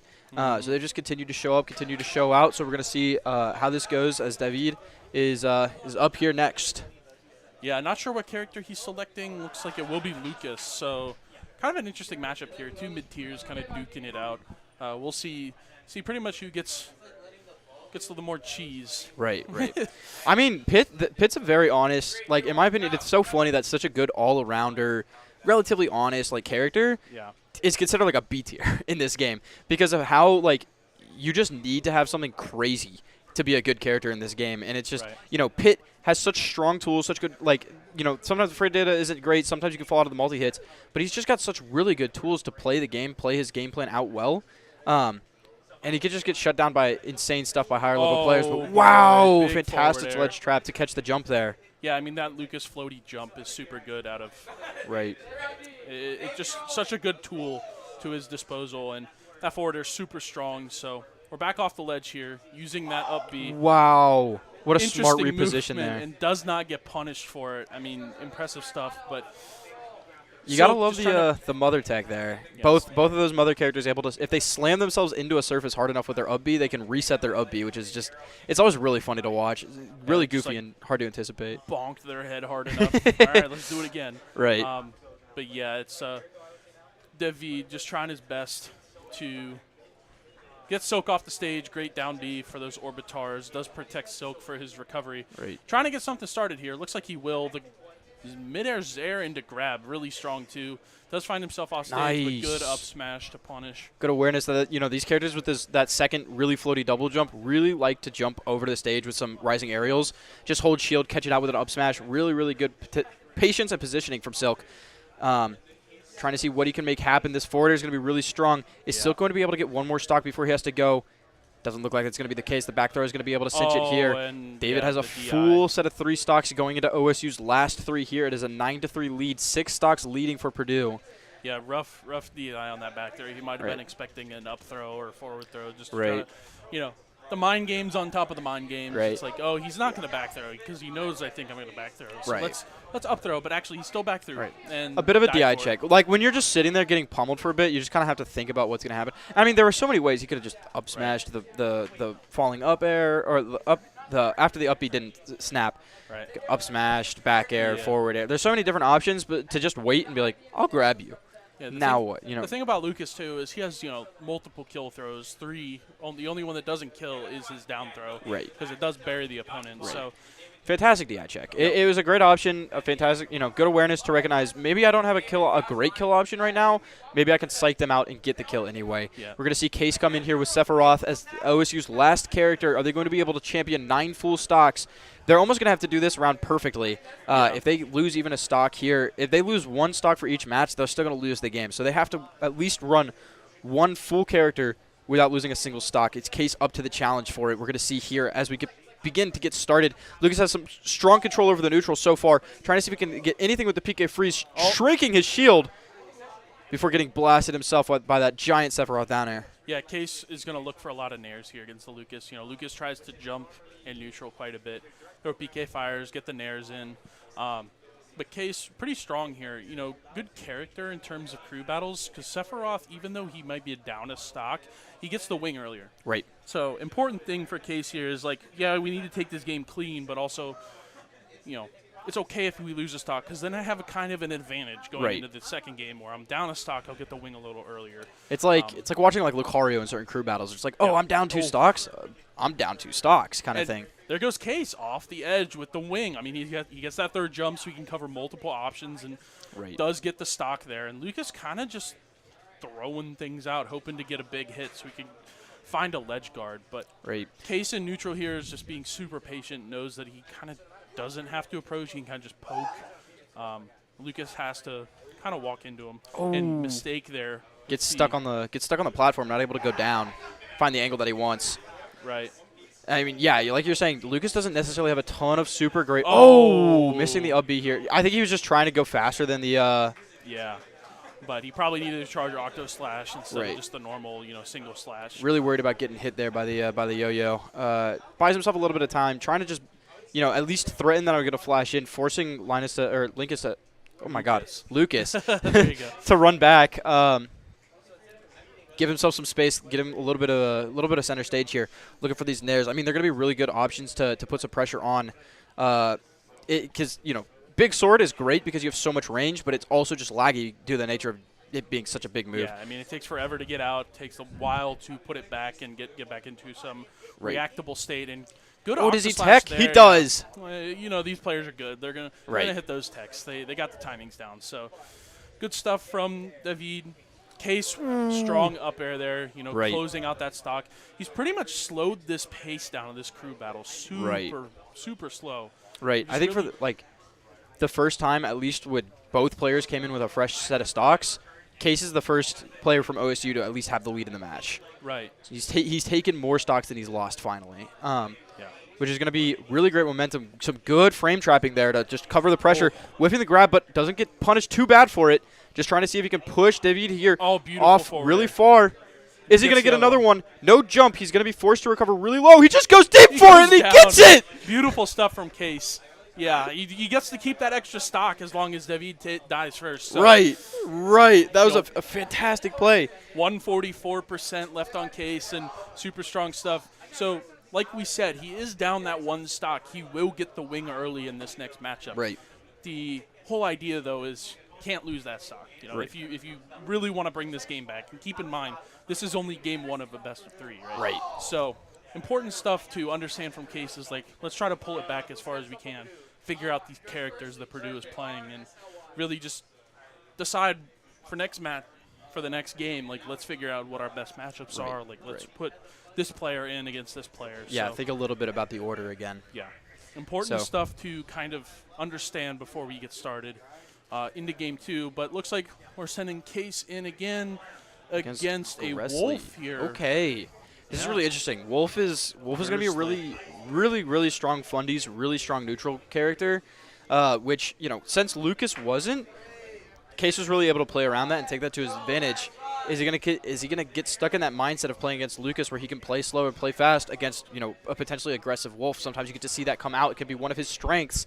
Yeah. Or is he going to be able to reset fast enough and pull things back in to give OSU the lead that they so desperately need right now? Again, Case is playing this super slow. I mean, Wolf misses the dash attack on that B&B, but he's gonna bring it back. He's gonna bring it back with a couple forward airs, try to get some laser beams in there. That is one thing that Wolf has that Lucas kind of doesn't. He has a really good projectile. Right. It is pretty much transcendental where it goes through any other projectiles, goes through hitboxes, so you don't have to worry about it clanking with anything. Right. Yeah, and super good stuff. Case already has the wing, for this first stock. He is at 80%, but percents are relatively even here. It's just a matter of who can get this first stock off the board. If Case does, he will try to slow down the pace of this game quite a bit. Oh, and drops the shield on the Wolf up B. One thing where the timing just throws you off. Looking for the down smash, gets crushed up. Yeah. The back throw is going to take it. Although he has one stock to afford for each match. As long as he doesn't lose this last one, if he can take all 3, he gets to go into the final match, bring Purdue down, potentially even 3-1. All he needs to do is take a few more stocks, and he's already close to getting this first one. He has some great frame trapping so far. Is what I'm recognizing here. He's able to just force the opponent to make options. He's making them be jumpy. He's making them play unsafe. But just as equally, he's getting juggled just as much as he's able to juggle this Wolf. Yeah, and Case just really eating this percent right now. He does have the wing back up, but it's going to be really hard to try to bring this back. If he gets this stock, it might be a possibility, but he can't take too much. Yeah, and great counter. counter. Gursey's been recovering to ledge quite often with that down B, and Sephiroth's counter is a beautiful tool to try to combat that. Even if the timing is wrong, he gets that extra hitbox and gets sent back off stage. Right. It's a really impressive tool. Recognizing that he probably wants a bit of a ledge trap here. Is he going to go deep enough for it? He doesn't. He goes a little bit high, trying to see if he can catch him doing a beefy towards the stage. Doesn't catch any pressure. Gets caught out by the timing here of the up B a little bit. Trying to see if he can just go back to stage, get him off the pressure. Able to hold the shield here. Looking to see if he can find something. Resets neutral. Going for the advantage. Good tech roll. Finds the grab. Trying to see if he can convert it here. Good F tilt here. Strong presence. Looking for the spike. Doesn't able to get it. Yeah, just trying to see if he can push him off. Air dodge out, misses the Octa Slash back on the stage, and that forward tilt's really going to put him in a strong, weak position. He has no air dodge, but the Octa Slash going the other way finds the stock. All right, Case at 128 still doesn't have the wing and that back air does it. The iframes you get off the platform, give Gursey that one back air there. Doesn't matter what your range is, you can't get far enough away if you. So Ohio State still doesn't know. We still don't know the third character. We can only assume what it might be. But we do know 3 of them, and we can kind of match up in some ways or the other. Purdue looking really strong out there. I mean, Yash taking, 7 stocks? Yash, I believe, took, 6 or 7. Just super good stuff from him. Ohio State's really got to figure out, how do we deal with this guy? Let's get him out early. Let's get him down for the count. Right. We can try to deal with the rest of the team. So could be something where as soon as you see that strong player go in, you're like, okay, this is the player that we had who was able to take care of this player. So before we put some of our rougher matchups in, let's put this in first. And there's a lot to rethink about when you go into the game 3. Mm-hmm. Now you know who's good. Now you know how to test the waters. Now you get a feel about what's going to happen, what to expect. Right, and it's more so like Ohio State needs to think like. I'm pretty sure when they put in their orders for who's going in and what, the first players are random. Right. So, you could end up against the worst matchup or the best matchup. It's just pretty much like, who do you think can start you off strongest? Right. That's the biggest question. So, we might be seeing the Case Sephiroth again, but we're working on setting up game 2. So, this is a best of 3. Purdue has taken game 1. We are looking at game 2 here. If Purdue does win, they will move on. If Ohio State takes this game, we'll head to a game 3. But Smash, OSU, I wouldn't count them out for this game too. Yeah. 4-0 is not a terrible place to be in. It's not a huge deficit. It sucks to at least not even get to see their 4th player. Mm-hmm. But it's not the worst deficit ever. Now the really interesting thing here is Purdue has brought 5 players today, which means they do have a counter pick. So they do, and Yash himself was kind of a counter pick. Right. Strong against Snake. Pokemon trainers just generally very strong. Considered a upper tier character. Wouldn't quite consider him above the rest, but he's up there. Right. Or he or she. You can play as both. Same Pokemon though, which is cool. True. You get some shinies. They're different colors. You could choose how to load them out. Yeah. But it's it's definitely very interesting because they can change. They can be like, this is what we need against a Sephiroth. They put in their 5th player who might have a better matchup. So we're going to see Corrin here, actually, from Purdue. So some swordies. We got some swordy action. Yeah. Even stocks to start, so 12-12, Ohio State and Purdue. We have Cantaloupe in for Purdue. So this is their 4th player that we've seen so far. Right. And then the Case Sephiroth starting us off here again. Sword versus sword. Whose is better? Right. Corrin's a little faster, but Sephiroth has bigger swords. So Right. And it's really funny. These two characters, in their debut games, were debuted as the characters with the longest range. Right. That was their like selling point when they both debuted. Well, Corrin in Smash 4 had the longest F Smash out of their F Smash had the longest range out of any melee move. And then Sephiroth, when Sephiroth first came out, his F Smash was the one that they advertised as having the longest range. So these are two well-ranged, large sword characters basically going up against each other now. Yeah, and then in Ultimate, you get Min Min, you Yeah. get Byleth, and you're like, well, who has the longest range now? It actually kind of depends. But Right. getting in here to game one, it looks like Case will take a slight percentage lead. Does find that strong enough, though. I think he will go off stage here just to try to get this, beautiful Octa Slash. Way to clean it up. 72% on Case, takes that first stock. Good stuff out of him. For once, it might be a one-stock lead, but it is OSU's first lead of the set. It's a very fantastic position to be in if they can continue this momentum. It is the player that we hadn't seen yet, so we don't know whether or not we're really stuffing out a huge threat or a potential threat that could have been. But it's nice to know that we can at least get one more player potentially unlock, at least get a few more stocks under our belt.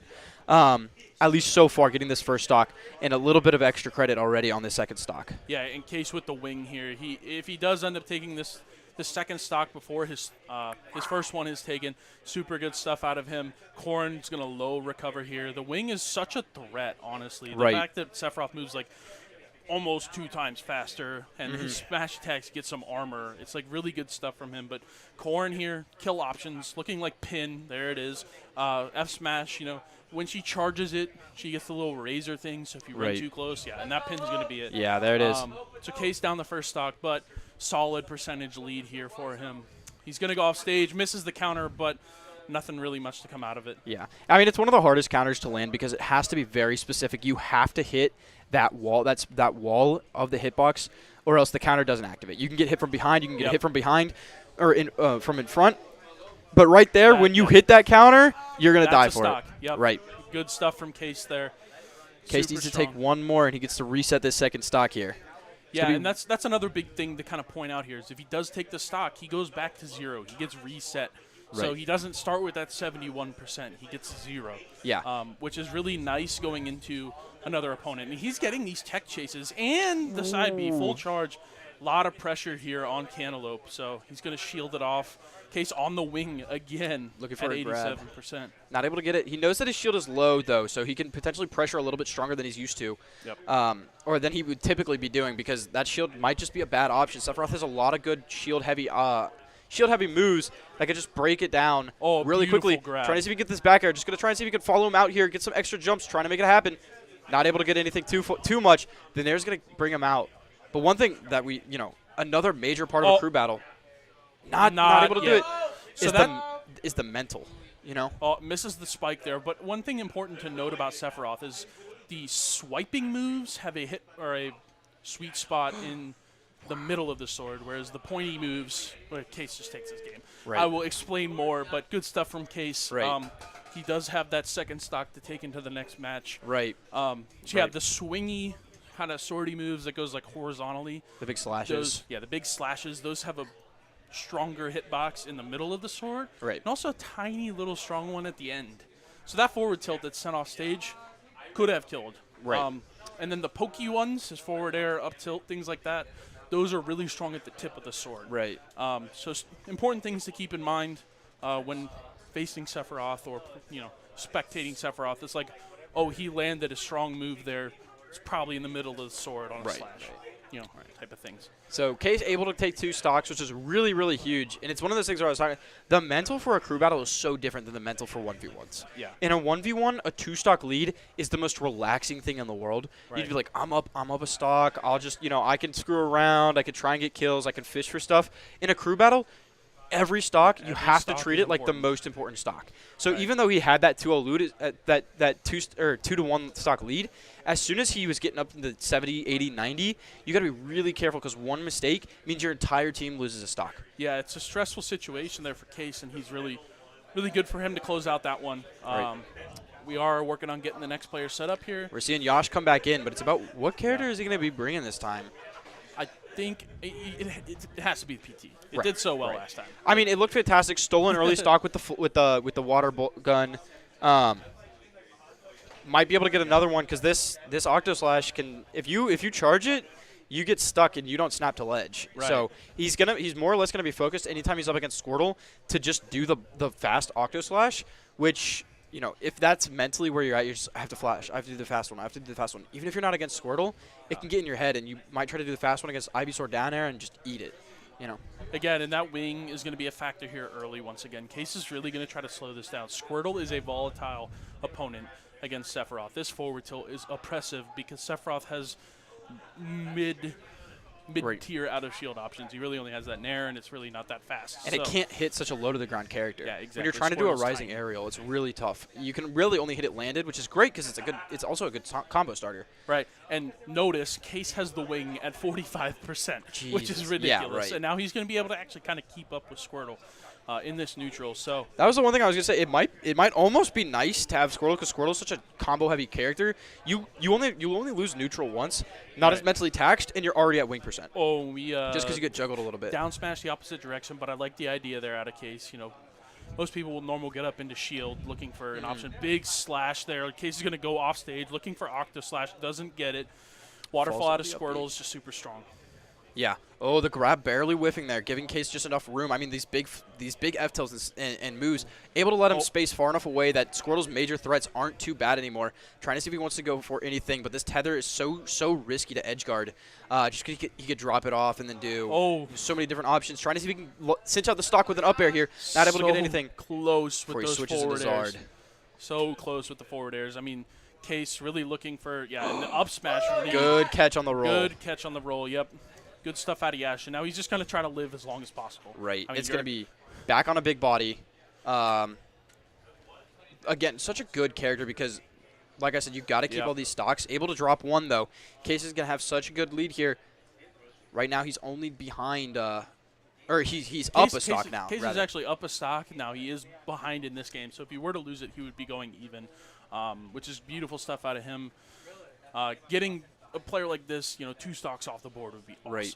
So trying to see if he can get one more going for a bit of an edge guard. the Counters just a little bit too counter early. and the Looks air for a dodge. tech and doesn't need it. Yep. Yeah, it's one of those things where if you're just not at the right percent for it, you'll just be falling out of up Bs and buffering a tech for it, and you're just going to eat a lot of it. buffering an air dodge, which is even worse. Air dodging so low off the stage is devastating. There's so many characters like that. Like just that comes to mind. There's like DK up B, Bowser up B, Corrin up B, where you think, oh, I'm gonna hit this by this big final hit. I need to tech it against the edge of the stage, or else I'm gonna get blasted. And then they snap before the move ends, and you fall and you out just of the fall. little tiny hitbox, and Right. you're done. And a lot of characters have those up Bs, but yeah, an important part to note is that you need a hitbox in front of that recovery in order for Sephiroth's counter to actually go off. So that's why you tried it against Squirtle and Charizard, but not like Ivysaur, because Ivysaur's hitbox disappears when he hits the ledge. So, looks like Ohio State will be sending in soft as Silk this time. Yash dropping their first stock. Also, it's a little minute, but the reason Yash switches all 3 times before he dies is because when you die as Pokemon trainer, you will send in whoever the next Pokemon in the cycle is. So that's why he always tries to die at the beginning of these games as Charizard, because then he just gets sent in as Squirtle and he doesn't have to worry about like switching or wasting time. Yep. So, Yash starting off really strong once again. I mean, what else is to be expected? These back airs really finding their groove, and Silk will catching the neutral first get up stock. there. Yeah, neutral get up out of Silk. I mean, the first stock lost in less than 30 seconds. Really, really fantastic here. Yeah, and that's pretty much what Yash is doing. 30-second stocks are really good ways to start comebacks. So, yeah, these combos super good. Up air, the platform ladders, extension too. Yeah, and the up B just to cap it off. Silk is going to look off stage, and the Nair misses. And Trying he to go will low. recover. Ooh, looking for a down air. Not able to convert it here. Silk might just be looking for a little bit of stage control, and he does get it, and that lets him gets the Nair, sort of stuff out all of Ivy's good options. Pitt's got some really great tools to deal with the Ivysaur matchup, but just in disadvantage, Ivysaur dominates so much. He's going to see what he can do now. Goes low, switching to that big body again. He doesn't want to be put in a situation where he might just accidentally die for messing up 1 or 2 things. Able to air dodge through the up air here. Now we're just going to be resetting onto the platform. Silk just going to look for some stage control, trying to keep Zard out, and whiff on Purdue the looking Nair for there. their way in. Yeah, just the hitbox shifting there out of the Charizard is what causes the Nair to whiff, and Yash being super confident, not air dodging early. And then Good ledge cancel. Side B cancel on the ledge. Beautiful stuff from Silk. He's going to look for more ledge traps. It's 3 arrows in a row. Charizard is done for. So Silk here ties up the stocks. Right. He is at 87%, but I believe, even though this Ivysaur is volatile. Right. He only needs to take 1 more stock off of Ivy, and then, OSU continues to have their lead. Right. Purdue down to 7 stocks, although we haven't seen, really their stock sweeper. So, or Yash was their stock sweeper in game 1. Right now, he's only been able to take 2 stocks so far. Is he going to be able to take, 3 stocks rather? Is he going to be able to take another one? He does. Drops Ohio State down to 7 stocks. This is going to be such an important stock because if Yash gets a full stock, we've seen him cheat early stocks before with the flood, with the down airs, with just like the up B. If he can do that against one more of OSU's players, that could be so huge.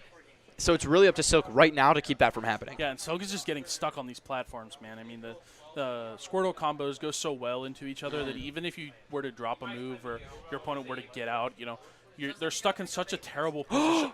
Dude, the switch just in time. Beautiful stuff. But the weak back air into Nair is going to give Silk some stage Good up presence smash. once again, and great up smash to punish that Razor Leaf.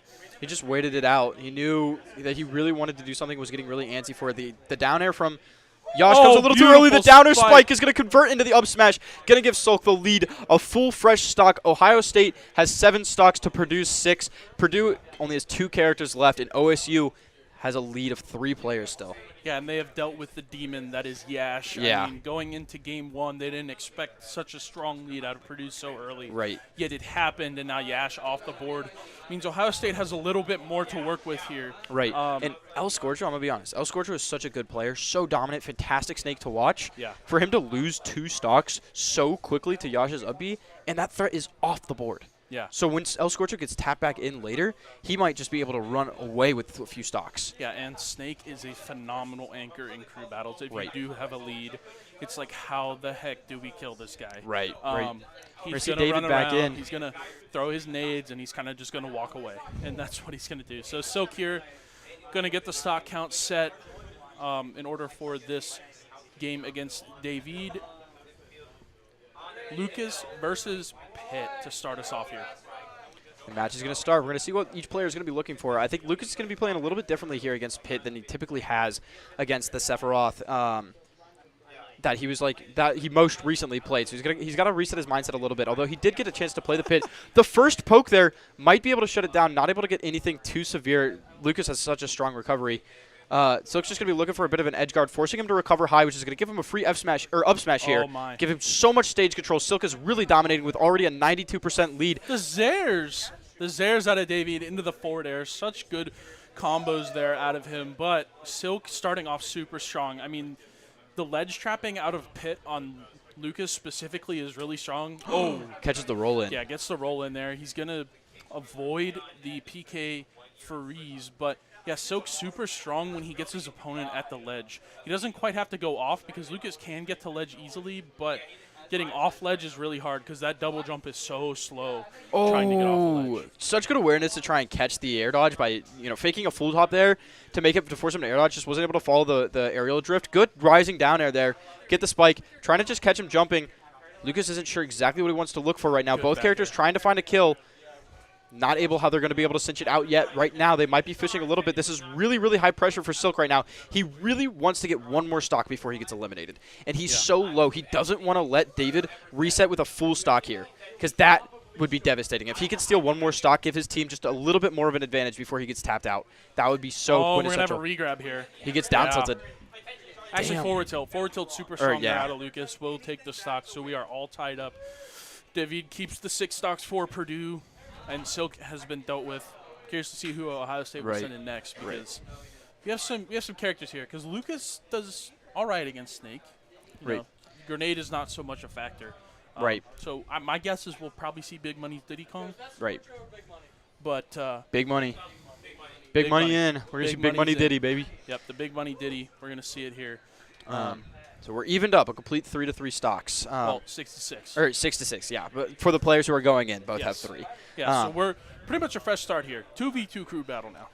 right. Which is really unfortunate that Silk couldn't get that last stock off.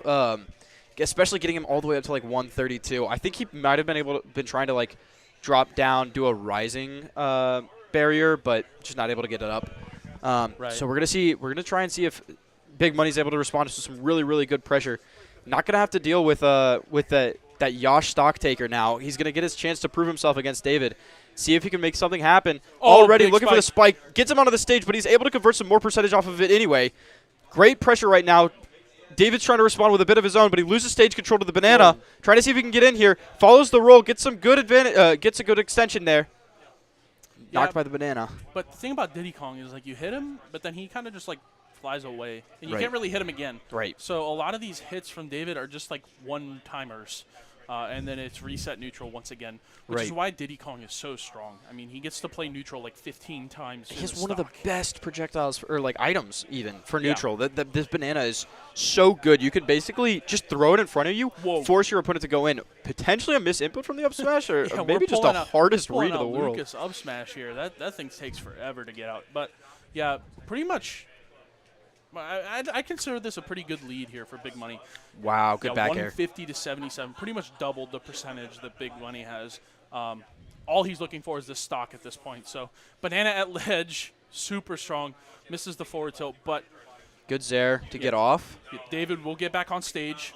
Trying to see if he can get anything here. That should be it if the hit is strong enough. Yep. Right. Does take the stock.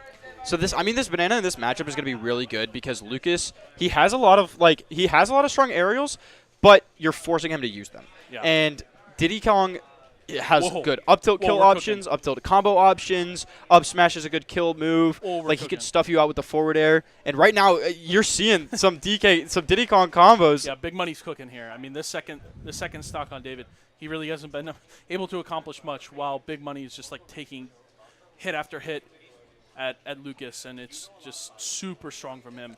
A lot of these like misdirection and then like into a combo. So. Oh, trying to see if we can get around. Good. So wise to do such a short up B to try and use the bongo control to get him off of the attacking move. Freeze. PK Freeze is such a funny move to watch. I mean, you get hit with it at like 90 and you go flying. Yeah. So the first stock for Big Money is off the board, but he has a significant lead here in terms of percentage. What a ledge cancel. Oh, and beautiful the ledge cancel converts. That was one of the beautiful sequences I've ever seen. The side B above him, ledge cancel, banana drop. Oh, my God. Big Money really, really showing up and showing out this set. Able to get another stock here for OSU. Able to get 2 on the board. At least having a bit of a lead. Trying to see if he can take one more off of David and potentially have a 2-stock lead going into the next match. Yeah, and at this point, we're just scrapping for percentage. I mean, 57's not too much. That's like one combo for Diddy. So Big Money really just wants to keep this stock on the board to go into this next opponent with 2 stocks, meaning they'd have to take 5 total if they want to bring this back. But Big Money's still getting percentage racked up on him. So. Yeah, but hey, percentage is not a kill, at the end of the day. Yep. So it gets him closer to it, but Lucas, doesn't have super strong kill options for center stage, although Diddy is a little bit lighter. It's in these edge guard situations where things can get really scary. Able to get with a kid-up attack. Yeah, Diddy get-up attack is so deceiving because it looks like it's so small, but in fact he whips his whole tail up there, and it just covers so much space. So Big Money at 122 here. He's got to think about how to get off this ledge. Oh. Good roll coverage. Back loses air that that stock. kills off the forward side. That's very interesting. Anyways, we're down here, 1-to-1 stock. Big Money looking for some combos. David is holding the banana. Does throw it away. And he's down tilts. Super strong at the ledge. It's all about, in the next 30 seconds, one team is going to be going up 4-3. And it definitely looks like it's poised to be OSU's favorites, especially with that. It's going to send him off stage. It just has to be a situation where he doesn't, feign a reversal. That back air is going to be able to do it. So it looks like it's going to be OSU having the full extra stock going into this match. Yep. I mean, if he can even take one. Yeah, I mean, that's such an advantage. It's pretty much just bonus left here for Big Money. Right. He has 1 stock to deal with, and he's going to try to get as much percentage or like a kill. Like 1 kill sets them so far ahead in this, assuming we get the El Scorcho Snake to finish this off. So now if I'm Purdue, I'm thinking not what necessarily what do I need to do to deal with Diddy Kong? What do I need to do to deal with Snake? Yeah. Is Wolf the answer? Is he the answer? I think Wolf generally is strong enough to deal with Snake. I wouldn't say it's a particularly fair matchup. I do think Snake has a slight edge, if any. Assuming that players are of even skill. Right. That may not be the case here. Right. So it is Yeah, the Wolf that they Gursley do end up Wolf. putting in. Gursley is in here as their 4th player. We're going to see 2 SDs for big money, and then we're going to get started. Like you were saying, everything here is just bonus. Yeah. He doesn't really need to worry about it. I'm not worried about El Scorcho in a 3v3 situation. I mean, even if like Big Money makes his stock last for like 3 minutes and gets Gursley tired, that's like a plus. Right. If you just the mental tax can be so huge. Yeah, and then you have to go into play against Snake, and it's like, dude, where's the C4? Right. You got to think about so many different things. It's like, where's the 2 nades? Where's the Nikita? Where's the C4? Is he going to down tilt? Oh, did he just up tilt me because I rolled early? Oh, shit. Or, oh, oops, man. Like, you know, it's like, it's one of those things where you could just. Snake is such a tiring character to fight against, and so is Diddy, because Diddy has so much good frame pressure. Tripping on his own banana here. Ooh, the tower. Going to send him straight up. Grab. Yeah, whiffing the grab there means big punish there for Gursley. Right. But we're playing slow neutral here for Big Money. Yeah, crouching under the lasers. And ooh, that back air, does that kill? Back air so okay. strong. Ugh, okay. Very strong back air. 3-3 here. Gursley does take that early stock, so I believe we will see El Scorcho coming in against this Gursley Wolf. Right. So, good Wolf, stuff from Gursley. Very good all-arounder. Fundamentals character. It's a lot of things, but not necessarily an honest character. Like that back air. Yeah, that back air's killing at like 100 that back air's kind of cheese. Near center stage. Like not even a legend. Like are we serious? I mean, but the sweet spot's tiny, so you got to be good with it. But right. Yeah, it's a little unfair. So yeah, the El Scorcho Snake here. We're gonna kick it off right away. Solid Snake is coming into battle. We'll see what he can do here against Wolf. Another agent for him to deal with. Wolf begins to try and see if he can get a little bit of a start. El Scorcho just going high to recover here. Looking to see if he can reclaim center stage off of neutral a little bit. Yeah, and another important factor here is Snake can crouch under all these lasers. Right. If he so chooses to. But then it allows Gursley to kind of approach with a dash attack or some other approach option.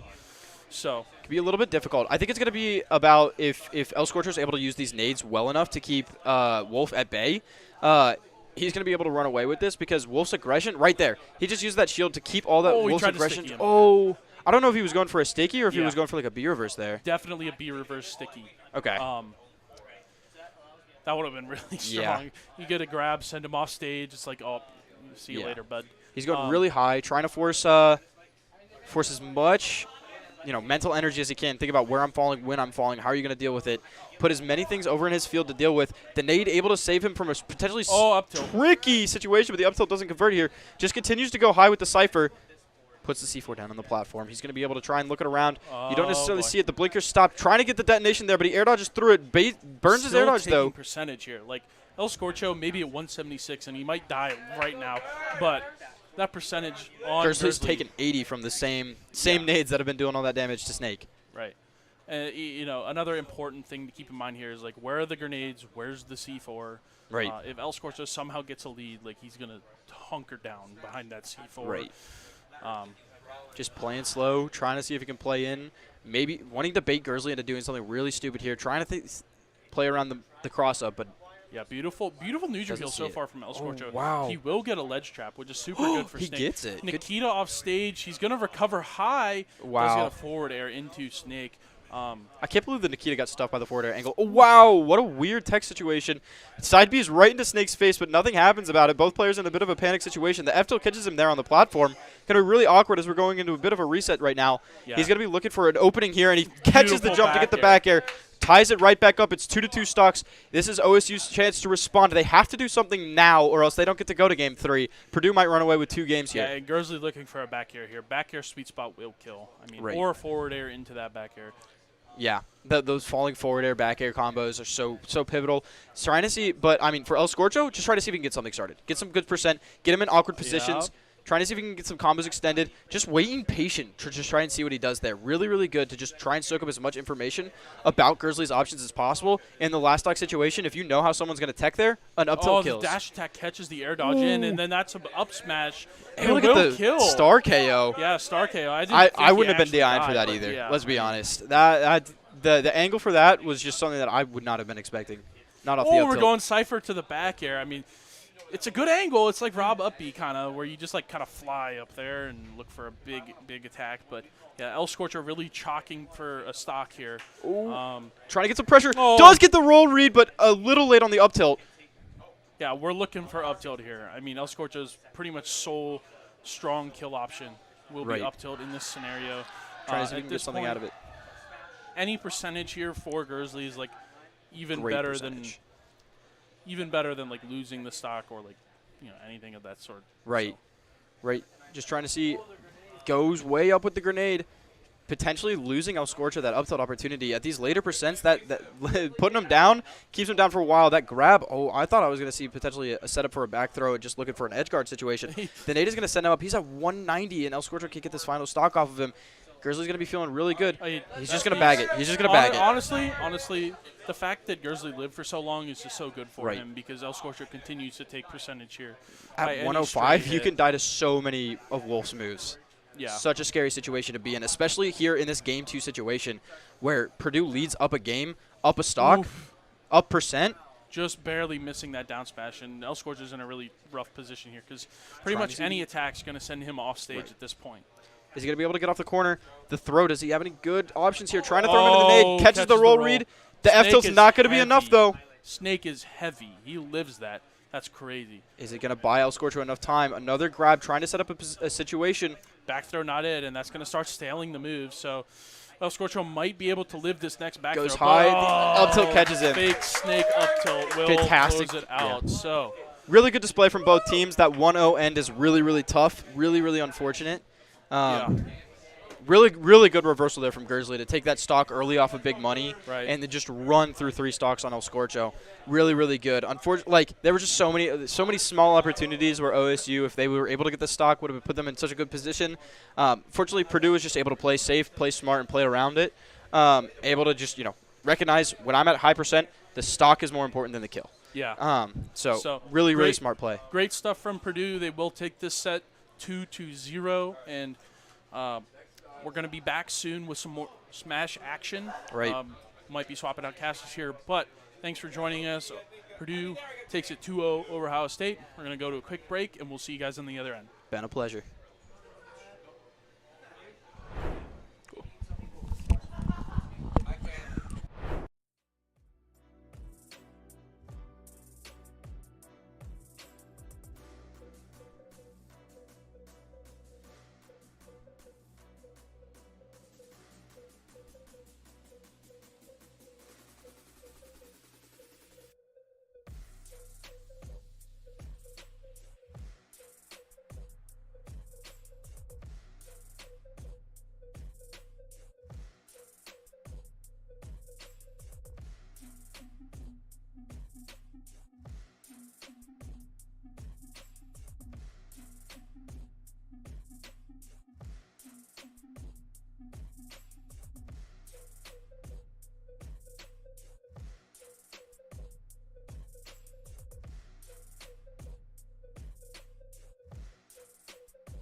Yo, what's up, chat?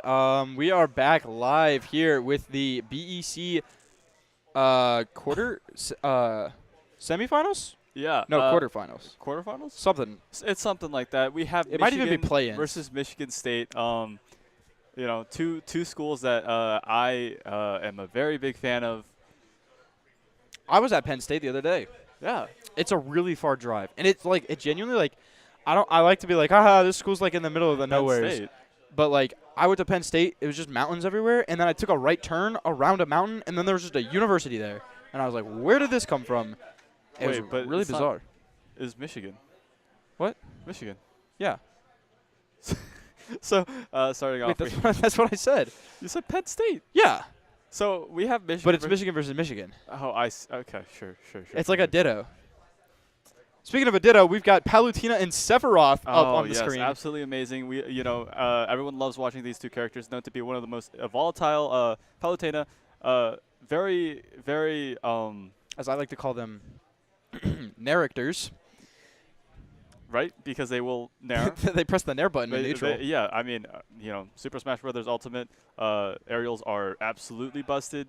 They should have L canceling this game. Really? You think so? I think it would make aerials more busted. Think about it. Think about if Mario could do 2 back airs and then L cancel it into like a grab instantly, as opposed to like having some landing lag. Yeah. I guess you can auto cancel. I guess that's sort of like L canceling. Except I can't always auto cancel. I mean, okay, Sephiroth is good nice lord, edge cancel good edge there. cancel. Man, this Palutena Arcty has some absolutely amazingly clean edge cancels. Whenever someone masters those edge cancels, it's always a joy to watch, just seeing them fly around. I mean, it is like L canceling. It looks right. Yeah. Anyone who's a master of edge canceling is like always going to be one of my favorite. Like it's always going to be a pleasure to watch. I don't know. Like if you guys obviously saw when I was watching Diddy Kong last set and he was able to edge cancel the side B into the jump cancel, drop the banana, get the F smash. It's a beautiful sequence. But anyway, speaking of beautiful sequences, Sephiroth gets the first kill right here for U of M. A fantastic lead, or a fantastic way to equalize here as we move into another bit of a no man's land here. Both at equal percentages. Looking for a bit of control over center stage. Palutena's going to be the first one to get it. Able to keep him off on the ledge. Keep him in the corner. A lot of great corner pressure. Going to try and keep him off to the ledge here. We're going to see a potential ledge trap setup. Didn't wait just long enough. Let it rip a little too early to get the conversion here as Egoist gets some stage control back here. Or Remy, sorry. All right, yeah. Again, two very somewhat defensive characters in a pretty aggressive game. Looking for a little bit of an edge trap here. Again, we saw that the first stock that Arcty lost, so... There it is. Same conversion there. You gave Ramiz a little bit of stage control. Gave him, let him get in by fishing for that up smash. But the down throw back air is going to turn it right back around. Get those bread and butters in to convert your stocks, baby. Because we are eating good right now with Palutena able to equalize it so that no team is too far behind. We're only going to be going in with a 1-stock advantage now that both players are down to 1. I mean, with both of these characters being very consistent and defensive characters, every single stock counts because you can instantly convert, you can perhaps just outlive your opponent in the next round and then maybe grind down another 2 stocks. So it's very, very important that whoever that you win this match. Now, if we see Ramiz take this game, it could be really, really good for U of Mich because starting down 0-2 for Sephiroth is so great. He gets wing at like 30%, which is going to give you such a huge advantage for the rest of the game. You can almost cheat a whole stock at the beginning of that. But speaking of cheating out stocks right now, Palutena's racking up the percent on this Ramiz and keeping him in the corners. Fantastic pressure right now. If there were wall combos, I think this Palu would be going crazy right now. Yeah, but I mean, edge guarding is just as well, What you don't make up for in cheap damage, you make up for in just positional advantages and just making sure that your opponent feels a little bit suffocated, Yeah, good back air. Good back air. To get some stage control here. For nice Sephiroth. Catching the charge. The up air is going to do it. Ramiz just not heavy enough in that situation to live there. Sephiroth is definitely one of the more, one of the lightest characters in the game. And, what is that? Down throw to up air. A classic. Classic. I mean, it's not Palutena if you're not seeing up air being spammed. Right. We were seeing consistent bread and butters come out from Arctic today to let Michigan State University start with a good one-stock lead here. They don't have too much of an advantage. You know, if University of Michigan is able to respond fast enough and just wipe that stock right off, it's almost as if nothing even happened. Other than the minor mental tax to Dice, I believe is who they're going to be sending in here next. We're going to see what character he brings to, you know, sort of deal with this Palutena. Yeah, I mean, who are you thinking of seeing Dice play? I mean, you really get to pick a lot of. There's a lot of really good options. I think, you know, sometimes you think against a defensive character that a rushdown character might be the option. Right. I don't really know how I feel about that against the Palutena. She's a lot of really good get-off-me moves. If she just sits and shield, she could sit and shield, pressure, like back air to get out. Nair's a good move if you overextend. There's a lot of great ways for a Palutena to deal with it, as well as the flexibility of that upbeat to be able to get around the stage. I don't think this is a game. I think this is a game where you want to play a more neutral-focused character. Right. If you can win a lot of neutral interactions, you force Palutena to be defensive. Right. And hopefully you're not picking anything with too many bad, like, blind counter picks. Right. Because, again, it is a crew battle. You might get counter picked. Right. So a character with good blind pick potential and also a character that can somehow deal with Palutena. And honestly, that's not it's not too difficult. It's not too difficult. You know, Palutena has been pretty strong, so people know how to deal with her. I will note something new to the region. We're hosting here in Columbus. Steve is banned in Columbus, but Steve is not banned for this event. Really? Yeah. After a vote, he was news to officially unbanned, I'm pretty sure, for this specific event. He will be. This event does count as a qualifier to the CECC competition where he is banned. So it's a little interesting, the dynamic of you might have a team that uses Steve to win here tonight to place really do anything in a tournament where they can't even use Steve. It's definitely something where, as someone from this region where I cast the most, I haven't really casted a lot of Steve games. So it'd be interesting for me to see, try to adapt on the fly. But he's an interesting character. Hopefully we're not going to see too much because I honestly don't enjoy watching Steve walk over to the side of the stage and just start mining. I mean, it might be pretty good in a crew battle where maybe you really want that grinding potential. Joker, okay, get him, Joker. Looking cool, Joker. Yeah, there we go. Yeah, looking cool, Joker. Looking cool, Joker. Yeah, okay, all right. They did it. Oh, looking nice. cool, Joker. They heard us maybe. So we're going to get the match started off right away. I think this is a great pick here. Not necessarily a super heavy rushdown character, but a great combo character. Someone where once you get Palutena in disadvantage, you know, typically speaking, she wants to be very defensive and wants to play away from you. Once you get her into disadvantage, you can keep her there for a long time. She doesn't have a ton of great tools other than her uppy for repositioning to get out of it. Joker's such a good character at taking advantage of combos. He's not a huge grappler, but it's such a strong grab. But like we see there, able to get the down throw back air to put them in a disadvantageous position. Look for a little bit of a ledge trap, try to get some good center stage control, but Palutena is able to respond with some good stage control of her own, pushing Joker all the way to the corner, forcing him to use those platforms to get around, mix up his recovery a little bit, trying to get back onto the stage. But Palutena is going to be able to stuff it out so far. The good spot dodge to get around the grab, trying to see if he can get over him. I mean, Arcty is playing a very good defensive game, you know, using Palutena's defensive tools, big hitboxes, and somewhat disjointed. Oh, what a whiff. Manages... barely misses the kill, but, you know, you're Palutena. You can hit up air 3 times in a row. So huge because you now have secured another stock lead for your team. It doesn't matter right at this point if Arcty dies. Latte has to go into his next game down a stock, which is going to be such a big threat. It's just going to be so mentally intensive. Looking for another one already with 80%. If Arcty could steal one more stock, that'd be so huge for Michigan State. Trying to find the back air. The air dodge comes out just in time. Is Arsene going to be able to do anything before he goes away? Trying to see if they can get it. Both jumping there. No one able to really punish the catch there. Back air? No, trying to look for it. Back air, unfortunately. I mean, Joker, like I said, that side B so good for repositioning. There's the back air for you. All right. Unfortunately, you know, Joker does have access to a comeback mechanic, but it's not exactly helpful in these situations. Right. You know, a Joker with his Arsene, his persona. Right. It's really interesting that when Joker first came out, Persona seemed to be such a big problem. A lot of people really wanted ways to deal with him. He's been, you know, Arsene himself was nerfed. The charge meter got nerfed in doubles, et cetera, et cetera. Right. Now, it almost feels like pre-patch Arsene isn't even that bad. Like, it almost feels like a bad comeback mechanic compared to some of the stuff that's been implemented. Like, one-winged angel. One-wing angel. If we're talking about, like, some of the other, I'm blanking. I honestly... ban DLC patch 2. I didn't say that on mic, but like, what's wrong with DLC patch 2? Kazuya Mishima, Min Min, Sephiroth, I mean, Aegis, yeah, but and more. okay. Yeah, no, I see it.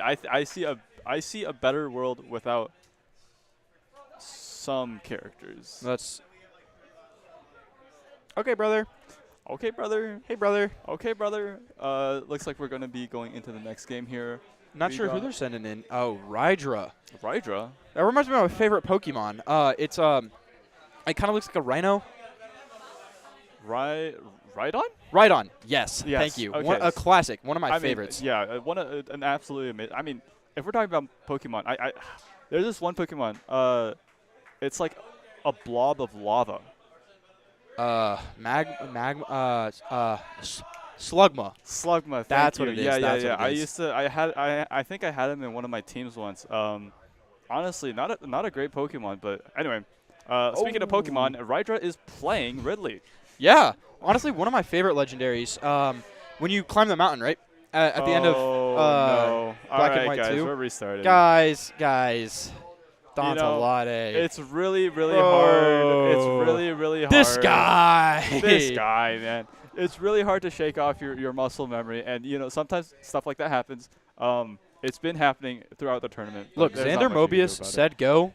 I'ma go. Yeah. you know? Yeah, you know what I mean? I hear that beautiful, charming voice, and I gotta get in there, start punching somebody. Go! And then the giant icon that flashes over the entire screen so that I can't see anything for the first half a second of the match.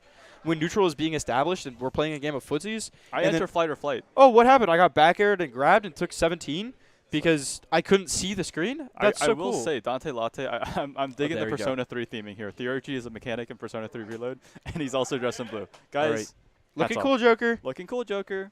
We're going to start off right now with a little bit of a scramble for neutral. Both players just playing a little bit of a footsie right now. Really going to try and stay around at this platform. Doesn't necessarily want to engage. He's got some good poke tools, but they're not necessarily the fastest options. Can be a little bit laggy, so he's kind of going to want to bait Joker to, making one mistake, which he does there. Able to get him 34%. One mistake is able to equalize it there for Ridley. It's one of those situations. Not necessarily a true bait and punish character, but the nature of heavies, you got to wait to get your big frame moves in there. Yeah, and, Dante Latte playing some excellent just barely playing out of the danger zone for wow. Holy crap, man.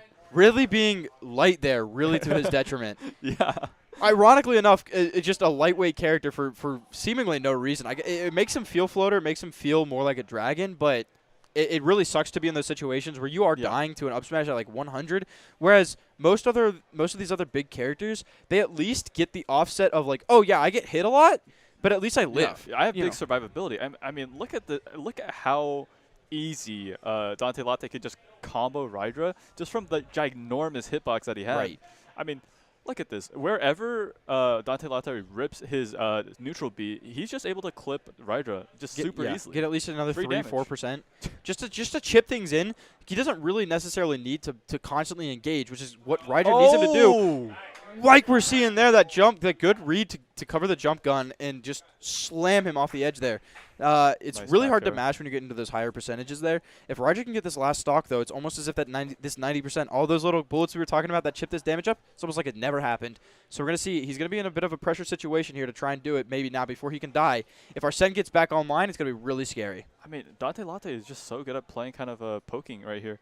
Throwing out your back airs, throwing out your neutral Bs, just being so annoying. Right. And Rydra does not have any super... See, if he gets it, he does convert one more stock. Dante Latte equalizing Michigan's loss here, trying to give them enough of a lead down to 1-1 stock. Is Michigan State going to be able to keep their lead that they have had this entire game, or is Dante Latte going to be the person who turns it around for them? Chase.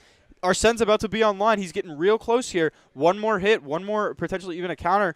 We'll charge it up to full, and here he is. Arsene is online, and this is a really scary position to be in. If you get comboed here, you can eat 50, 60 out of one good combo. We're going to see it get started. Good tech chase there. Already up to 50% off of 2 moves, really. Up to the 60% here. Getting into nice really dangerous territory. 75% here, 90%. For the You're eating 15 for this. Looking for another back air. Probably would have been able to kill there. Is he going to get hit enough to turn Arsene off? He gets the first hit, not able to accurately follow the check chase. The drag down, not converting into an up smash just yet. Waiting to get a little bit more percent before he's trying to stale that move. Right. I suppose he does have the, look for the my upper. gosh. I mean, Gets this is stuffed out going by to the be- down gun, though. This is incredibly close. Nice down smash there, trying to Ooh, cover back all throw? the options.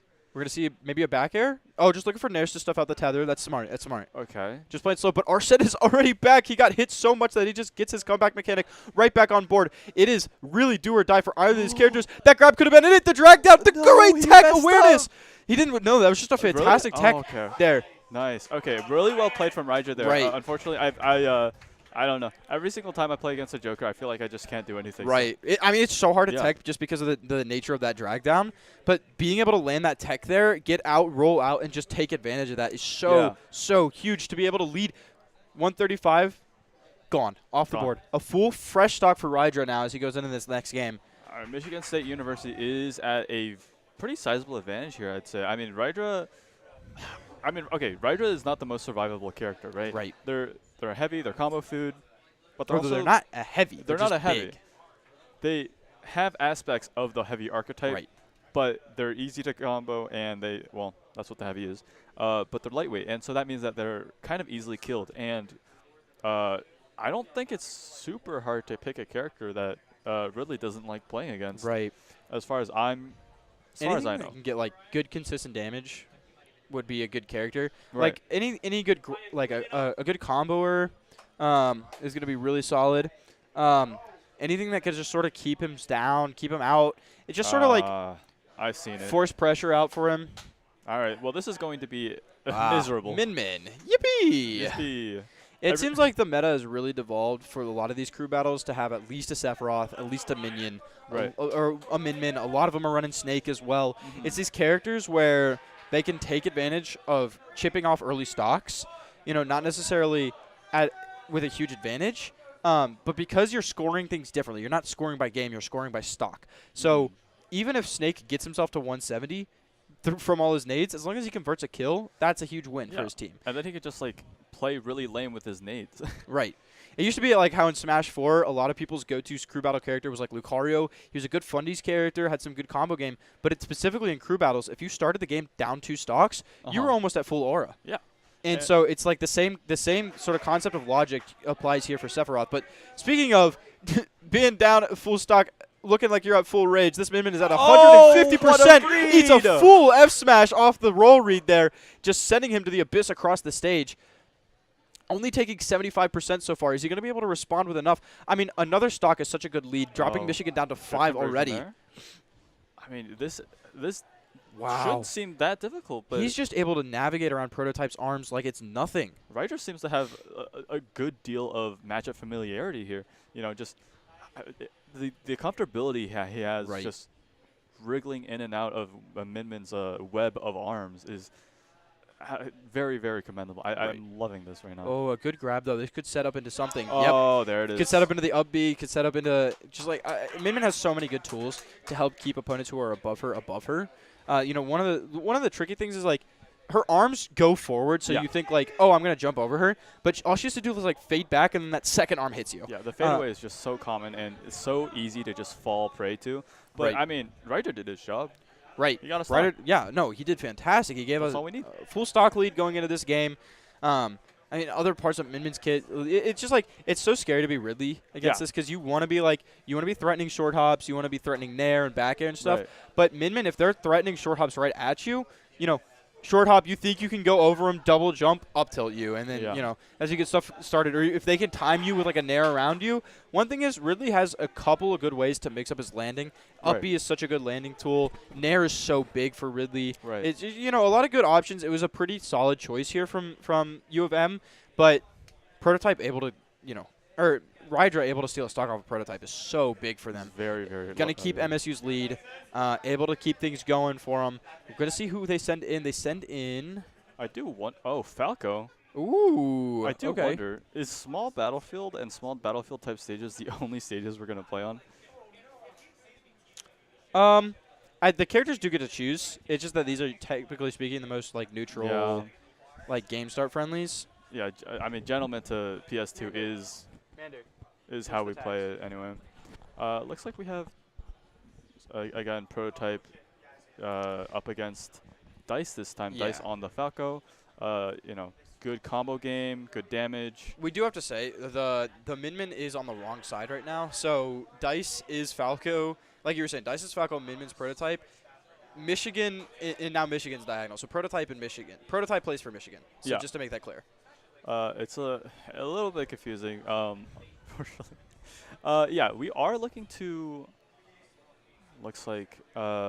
Just play things out. I mean, Yeah. strong neutral here from Min, or from Falco. To just keep Falco to keep Min at bay. Not really able to get in a lot. They've only been able to land a couple of those critical arms combos. Oh my God! I thought that was gonna be it. Wow. Those nairs can lead to such early stocks if you can get the follow up here. Yeah, right. Like that is such good frame trapping. If you're able to get around it, or if you're able to make one right call, you can convert a kill so early off of just a random nair, which would be really dangerous. Min's Although very frustrating to fight against. So we got the laggier, a bit of a laggier nair, so it's not exactly the one that they want to be going through. I want to see if they end up switching to Ram or if they're going to stay on full the Jolt Hammer the whole time.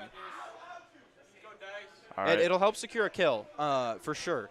It just tends to be a little bit laggier, a little bit more risky. You know, it's like when a Pokemon trainer switches to Zard on that third set. It's like, yeah, you get the aspects of a heavy gets a hit hard. The up tilt catches them Good out follow. though. Good trump to force them to, pressure them into an option, identifying, you're gonna neutral get up. That is your panic option. I'm just gonna take advantage of it, beat you there, and already be up tilting. And Falco trying to look to see the start a bit of the cutscene here. Gets the up tilt, gets the up airs, drag him down with an air. Trying to see if he can get some advantage off the frame or off the corner pressure. Not able to get too much, letting Min reset towards center stage, but he's dropping in above him. Gonna see if he can get something. We're just gonna slow things right back down, trying to play in a little bit of neutral. Dice probably really wants to secure this last stock here. I mean, yeah, Min's definitely, Dice is very good at just weaving in and out of this Min's defense here. I mean, as impressive as Min is, there are openings, and it looks like, Prototype's not exactly using them to the What a good catch. I mean, Michigan State's going to have a huge 6-3 lead now. Huge lead, actually. Right. Not even losing a single stock for Dice is going to be really, really good. Didn't lose a single stock. It's going to be really, really big. All right. Looks like we're going to be – oh, man. I've not seen this team, so I'm not exactly sure who's going to be the last player. It's going to be interesting. I know Michigan's got a pretty decent pool here. So it'll be – I wonder what they'll be able to put in. I don't know. Do you want to be putting in something to deal with Falco, or do you want to be putting something to deal with that blind pick?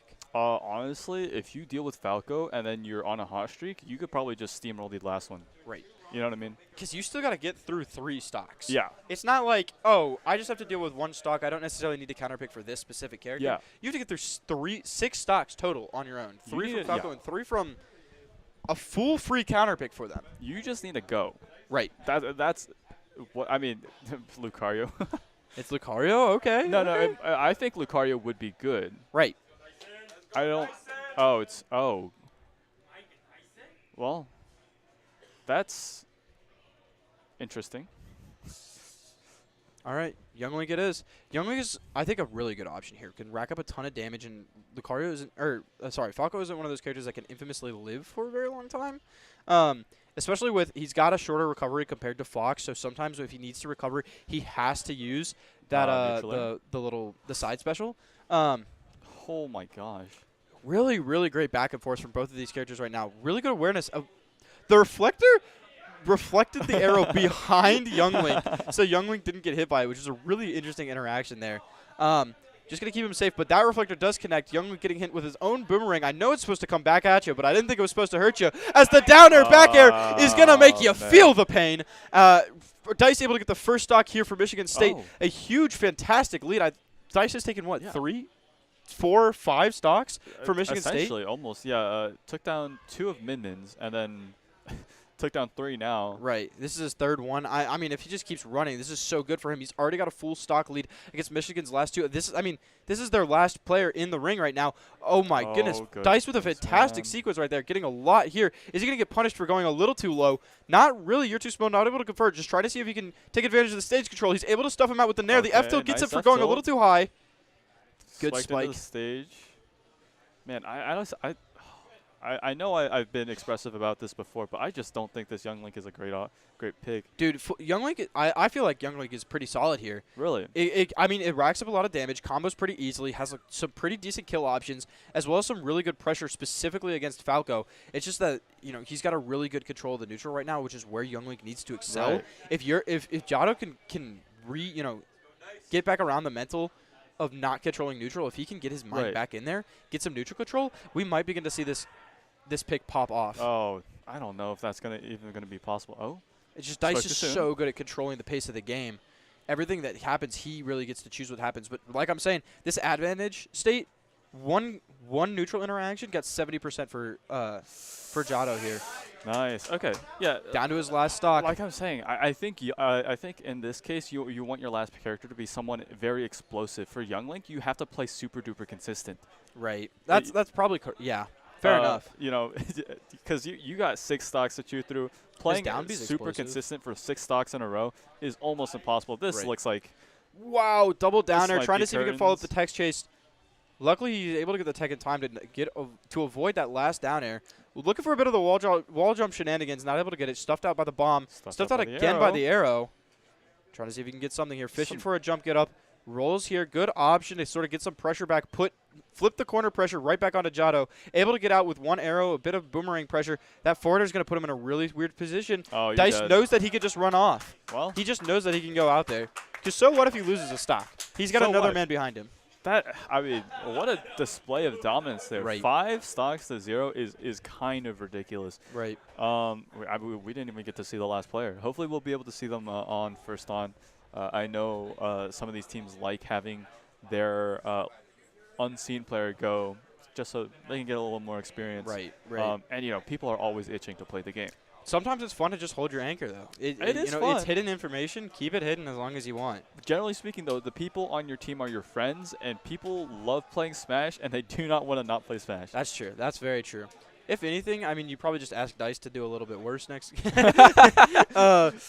know, give me a chance to play at least. Like, but, I mean, Dice did fantastic. He took single-handedly 6 stocks. I think it's the explosiveness of his gameplay that really shone through, especially in a crew battle setting. I mean, just, you know, when your entire team's losing, there is the factor of just like when you enter the crew battle, you're already like, hey, I'm losing. I got to step it up. You have an immense amount of pressure on you, especially, you know, again, these are your friends, and you do not want to let your friends down. But also the Falco mental tax. Can I talk about this for a second? Go ahead. Every time I play Falco, it feels like I am, like, dying. It feels like someone has literally, like, balled me up, put me in a washer, and turned on the cycle, and I'm drowning, and then spinning and getting, like, and then drowning again, and then the soap gets in there, and everything burns. Like, that's to me is the Falco experience. And, you know, if anything was indicative of that, it's the F tilt. Yeah. You get hit with one F tilt, you get hit with a down tilt, you're gonna get up aired. You get hit with an up tilt, you get hit with an up tilt. If you get hit with an up tilt, you're probably gonna get hit with an up tilt. Hit with a nuclear? You're gonna hit with an up tilt. Yeah. If you get hit with an up tilt, you're gonna get hit by an up air. If you get hit by an up air, you're probably gonna get hit by another up air. Or a down air. And then an air. And then down air to force you into a tech chase, and then hold what this am I mix doing? up. I'm gonna up tilt. Oh, like there's nothing you can do. It feels so frustrating to play against, but. And literally, you just sit there SDIing the whole time. And there's nothing you can do other than like try and perfectly time a tech. But if you get tech chase, you're just like, well, I'm back in it. I'm back in it. Those are those tiny breaths of fresh air that I was talking about, and it feels so miserable. So to potentially just throw this Falco early on, even if you don't get all 3 stocks, your next opponent's gonna have to go into their match after just having the most exhausting time dealing with Falco's advantage. Yeah. I mean, it is, and Falco, you know, when you are just suffocating your player, just making them feel like they hate, like you playing as if you hate them and you hate the game. Right. You're on a roll, and the next game in, you're just, you know, you're rolling. You know what I mean? All right. Looks like we're heading into the next game here. It's the same exact start. A quick little ditto here again. I believe the team order might actually stay the same. I mean, you know, if you spent so much time thinking about your team order, there's no reason why you'd want to change it. I don't think counterpicking is in either one of these teams' wheelhouse. I want to say leads aren't typically speaking going to change. Yeah. Especially when both of your characters did so well in the ditto. Right.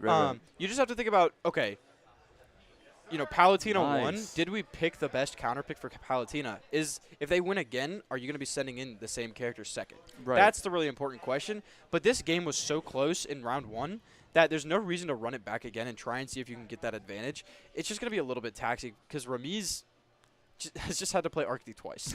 You know, usually in a crew battle, you're playing a couple different people, but he's just getting stuck in this. But cheeky little unlike taunt, last guys. game, Ramiz starts with the lead here, able to get his own conversion here off the back air. But Palutena looking to respond with their own, not able to get it. Air dodges into the side B. Unfortunately, or luckily for him, to find something not taking here. the full brunt of it. He has to get off this edge. Oh. Okay. Well, I mean, if he did come back, he would have been maybe spiked into the stage. SDing at 130, he's fine. That stock was more or less gone anyway. Well, if you're Sephiroth, it does matter a little bit more because wow, nice read going on the air deep dodge. for that back air. Are they going to be able to convert it? The forward air just a little too late to get something here. Trying to see if he can get a bit of a reset. Looking for some combos, looking for some advantage. Sephiroth's just going to be swinging that big sword around for a bit, trying to see if he can find anything off this back air. It's just going to be nairs for a bit. Just to try and control neutral, because Palutena's, I think he's going to be wanting to try and get in, wanting to get him back off stage. Saw that he got really close with an opportunity off stage. Oh, what a chase. He might be looking for that to be his win con for this stock right now. Nice. Wow, good Forward read. smash. All right, Arcty is really cooking now. I mean, really is throwing. Let him go. I mean, Arcty only 40% onto his stock. With another 30 to his name already on Ramiz. He just needs to press the neutral air button a couple more Getting some times. good pressure. There he goes. A forward air is going to be really strong. Trying to see, just making sure he doesn't get poked by that. Going to see if he goes in. Another good backer. Trying to get the side B. Ramiz is able to jump over it in time. Good reaction just to what they were throwing out. See if he can get an advantage. Good nice read on the air smash. dodge. Is he going to be able to convert it?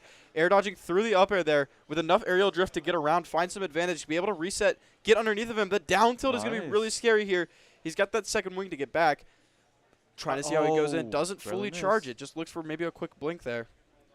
I'm loving the play from Arcty here. Just going for dash attacks and back airs. Just playing safe. Wow, nice. good Edge cancel. What's going to be the position here? here? You hate to see it. Unfortunate. I think he might have been trying to roll there because Yeah. why are you up smashing the air behind you? Or down smashing Down the air behind smashing you? down smashing is one misinput. Down smashing the direction Could have been a behind you down is tilt another. potentially. Neutral get up down tilt isn't a Yeah, terrible yeah, yeah. option. It crosses up shield if someone's just holding shield at ledge. If they don't react to the neutral get up fast enough, it challenges a lot of attacking options. It challenges dash back, which is how he died the first time. Palutena was standing there on ledge, tried to do a dash back F smash. It would go under, potentially be out faster than than the F smash. It's a good option. It also low profiles low profiles are back air if she's trying to do some arrows. It's a good option, but when you miss input a down smash, that's not a good option. It kind of sucks to see, but c'est la vie, Yeah, right. I don't want to, I'm not trying to assume things by chalking it up to a misinput. I just can't imagine what else that would have been. It's just an unfortunate situation. I'll say that was a misinput. Yeah, you're right. All right, we are looking at a 2-stock advantage for ArcG, a significantly different story than previously. We're going to see if U of M summons in someone different. I wouldn't be surprised to see the Min pick now. Would be really interesting to me. But it depends. Castoiz. Castoiz is really scary. We saw him earlier this year play against OSU. Did fantastic work. He was able to run through, I think, 3 of our players. So if he's able to do the same thing here, if he's able to respond, get 2 stocks off, get another 2 or 3 maybe for U of M, see if he can really get it started. But Umish is ready to go. You look forward to a back air city for both of these 2 characters. Yeah, really. Looking to see if he can get things started. Looking for some up airs. Not able to find anything so far. Trying to see if he can get him up to the percent where those nairs and back airs start chaining into each other off of those grabs, because that is where Inkling can really rack up a bit of percentage. Trying to see if he can get some ink on at least so that when he gets his combos started, he can do some extra damage as well. We're seeing the nairs get started. A great extension off the platform. Trying to see if he can force him into a situation. Throws the grenade out to make sure, or the splat bomb out rather, to make sure that it's not safe to land back on that platform, forcing Palutena to go wide, covering that option. But now he's in a bit of a corner pressure. Palutena has turned it back on its face, put 40% on the Inkling. Gonna go for the down air back throw. Not able to get it. Inkling's able to reset here and find some center stage control. I mean, I love ArcD here, just using movement to really a kind of mind game there. But what a jab block! No way. You got to be taking in situations like this. You can't be letting yourself get put in a reset like that. I mean, getting sloppy in front of Inkling is one of the worst things you can do. Right. Oh, this is a different stage, by the way. Yeah. Oh, yeah, true. It's not the classic 2-side platforms. Instead, it's the platform in the middle, Small a good classic. Yeah. We love. back air for another chase. Good down air there to catch him. You know, if they're going to be jumping, at least spikes him into the ground. Trying to see if we can get one more stock. That's a punish. Both players here are just going to be looking for one stock. No punish. He gets it. What? Good call. Good call. I mean, completely out of ink and still managed to secure the round. I mean, right. I mean, he used the Inkling last doesn't thing need out it. I think good awareness to recognize this Palu's just been short hopping a lot. Yeah. You don't want to, potentially looking for a tomahawk, potentially looking for something. But if you can call him out on it and just be like, all right, I'm ready for it. Just short hop right into me. Boom. Boom. Boom. Boom. Easily dealt with when you know that it's coming. But it's so hard because when Palutena is short hopping, they're gonna back air, they're gonna nair, they're gonna just like throw out potentially even a forward air just to poke. There's so many good options that you have to respect them all. You usually when a Palutena short hops to approach you, you're pressing the shield button. Yeah. So to just stand there, say, come at me, boom, and just let him go. It rip. It's absolutely amazing. I will say, I like, Arcty there playing some wild mind games, Right. Jumping, short hopping in, doing nothing, not even tomahawking, and then short hopping again is just the biggest, like, hey, I dare you to press something right now. Well, he did. Yeah, he did. And it worked out. Sometimes it works, sometimes it doesn't. But we're going to see Talon come in here now. We hadn't seen him last match. This is our number 4 here from Michigan State. The good old Game & Watch. We got some mean greens on the screen. You tell him. Yes, sir. Speaking of which, Earth Day is coming up, so make sure to be aware of all the green that you see in your life. Please be sure to reduce, reuse, and recycle. Absolutely. I'm just thinking about these green characters on screen right now. And thinking green. Make sure to think green in your day-to-day life as well. Help take care of the planet. Do what you can. I mean, but speaking of doing what you can, Talon is doing everything he can right now to get Castoiz down a stock with that forward air, trying to stitch it out right here. Seeing if he could just chef some things up, trying to see maybe he gets one more stock here. Looking to find it. The dash attack's not going to be able enough to stitch it out, but he could just go out, so deep, babysit him there. That's insane. Just wait. Man, both of these characters have really good ways to get back to stage, but when you're the one getting babysat, cannot feel good. I mean, for Inkling, a character that's very, very good at racking up damage really early, to only have 8% and lose a stock for it. Right. Oh, dude, that back. What? That catches? I can't believe this. I'm in shock. No way that you're getting a F smash to kill spark at like 80. This can't be a good matchup, right? That has to be why we're losing. Right. This looks just frustrating for Castoiz. Yeah. He hasn't been able to get in so long. I mean, he's barely done 40%. The frying pan is just so good at stuffing out Kaz. Entirely. I mean, Castoiz looks like he has no clue where he is. Oh, the bucket. No way. He reflects it. Yo, Kaz better watch out. Oh, goodness gracious. So since it's not specifically with how the way that Game & Watch's bucket works, it used to just absorb most projectiles. Nice. It used to only absorb aura projectiles. Right. So those are going to be things like Sam's charge shot. No. The explosion, for example, is considered to be like an aura. But the projectile itself. Oh, my God. No way. Look at how confident Talon was playing that. Just standing there and just looking at Kaz. And Kaz is, I mean, you can tell all throughout that set, Kaz is scared for their life. Like they were not able to press any buttons comfortably. And so they were just standing there in shield, just waiting and watching Talon. Right. And Talon, knowing that they're in control, just decides to do nothing because that's so scary. He gets it is full ridiculous. Back. I mean, honestly, good counter pick. For Castoiz to come in with 2 stocks and Talon to take all of them without a single loss, we're looking at a 9-6 lead.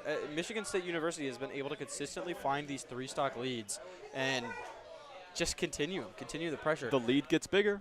Interesting what University puts in for Game & Watch here. I really don't know, like.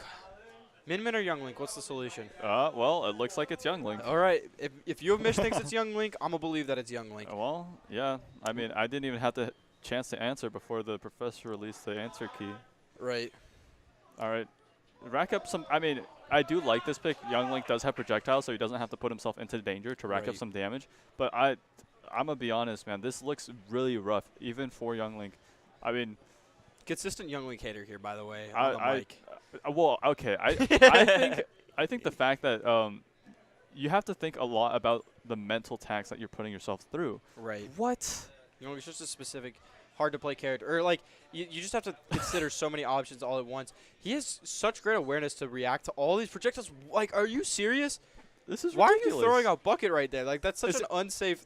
Talent. Okay. Talent's so unserious, sending bro. a message. They're sending a message. This is not. I might be falling off stage. I might be getting up. I might be approaching you. I'm just Oh, gonna hold bucket. Oh, he absorbed. Oh! Almost got the bait. We hear some pop-pops behind us. That would have been really interesting to be like, oh, I'll let the bomb explode in front of you so that you absorb it, so that when you press the bucket again, you're just caught in the lag of oil spill. Didn't convert, unfortunately. I don't know if that was the Why is he bucketing? the mental protest. He's bucketing because he can, because he doesn't have to do anything else right now.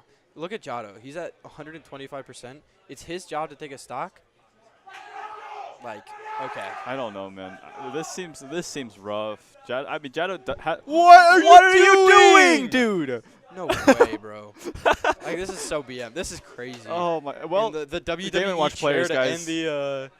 Game And & he Watch comes players. in with a metal chair. Talon able to secure the first stock here of this game after what 3 minutes, All 2 right. minutes. If he judges with a 9. I will lose my mind. I'm gonna take the headset off and leave. I think I'll just have to go. There's no way that's something he's gonna be going for. It's just you know, it's a little inconsistent. But Maybe you know good what? Lord, Talon. Maybe he just knows something we don't. Talon's taken 3 stocks without losing 1. What a chase. It's gonna be so intense. A good tech read, trying to see if he can catch him coming all the way in. No way, Jado kills himself. Talon killed Jado through pure aura of Pure aura. of just menace. menacing. Menacing. Just Oh. the absolute. I can't say that I've ever seen like someone just run through a team like this. Talon Yeah. has to be blocked by 2 or more players, dude. Nice spot dodge. there Finally it gets a is. stock. There it is. Good All right. spot dodge All right, coverage. well, The there's down your tilt second will player. get the first clean. I gotta say though, 4 stocks without losing 1 is really good. He just lost his first stock there. Trying to see if he can get 1 more. All right. I'm hoping to see a judge. I'm really, really hoping to see a judge. You want to see him throw the hammer back out? I think. Okay. It'd be good Okay. Let's kill him. Let's kill this guy. I think it'd be really. Oh no. Talon has the read, you know. Every single person on Michigan is a book, and Talon has found the library or something. Talon studied up, bro. Yeah. He didn't even rent these ones, you know. He just straight up. He went to the library and he read the books over other people's shoulders. Right. He's studied up really well. He really showed up okay, sorry. today. We are kind of praising, but Jado is doing really well, spacing out projectiles right now. Right. Well, I gotta say, this last stock, he's been able to really put his hand back in the hat, trying to see if he can pull the lucky lottery number here that gets him out of jail. Oh, nice back air. See if he can take this last stock. I mean, really, that's all you can ask for if you're you of Mitch right now. Game & Watch is so light. If he can convert at least 1 more kill. There it is, the double up air. He falls off the platform before he can go for the up special. Potentially just looking for information there. He's just trying to see, how does he react when I get him above me? Oh, dude, this Sees is that he fades that back, is- so I think he's going to go for it, but Talon switches up the option there. Try to see if he can get the up smash. Not able to convert it. For just real? a couple arrows. Oh, wow. The clank doesn't convert. This is so scary. Oh, the back is going nice. to do it. Or the up throw. All right. This is so huge. Putting Talon on his last stock. At this point, it doesn't matter if Jado wins or dies. He has been able to take another stock out of Oh, dude, Talon's just following. This is. He I just waited. Talon, I don't know, man. If I saw a comedy routine in Smash Brothers, he just stood there. That's him. Menacingly. That's so amazing, man. He dashed forward. He dashed back. He dashed forward, and he said, "All right, pick one." Down tilt. And as soon as he picked one, he just said, "All right, All right. manhole." Beep beep beep beep. Talon, I wanna. Can you tell the other player to just let you hit 1 judge? But I gotta say, to Jado's credit, what was a 6-3 lead is now only a 7-3 lead. Yeah, Jado did a lot for. Or a 9-3. What was a 9-6 lead? Sorry. What was a 9-6 lead is now a 7-4 lead. So he did fantastic to recoup, able to take 7-3. an equal number of stocks off. Okay, well, let's just really, really hope that we're able to chew through 7 stocks this time. I think it's going to be Prototype who comes in here. They have a really strong min-min, could be a really good anchor. Again, like I said, I think when you're down like this, you need someone explosive. I don't know if Min has that capability. You ever seen Min-min edgeguard someone at 40? Okay. Think about Hold that. on. Think about that. I'm thinking about it. I'm thinking about it. No, let him cook. Let him Okay, cook. hold on. Here's the thing. Okay. I don't even know who they put in TBH. That Would is it not be prototype. Would it not be prototype? That is not prototype. That's not prototype. That is not prototype. I think they put Castoiz in instead of prototype this set. Oh, and it's Dante Latte. Oh, I Yeah. do. Okay, you know what? I'm in. I'm in actually. I love Joker's explosiveness. Looking cool, Joker. Looking cool, Joker. I mean, he did fantastic for Michigan State Yeah. for U of Mich. Rather, last game. So if he can bring it back this round, yeah. I don't see why it's a bad pick. We're just gonna have to see. I mean, this comeback mechanic could be really, really huge. The problem Rebels is Garden. it is a comeback mechanic. Well, you gotta lose some to gain some. You which, know, when you're down 4 stocks, you don't want to lose any. it is a comeback mechanic, but I think you don't really, when you need explosiveness, a certain whimsicality is needed, and Right. Joker has the whimsicality. He invented jazz. Yeah, I mean, huh? Joker invented jazz? Oh, right. So Game & Watch also has. So he's gonna be improvising like the blues that he created back in. Dude. I mean, he's just gonna be running some scales, doing some fundamentals. Here we go. We're gonna get started. The up B's gonna get him out of there, but the grappling hook is gonna catch it. Featuring Persona 5 Royale, which hadn't even come out when Joker's kit was fully released. Sakurai just seasoned the future. The up smash. Wow, up smash not converting, but Arsene is online.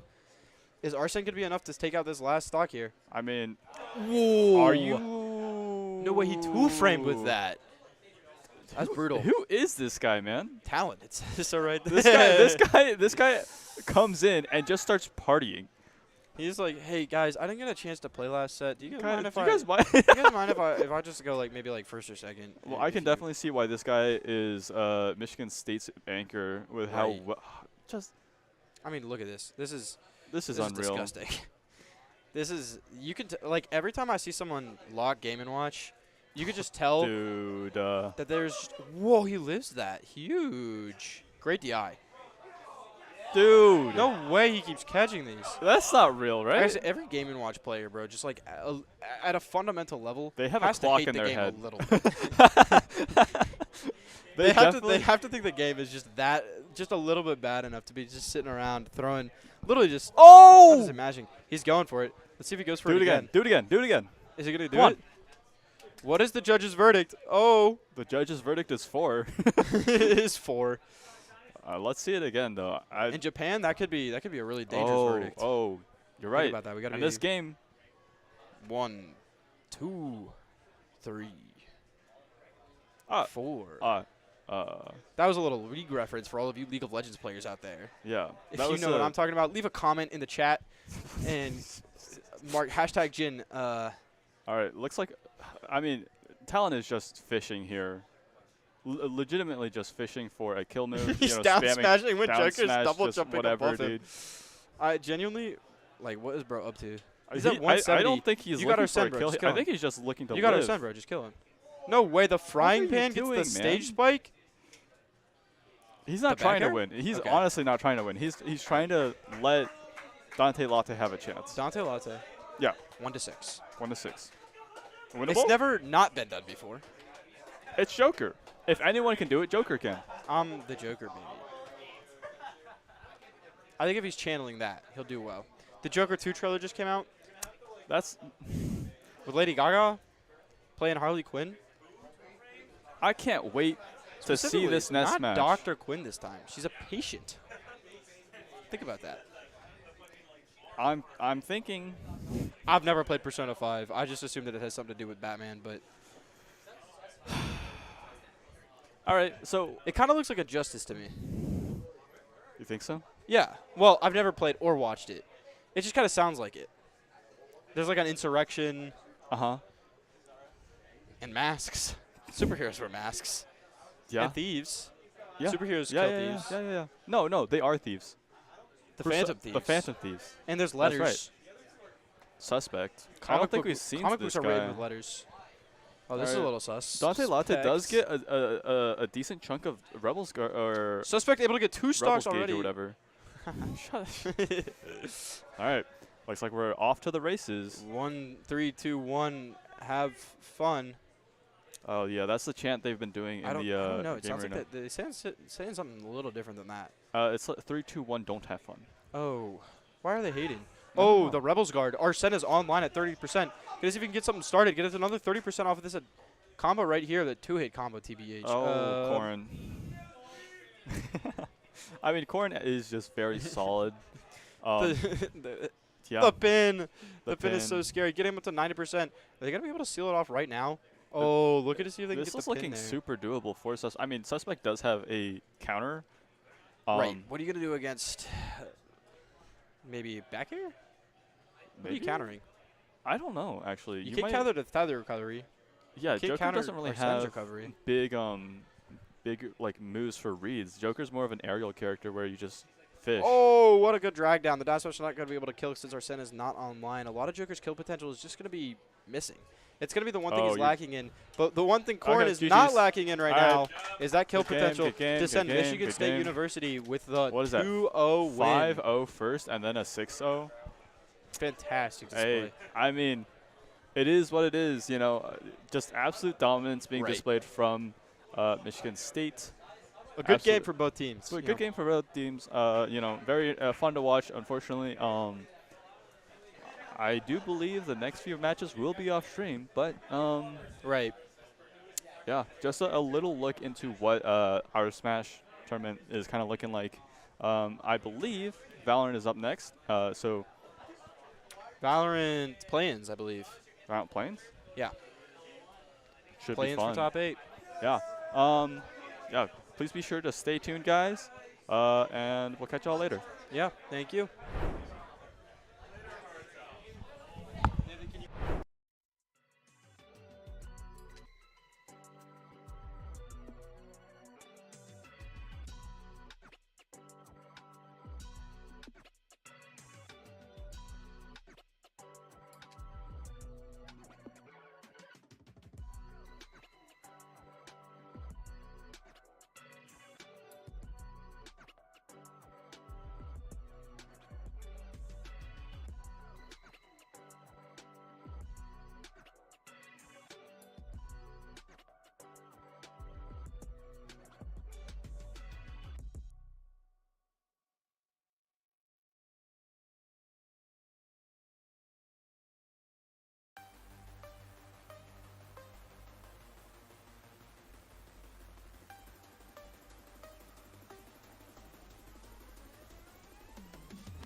Hello, everyone, and welcome back. It's last match of the day. Yeah. We're getting into Valorant here. We just finished up Smash for the day. We're going to be moving on to Valorant now. We have one best of 3 for you all. It is UCLA and University of Minnesota. Yes. So these two teams are duking out for a spot in the playoffs tomorrow, which we're running 3 best of 3s right now. Yep. And then we have a 5th and 4th seed that are playing tomorrow as well. So just to keep you in the loop here, kind of, Valorant has been very close all day long. Oh, my all goodness. day long. So all these teams are playing a lot of matches, a lot of rounds, trying to jockey for this playoff spot. Yep. And it's going to be really cool just to see who's going to claim one of those final few playoff spots for tomorrow. Super important stuff here. It is a best of 3, unlike the rest of our matches we've had today. Yeah, and we're going to get into map select here. So looks like we're going to start with a Minnesota pick as Lotus. Lotus, Sunset, and Bind. We've seen Bind, at least I have, so much today. Yeah. A lot of these, top-level teams, they love Bind, and we've seen the games be so close, too. As you were saying, super fierce competition. Everyone is really neck and neck, and it's made for some incredible games so far. Yeah, and just to speak to these maps, I mean, we're in a kind of different rotation now. You know, Haven is gone. Icebox and Breeze are back. Pearl's been out for a while. So Sunset is one of the newer maps, and teams are kind of trying to build the meta around it. We've seen a lot of different comps. Teams trying to copy-paste stuff from VCT, trying to make that work. Other teams trying to come up with their own, like, we think this works, let's try to run it type of thing. So Lotus, Minnesota pick. Sunset's the UCLA pick, and then our decider map is Bind, which is a great decider map in my opinion. You know, it calls for some fierce competition. So also, there's just so much fun that can be had on Bind. I personally, I hate Bind because I hate dealing with the teleporters. Oh yeah. But these teams love it because they love that quick rotation ability and that ability on offense to just, like, it's a very balanced map. Like, you can see a lot of tomfoolery on both sides. And so it calls for a really interesting competitive match. Yeah, and the thing about Bind is that you got to, like, push each lane. But we're getting started with Lotus here, seeing the agent select here from Minnesota, which looks like we have a Clove already. That, I think Clove is... That's an accident because Clove is in fact banned, so we are likely, we are going to have to go to a quick reset. Clove is not allowed quite yet. As an Ohio State Valorant player, we wish Clove was ready. We do wish Clove was ready. Kind of hurt us. Our whole game plan coming into this weekend was Clove, and then she's disabled. So, well, Clove didn't work out for us too well. Clove, they're a very good character, and it especially when you have new characters in tactical shooters on release.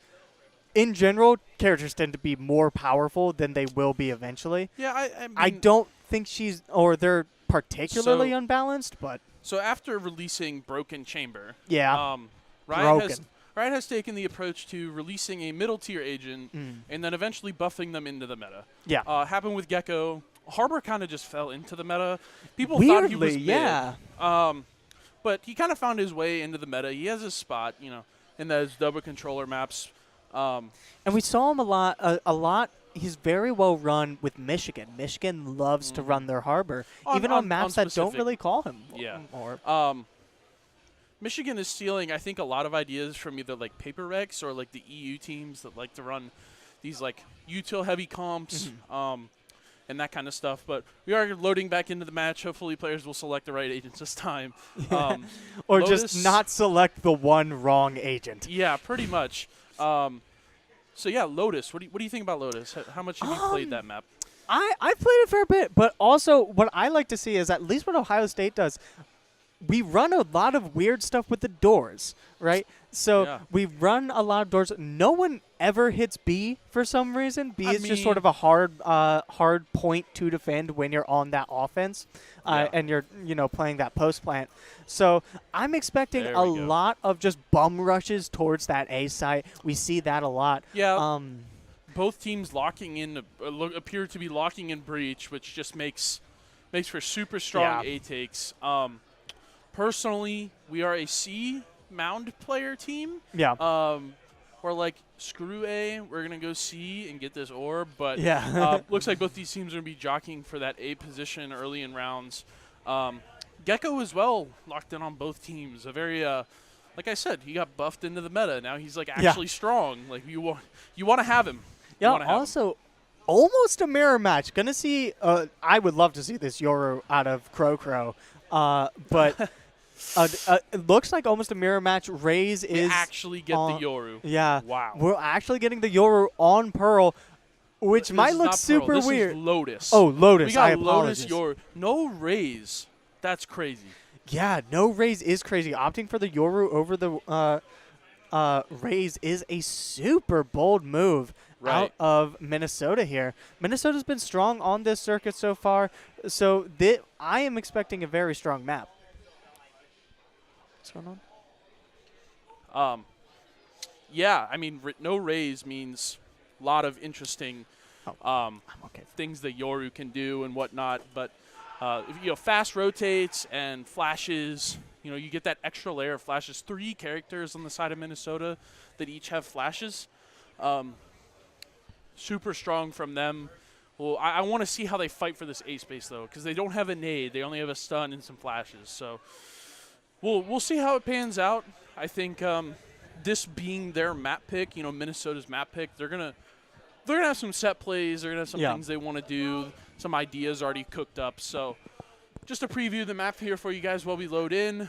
We'll shoot right over onto the game as soon as it's loaded up. So exciting Valorant. Just to set the stage a little bit, we have 2 teams who are fighting for playoff spots. Both of these teams are looking to fight their way into the Saturday showdown, right? Yeah. So this is going to be a best of 3 for that spot. Both of these teams are going to be at the top of their game so they can survive. I mean, UCLA, like almost 1,000 miles that they're coming over here. So these teams don't want to go home early. Right.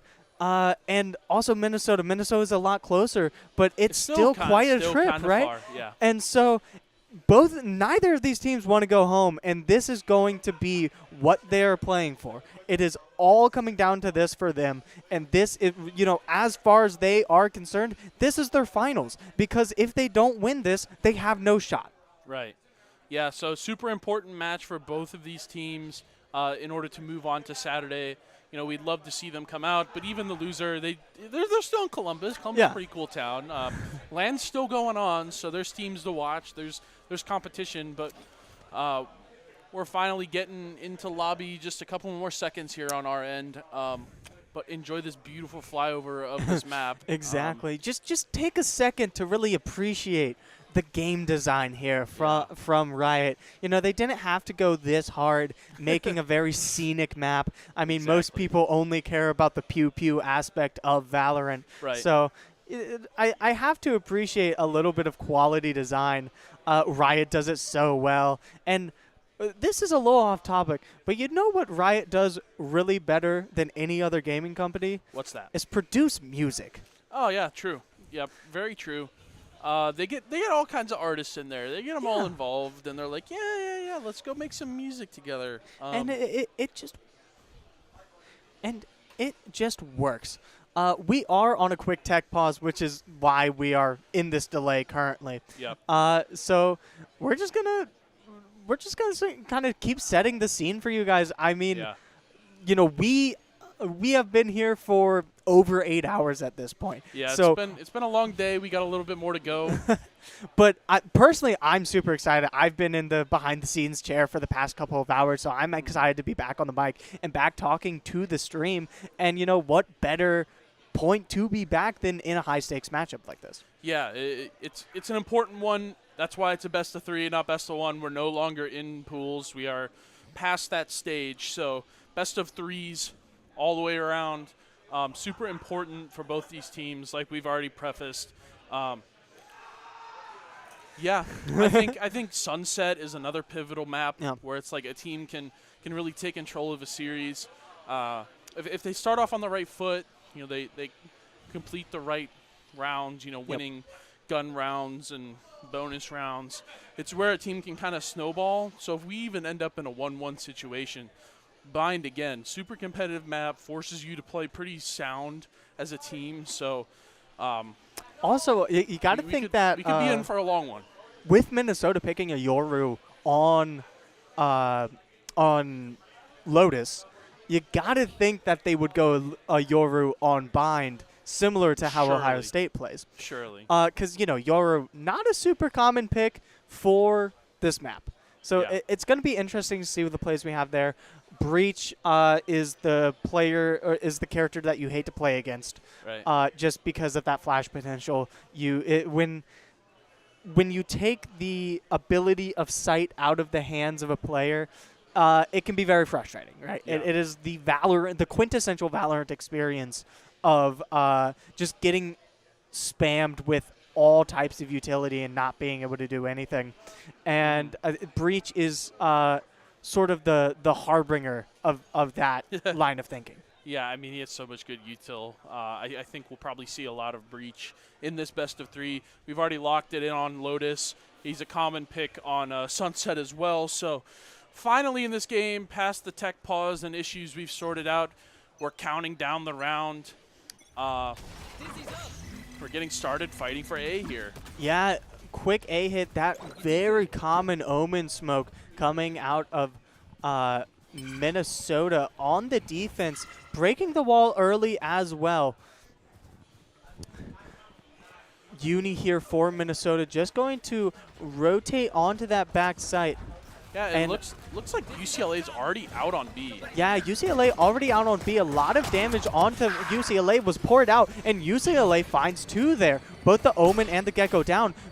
Crow out, almost catches the Omen, and he does. Sammy also catches Kimki on the Gecko. Crow finds another one, and UCLA and Duck takes out Sammy there. It's a 2v1 here for UCLA, but Crow is currently hot. 2 kills already for them.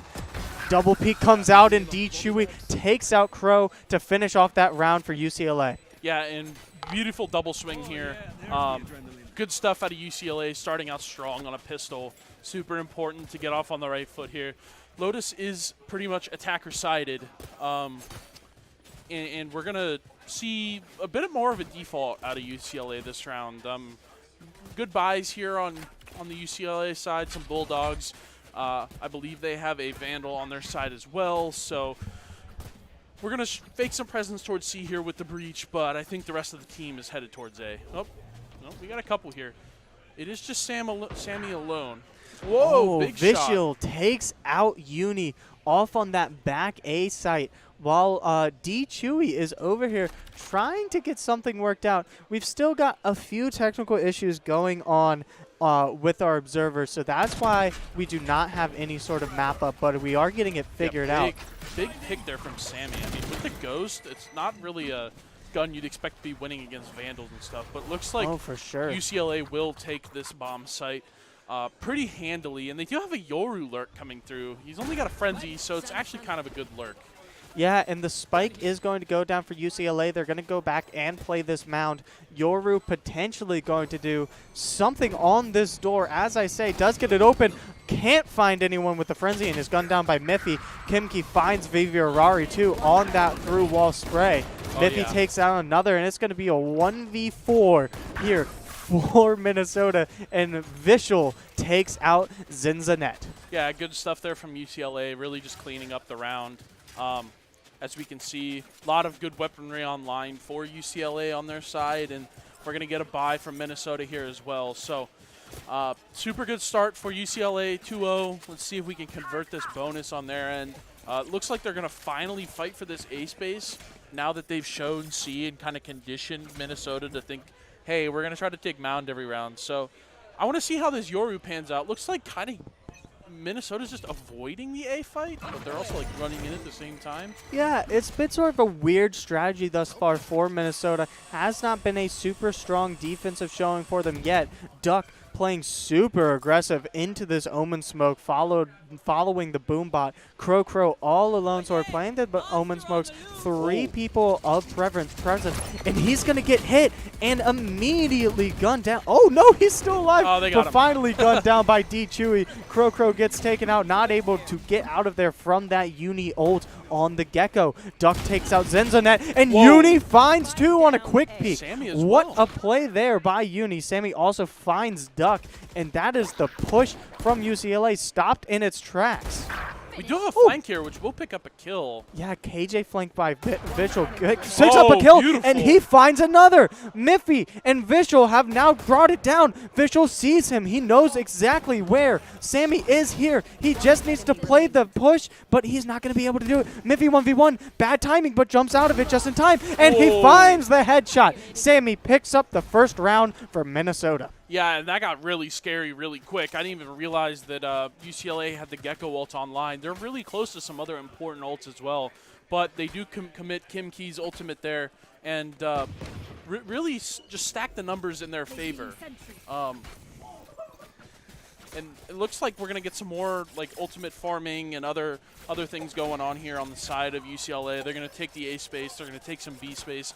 Even though they did remove that orb from B, still important space to have just to know the teams can't push down and abuse the space that you may give them. So. Yeah, and it's going to be a soft spot here for Minnesota despite the win as Vishal immediately takes out Crow to start the round. Zenzonet rocking the outlaw here, and we might have some contact here on that B wall. Shots coming through by Vivian Arari, and he gets taken out by Duck, and UCLA is going to take full control of this B site here. Yeah, and beautiful B split here. They take the A space early, kind of show some pressure with the breach and raise, but it's really just all a fake. They walk up towards front B. They get the pick on the Yoru. Then they're like, all right, let's clear this guy out of the breakable door. And looks like Minnesota's going to try to retake through this A door. Yeah, dodges that flash too.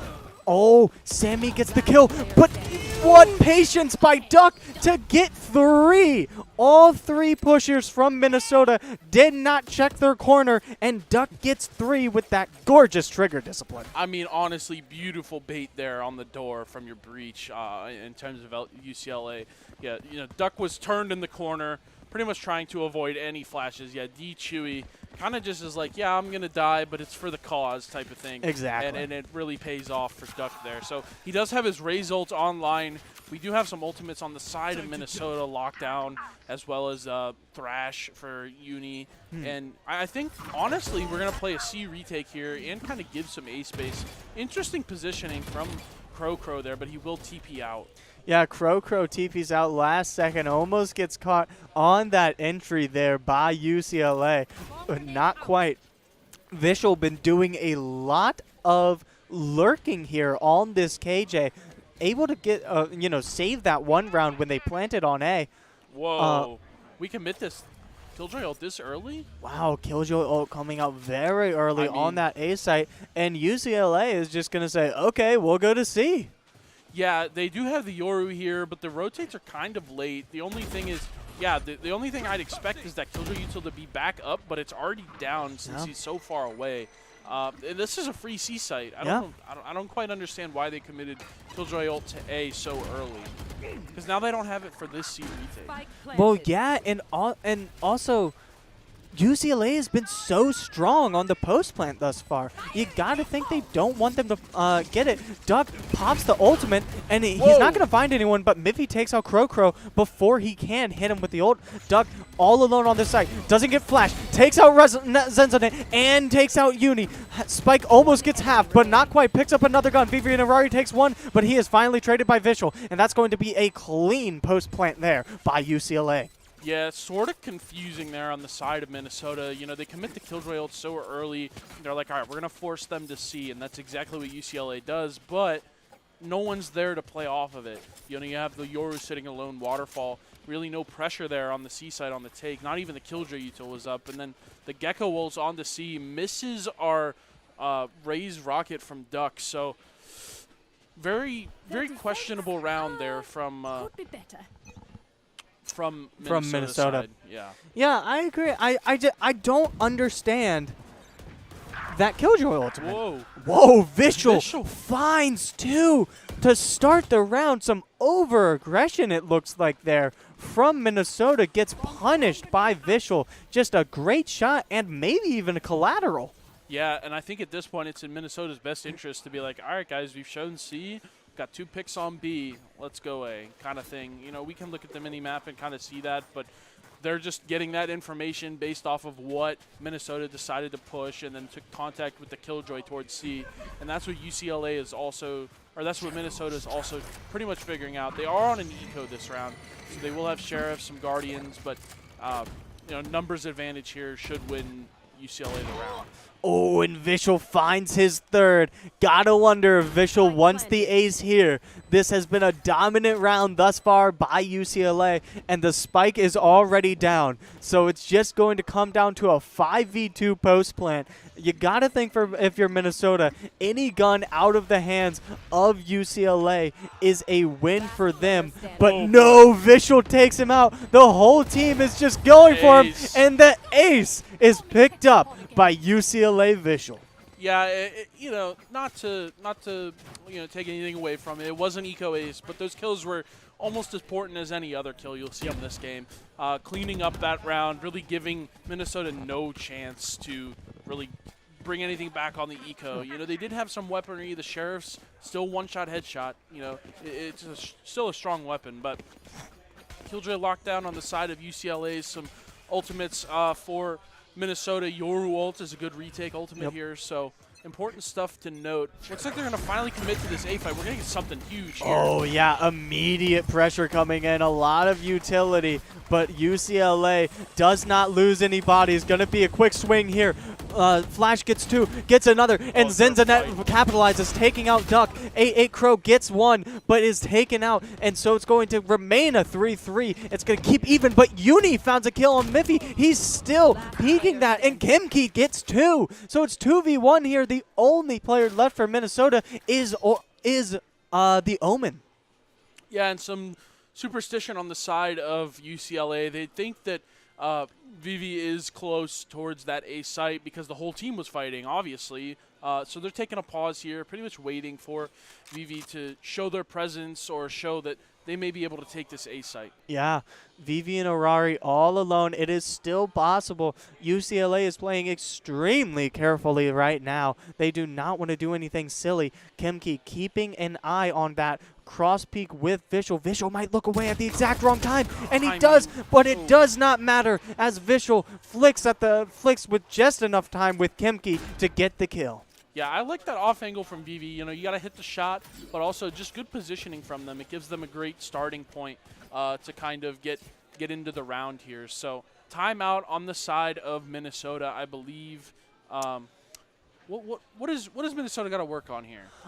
Just team play to me. You know, in the beginning of that round, UCLA tried to fast push into him, but they weren't able to. UCLA took a lot of damage when Minnesota was playing as a team. Also, the answer is stop letting Vishal get these free lurks, right? Yeah. Vishal 13-2 right now on this KJ. Not a super fraggy agent. He's just got to get called out, and then that's it. Yeah. But he hasn't been able to, and he's been absolutely cooking Minnesota up into the 7th round. Yeah, and I think a significant gap in Minnesota's defense here is they're pretty much solo Killjoy C. And then they're like, all right, we're going to get some info, then we're going to retake. And I think that's been too often that they try to make that play or, run with that setup. I think taking the B space and sort of spreading out towards A and C, your more common bomb sites, looks exactly like what Sammy's going to do on the side of Minnesota. So good adjustments here, but currently no one on C. Yeah, no one on C, and it looks like that might come back to bite UCLA come back to bite Minnesota as UCLA is opting for a little bit of a default. Vishal giving the spike away, but unfortunately accidentally catches it for himself. but it's going to be a 4-man UCLA push onto the C site. Visual hanging out, alarm bot triggered. He does have that information. The bomb is going to go down for free on this C site. Visual holding that aggressive angle as Crow is doing a jiggle peek. Almost finds the headshot, but just finds a little bit of a shoulder shot. And through the door, this entire Minnesota team is coming. Visual is completely pinched, able to trade his life for at least one, and 88 Crow finally takes him out. 4v3 situation here. Minnesota is down a man thanks to some savvy trades by UCLA. Blind comes out of Miffy, not able to find anyone though. Vivi and Arari trades him. UCLA Kimki takes out Crow, and it's going to be 1v2 situation as Duck takes out Vivi. Sammy all alone, just has to rely on his aim and a stinger, but Duck finds the headshot and ends the round. Yeah, honestly, not bad on the side of Minnesota for being on an eco. You know, they do show early A presence. You know, they show a lot of players. You know, you got Breach Stun, you have the Yoru clone, and then the Gecko Flash. It pretty much tells the side of UCLA, hey, we got 3 guys here, you know. We want this space, but also it gives them info. And it's like, all right, well, if there's 3 guys here, there's got to be, you know, 2 guys spread across the rest of the map. So let's go take C. And that's exactly what they did. And the fact that they had no one playing C to start with, it's like free reaction, free site, free space. So looks like they're going to go for the same play again, but just less util overall. They're going to make some noise, but then they're going to insta-rotate off. And we got a UCLA lurking towards the A lobby area. Yeah, Vishal is creeping up B as well. We're going to get contact in just a second as UCLA is going to get swung there. And Zinzanet takes out Vishal on that lurk. That's what we were saying is the key for this Minnesota team is don't let him go. Boombach triggers the Yoru, and Duck is going to push straight through this smoke. Might get spotted by Crow, but Crow, terrible timing on that attempt. And Uni misses his shots, allows Duck to just walk right onto that site. Miffy trades out Rari, but Uni gets the kill on Kimki, and so it's going to be 3v2. Minnesota has the man advantage, and Uni takes out Dechewy right there as well. It is only Miffy all alone for UCLA. Running straight for the Gecko, takes out Cincinnati, but it finally gets traded by Sammy. Almost a miraculous play by UCLA Miffy. Yeah, and honestly, it's Uni there carrying that Minnesota side, holding down backside A, getting those rotates in really helped. You know, on the side of Miffy, he almost brought it back, but you know, it's always the third one in that kind of clutch scenarios are always the hardest one to get. They're always in a weird spot, always got to break a crosshair placement. So good stuff on the side of Miffy, but even better from the side of Minnesota. They pick up their second round of this half. And a lot of ults on the side of Minnesota and UCLA. We might see a big ultimate battle here. Yeah, definitely going to be some interesting contact, likely on this C site. 3-stack on the C site for Minnesota. They have been playing very sparingly on it, so they have to know a hit is coming. Ultimate out of the Gecko forces Crow out of there. He does get hit, but he still is able to teleport away as Minnesota is just going to opt to give up the site and play this retake. Killjoy goes down for UCLA.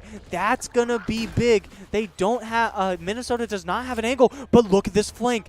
The breach for Minnesota might be able to catch Vishal off guard. He just has a sheriff, but if Vishal isn't watching, he can duck under this turret and get a free flank on this kill from behind. Let's see if he can do it.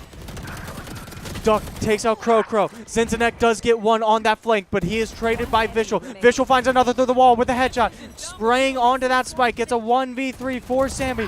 Ultimate comes out from Gecko and takes Vishal, lets Vishal get the kill on Sammy. Yeah, beautiful stuff there on the side of UCLA. They pretty much cleaned up that eco out of Minnesota. And you have to think, why is Minnesota ecoing after they win a round? Puzzles me as much as the next person, but UCLA commits, I believe, 3 of their ultimates to win that round, which is good on the side of Minnesota seeing, you know, they also commit 2 ultimates to try to retake there. So good stuff on both sides, good ultimate fights, but UCLA comes out on top with Vishal getting 4 on the round. Yeah, and both teams here still have the Breach ultimate to go into play. Misses that Omen one way, so Minnesota is not going to have that advantage there. big mound play coming out of UCLA. Sammy is getting Valoranted right now. Pressed on him. He is forced to drop back. D-Chewy not able to find anyone on that spray, but the spike's going to go down for free once again for UCLA on this C site. Yeah, and again, the site is just free. When Minnesota fights so much for rubble control towards A, it's like almost a free C site. It's their sign like, hey guys, let's go C. But yeah, fighting through the door here, util does not hit its mark on the side for Minnesota. So Yeah, probably an easy round to clean up here for UCLA. Yeah, Vivian Arari just not checking his angles there, and he's going to get taken out by D-Chewy as soon as he walks out of that door. And it's going to be another clean sweep for UCLA. Just such a heavy advantage. 19-4 to start off the first half by Vishal, and Duck not too far behind him with that 14-5 gameplay. Yeah, and they have the Raise Rocket online again as well for Duck, and Breach ult to go along with it. So some strong ultimates on either side. It is the last round of the half, so got to figure out how both teams decide to play it. But looks like they're going to finally fight for this C mound presence, or at least show that they want it. Here. Actually, trap play coming up out of the side of Minnesota. Yeah, UCLA going interesting here. Once again playing mound. Crow pushing out fast, and he does get the kill on Duck. Duck trades out Zinzanet, and Crow gets two. Sammy gets one on Vishal on that lurk, and it's finally going to be a round that is looking like it's in Minnesota's favor. Yeah, and, you know, good trap play. You do need some info there in order to make that play. Someone must have made a step or tapped the orb, and that was Minnesota's cue to kind of unleash the util in order to set up that trap play. So good stuff on the side of them. I just wish they would have done that earlier in this half. You know, it's going to get them this 9-3 round, but you know, mixing things up like that is super important in order to like secure more rounds in your defense half.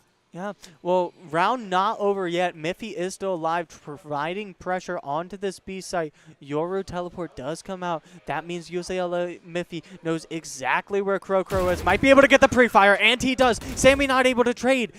Jiggle peek by Miffy, so huge to keep his life. And Gecko is going to be able to walk straight onto this A site. Gets triggered by the alarm bot, but the wingman is going to go and plant for Kimki, and he knows exactly where this entire Minnesota team is going to come from. So it went from a surefire win for Minnesota to the spike is down, and it's 3v2. I think it probably still is a surefire win here, though. They have the lockdown. They have the thrash. I'd be genuinely surprised if UCLA finds a way to win this, but you never know. They've been shooting back all game.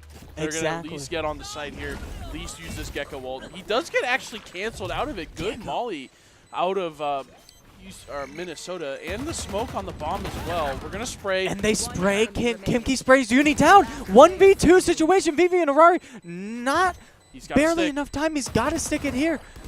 Just that running gun's going to get him. He doesn't have time. UCLA takes it.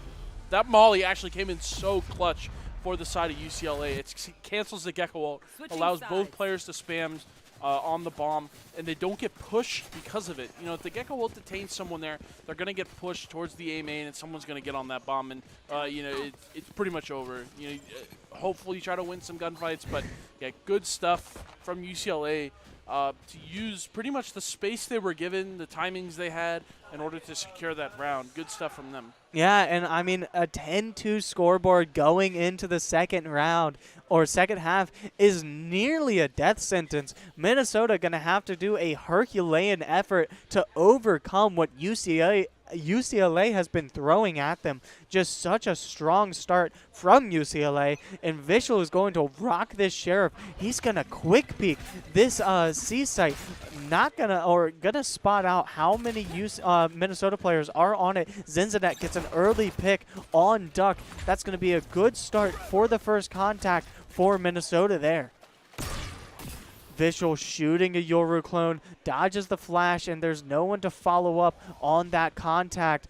Oh no, Miffy's going to be all alone with the entire Minnesota team fighting him, but he finds one, able to trade his life at the very least. Crow takes out Kimki, but Kimki takes out Vivian Arari. Going to get Zinzanet as well, and he's going to find Chewy. 88 Crow finally takes out D-Chewy, and it's going to be a 1v1. Sheriff versus Ghost battle. Crow versus Vishal. 20 HP on Crow here. Vishal is healthier, but not as healthy as he could be. Yeah, it's going to come down to one, if Vishal can land one shot, or if Crow can land that headshot. Crow is pushed through this door here, and Vishal is going to creep up onto this heaven spot, try to find 30 something, seconds left. playing this weird angle as Crow, running out of time, only 25 seconds, narrowly doesn't see Vishal on that heaven site, and Vishal just playing so smart, so slow here. Gonna wait for Crow to pop off. He knows that Crow has no idea where he is, and he's gonna set up that alarm bot. Splash is coming out. Vishal is dropped to the right. He just needs one shot, and he gets it right to the head. Would not have mattered if Crow was full health or not. What a play by Vishal and UCLA to win that round. Yeah, and you know, any shot would have done the job, but Vishal just hitting the head there, making sure there's no doubt that he gets his 20 bomb this game. Great stuff from the side of Vishal and UCLA. They're looking extremely strong here. I'm honestly just curious to see how Minnesota can try to find some momentum here for the second half, or just a momentum going into Sunset as our next map pick. Yeah, I mean, that's, you said it, right? Minnesota just has to find something here. Yep. They have been so down in this game. You don't get, like, honestly, this game could be just a toss. Just get your strategies right, as Minnesota's just going to sit and spawn, maybe with a B hit here. UCLA has 2 men dedicated to this B site. Crow likely going to send out a clone to try to get some sort of information. Decoy goes out, jumps straight into the spray of Duck. Duck gets taken out by Uni, and D Chewy takes down Zenzadat. Vivi trades Chewy, though, so it's going to be a 3v3 situation. Vishal coming through this smoke with a Sheriff. Dangerous man with a gun in his hands. Finds the headshot on Uni. Gonna have to be a double peek there. Whoa. But the smoke there from the Omen saves Vishal's life, and he gets 2 with that Sheriff. What a play. Yeah, I'm not going to lie. Both those shots were insane. The elevation change really makes a difference there when you're trying to hit those headshots. You know, Uni was jumping up in the air as Vishal hits that shot. So impressive stuff out of Vishal Sheriff. I mean, we saw it last round on the pistol round. We see it again on their buy round. Yeah, at 22 now. I mean, he's just climbing the ladder, 22 and 5. And his teammates are trying to pull them across the line here, 12-2. Another buy round on the side of Minnesota. You know, they kind of have to force the rest of this half. Yeah, if they absolutely have have to any force. choice at bringing some momentum on their side. Yeah, just so rough for Minnesota here. Kimki going to push out fast. UCLA is just going to be super aggressive here, and it's going to force an immediate Minnesota rotation onto Mound, and Vishal all alone, sticking with that Sheriff. Can't find anyone. Rocking the Bulldog now, just going to play off his utility, give his team the call out that Minnesota is hot on the trail onto this C site. Going to get stunned by the breach. Forced to play off onto the wall. Did not see the Omen teleport. Omen, Vivian Harari gets taken out by Vishal. That is just good aim by Vishal there to win that gunfight against Vivian Harari. Breach Flash comes out. Duck takes out Uni. 5v3. Vishal takes out Crow as well. Minnesota looks completely lost as Duck takes out 2 to end the first match. Oh. Yeah, get a little excited on the mic here. Yeah, great stuff from UCLA. So they're going to take this map 1, but this series is definitely not over. We still have at least one more map to play, if not a second. Yeah. So we're headed to Sunset next, and you know, honestly, UCLA just looking really good on this side. You know, on the attack side. So we're going to head to Sunset soon. On the other side of our break. So UCLA up 1-0 in this best of 3. We will catch you guys in a minute. We'll see you in a few.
Hello, everyone, and welcome back. We are getting ready to start Game 2 of UCLA versus University of Minnesota.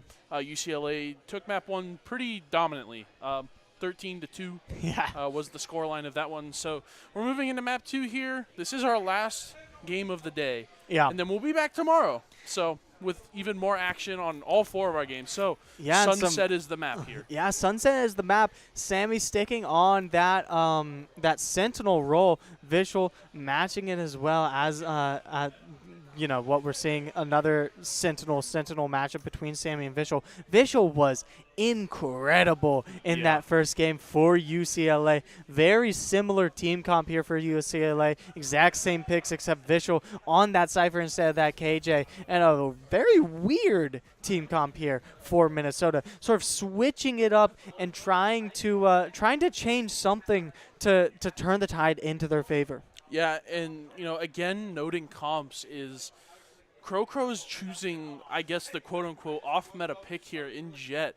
You know, Jet is still good no matter pretty much what map you play her on. But Raze is the clear favorite for most team compositions on Sunset. So we'll see how it pans out for him. Maybe he'll get an operator online and, you know, dominate the lobby this time around. But we're getting started here into the game very shortly as you get this pretty flyover of our map Sunset.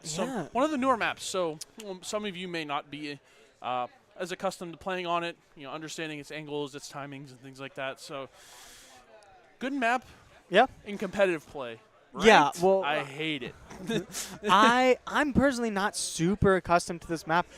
Can you speak to anything interesting you think we're going to see from either of these teams? So a lot of retakes. You know, retake is very important to be able to do on this map. That's why both teams have opted for this double initiator comp. You get more util, more flashes in your back pocket for a retake. Mid as well is kind of interesting because it leads you towards B, but also like if you take through top mid, you kind of get a lot more space towards A than you might expect, but also like it's the defender's spawn. So you're kind of walking into a double-edged sword where it's like, oh, we get all this space, but also, you know, the defenders get, you know, kind of an advantage when they're sitting in their spawn. Yeah, and it's looking like it's going to be an A hit here.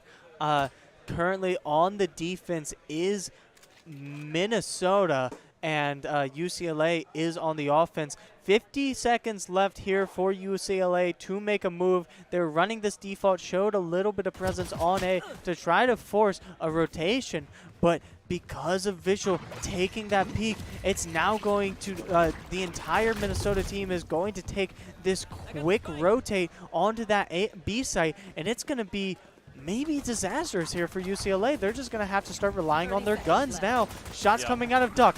Chewy takes out VV and Arari, and Chewy also takes out Sammy. Uni on this flank finds one, but Duck trades him out. So it's going to be 2v3 here for Minnesota.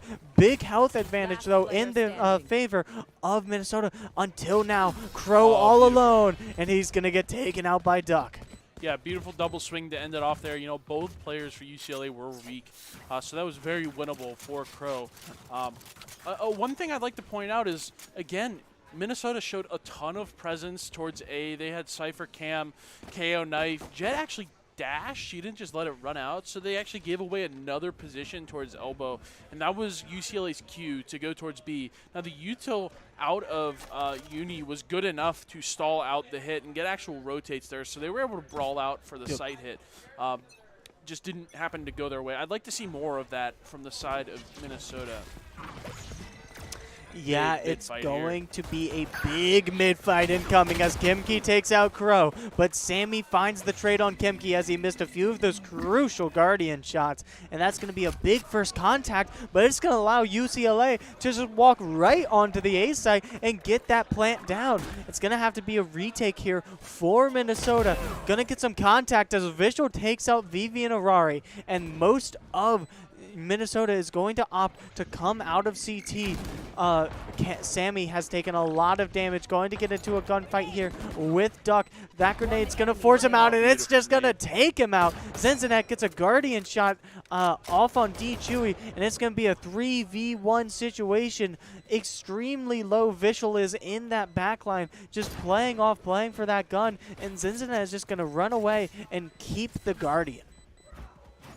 keeping the Guardian's an interesting play. I mean, if you die to Spike here, from where his position was, you you lose the Guardian, but you get the money to be able to buy the next round. And it won't set his economy back so far, but I'm like, I'd rather die to bomb and then get a gun next round and buy it rather than potentially, just have either less util or not full shields or just a Guardian. Like, a Guardian's not best in every scenario. Yeah. So it is a choice nonetheless, and I will respect it. He's going to keep the gun. He has a actual rifle, so if he puts in work this round, I wouldn't be surprised. Yeah, so UCLA entering their bonus round here. They've got that presence on A like they've been doing so often. A lot of utility is going to start off fast. The blind and the smokes out of Omen for Minnesota is not going to find anyone as Chewy takes out Crow on a gorgeous Sheriff shot there. Yeah, and it just comes back to this, like, we showed early A presence, and this time it was actually a little bit better. They showed that they had, the one-way, the KO knife, but this time they had actually no pressure off of it. So it forced UCLA to, like, take a second, be like, wait, is this the site we should actually hit, or have they, like, stacked B, or they've done some other play? So good on the side of them. Zinzanet finds D-Chewy on that aggressive push-up. Visual finds Vivian. Duck takes out Zinzanet as well. So the advantage is towards the favor of UCLA as they're going to get the spike down on A early in this round. 45 seconds left. Miffy takes out Sammy too. So it's Uni all alone with this Vandal. Yeah, and honestly, if there's any round to save, it's this one. You have full util, full shields, but he's going for it. He gets the headshot onto Visual. Raid boss down, and we're going to start scaling site here. Yeah, Flash comes out, doesn't find anyone, sending out the wingman to try to do something, misses the spike, and Uni he's gonna walk right into this double peek. But that could have aligned perfectly for Uni if he had hit his shot there, because the double peek walked away right as he peeked. But unfortunately, it was all for naught. Yeah, and honestly, I say, like, maybe this is the round to save, but also kind of good play. Two players of UCLA are weak. You kill Vishal to start off your retake there. So good stuff from, I believe, Uni, and they may lose the round, but at least they're hitting their shots. We know that. Yeah. They're starting to hit their shots, and any sort of momentum UCLA can get, or rather Minnesota can get, they're going to take, right? UCLA has been so dominant to start this series, and you just can't let it spiral into total hopelessness. That ultimate is going to come out of the Gecko here. Visual takes out Crow on a lurk, and he might be able to find the Omen and the Gecko for Minnesota. Uni finds a Sheriff headshot on Duck to even it up. Sidelines coming through. Uni wants to get something. Flashes the majority of the Minnesota team on this backline. Miffy holding that up angle there. Miffy finds second on Vivi and Arari. 2v4 situation here as both Uni and Sammy have to push through, but two gorgeous Sheriff headshots. So it's going to be a 2v1, but Miffy cleans Sammy up. Yeah, and actually Sammy knew both positions of those last two players, just the weaponry was not there for them. The Sheriff, if you don't hit that first headshot, you're pretty much dead to any rifles. So setting up once again. I think each round we go through, Minnesota gets even better and better at trying to claw one of these out. But so far, it's pretty much just been UCLA running these site hits and playing these post plants really well. It's been all UCLA thus far. UCLA is currently 16-2 in the match.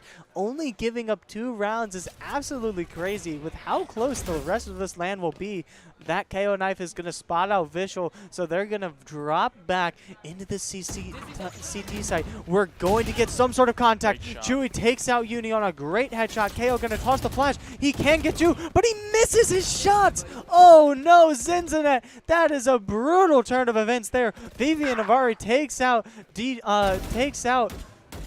the raise there for UCLA, but Visual finds Crow. It is Sammy once again all alone, trying to get some sort of momentum for Minnesota, and the spike is going to go down for UCLA. Just another disastrous round here for Minnesota.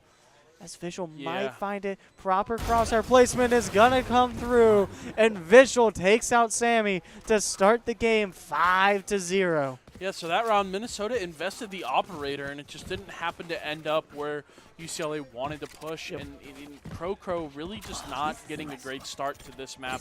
You got shut down with the operator.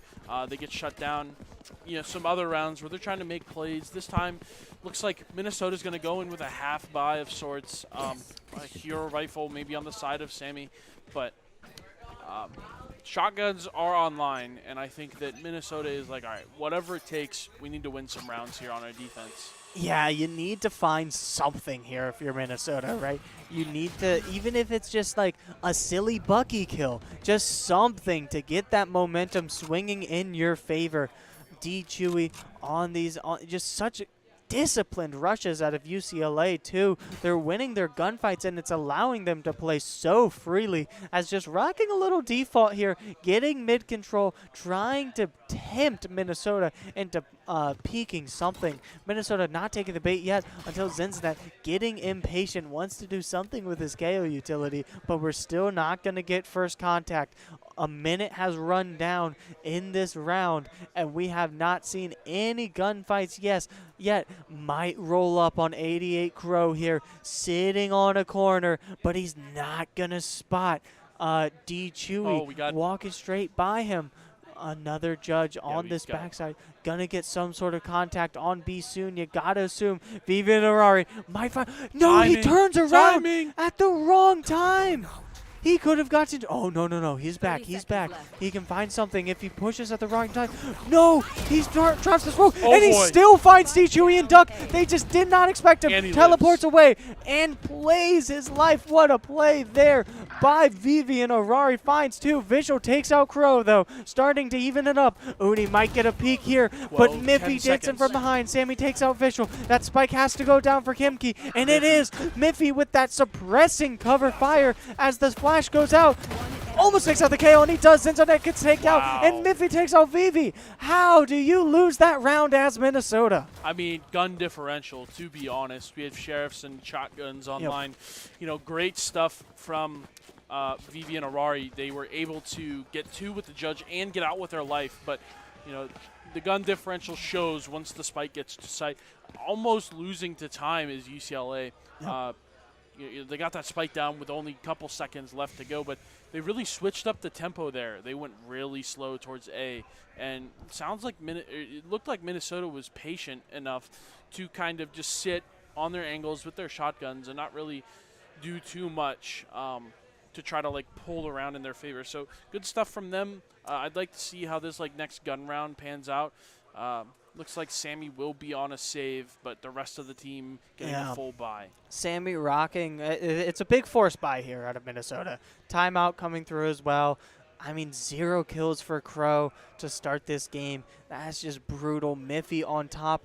And the thing about this UCLA team is they're so deep. I mean, this entire team is putting up numbers. Visual was on top of the leaderboard last game with a 25-5 game. And they're third on the leaderboard this time. So it's just, it's such good full team play out of UCLA. Just all day. Coming into this battle, they know this is where they have to play their hearts out, and they are. And Minnesota is just falling short so far. Right, so we're going to start off with some more A presence here, some mid presence. This cannon knife will land on top of the roof. So getting kind of, good info there on the side. They're going to know that no one is towards that A main, and they're going to be more towards mid. They've already broken the market door. So working this B site, there are no Cypher trips towards B main, which is interesting. We're playing more market heavy. They're like, all right, we're going to give them the B site. We have some guns here to try to retake. Yeah, and a contact soon is gonna come up as UCLA is going to entry onto this B site, which is only being held down by Uni on that peak. Uni forced off, giving the call out to his teammates that UCLA is on the move. Tosses out that flash, gets flashed by the breach. Cincinnati finds Visual on their lurk, and that's going to make it 5v4 there. Have to get onto the site if you are Minnesota, right? UCLA able to get the spike down, so it's going to be 4v5 on this post plant. Aggressive pushes here. Gotta spam that bomb. The defuse is off. The one-way comes out, and Miffy finds 2. It's 4v1. What a swing there from UCLA to turn the tides of the round. Yeah, I mean, I wouldn't say lucky, but optimistic sprays through the smokes there in order to clean up. Pretty much UCLA ran away from the get-go completely. They're like, yo, peace out, we're out of here. But good util on the side of Minnesota. They're like, all right, well, if you're going to run away, we're going to KO knife you. Now you can't molly the bomb. So they kind of put it up the chance of their spray on the rifles, but it worked out for UCLA. And 7-0 here going into the second half of the first half, which is a tongue twister and mind boggler of a phrase. But Minnesota kind of setting up a default on defense again, a 2-1-2 or 2-2-1 kind of setup. So good stuff on the side there. It looks like UCLA is going to try to take some more mid space.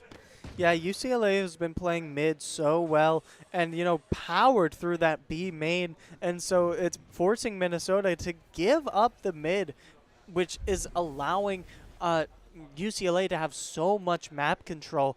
Going to likely be a B push. Market door is down.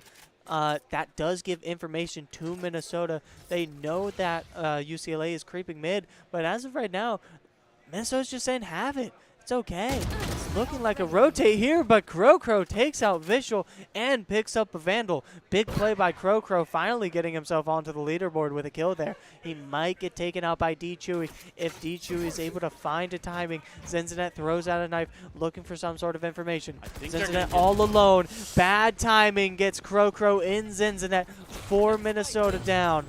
Just brutal turns of event for Minnesota at every turn. They cannot catch a break so far in this match. Yeah, so I think the KO knife that they threw as UCLA was walking up elbow kind of gave them some misinformation. They're like, all right, we think they're still back towards main, so we're going to throw this KO knife to kind of get some info. But they were already up elbow, and it's rough to see it, but we're going to play some post plant here. Yeah. It is 3v4. And the flash got every single member of the Minnesota team, and Duck just cleans up the round.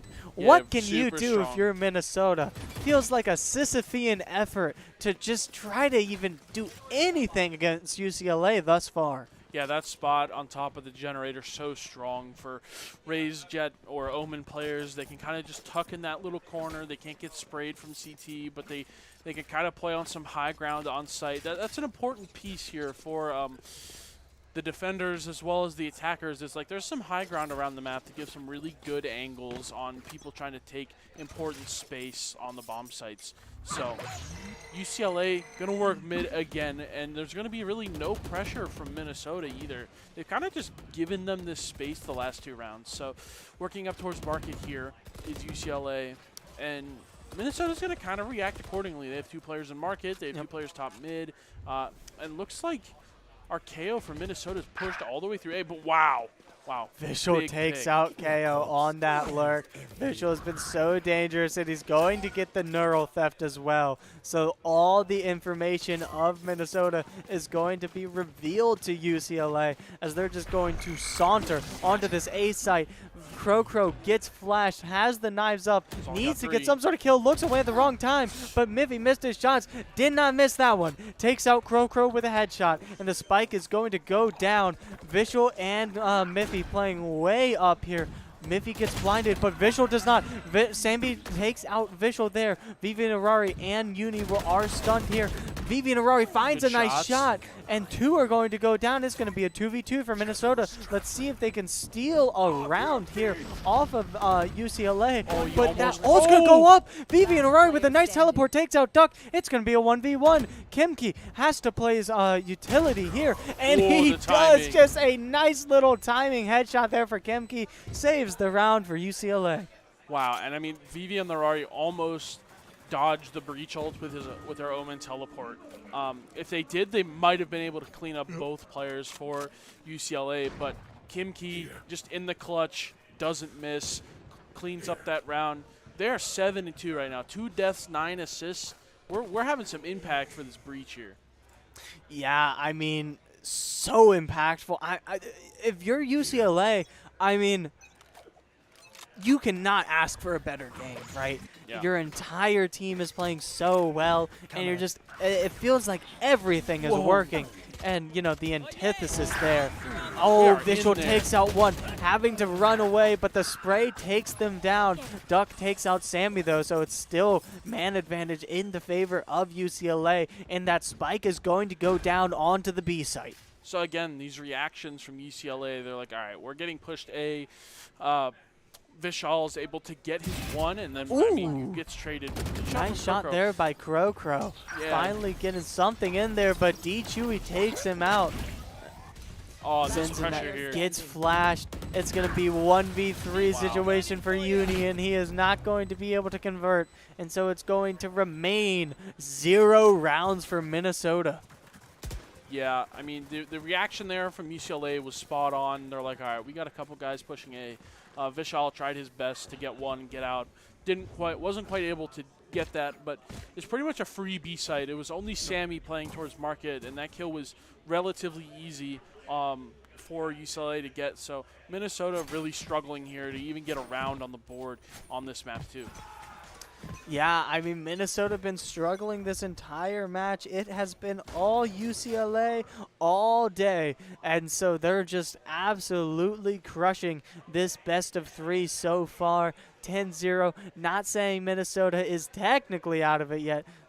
Duck might be able to crawl under that trip, and he's going to get onto site for free. Crow's not even looking at him. If he decides to swing that, he's got a free kill. He's not going to, but he's going to creep up into Market. They literally have no information. Crow pushes out. Yeah, Raise Rocket. Raise Rocket takes out Sammy, and Crow not able to find anything. The plant is going to go down, and it's going to have to be another retake situation. Duck takes out Cincinnati, and Duck takes out Uni as well. He is on ace alert. Gotta think he's got a fourth, but he does get taken out, so it's going to remain a 4K for Duck. Crow gets flashed. He's getting taken on by the entire team. BM shorty kill, and it's going to be 11-0 for UCLA. Yeah, that round for Minnesota kind of just fell to pieces. The tripwire, I think, was high in order to catch a Raise Satchel out onto B, but they just didn't satchel out. They're like, all right, well, they have no info, so let's just walk out. Let's go as far as we can before we take contact, and that's exactly what UCLA did, and it honestly won them the round. The breach stun was on time. Ray's ultimate, the showstopper, was there, and it was able to just get those early picks and like force these Minnesota players to try to make a heroic play to try to win the round instead of a sound one or a team play. Yeah. Uni pushed up strong, gonna be met with the entire UCLA team in just a second. Jigglepeak finds him. Grenade's gonna come out and force Uni to pull off. Flash is going to find Duck on that tight angle. Oh, they've got the Odin out, but Duck is still able to get on. Crow finds 2, finally traded by Duck. Teleport onto site by Miffy, dodges the smoke and the utility by Gecko. Sammy trades out Duck, but not before Duck can take Uni. The Omen with the Odin takes out Miffy as well. 1v2, going in with the bucket, finds the headshot. That is a round for Minnesota. Beautiful. Finally. Beautiful. All right, 11-1 comeback, guys. It's real. This is the position you want to be in if you're Minnesota. Not exactly. Not true, but they are on the board. It's not match point yet, so they theoretically have a chance. They do need this pistol bad in order to win this game. Need this pistol in a big way. UCLA just a little bit of BM in that last round. Saw Visual running around with the shorty, getting very confident here. And so we're going to see if Minnesota can make a miracle play to try to turn the tides. But as of right now, it's looking like it's in UCLA's favor in this final match of the day. Yeah, that is important to note. This is our final match of the day. So we will be back tomorrow, same stream, pretty much the same time. We're going to be running all 4 of our games, though. However, we are in the playoffs or working towards the playoffs in terms of Valorant for all of our other games. So this is the final match of today. And, yeah, Visual starting out big, 2 kills here. Finds 2 with the Cypher one way. Crow gets taken out immediately, and Visual finds a 3rd. It's Sammy all alone on that lurk, and he might get spotted by Duck here, playing with his gun now. And the timing kill by Duck on Sammy makes it 12-1. One more round, and UCLA is going to have the guns. Well, they got to force here regardless of the outcome from Minnesota. You know, it's match point. You just lost pistol. Let's buy whatever we can, try to scrap together whatever we can for this round in order to keep us in the game. But it's very desperate, you know, in terms of attempts here on a buy. UCLA, great weaponry on their side. So it's going to be tough. We'll see how it pans out, but this could very well be the last round of the day.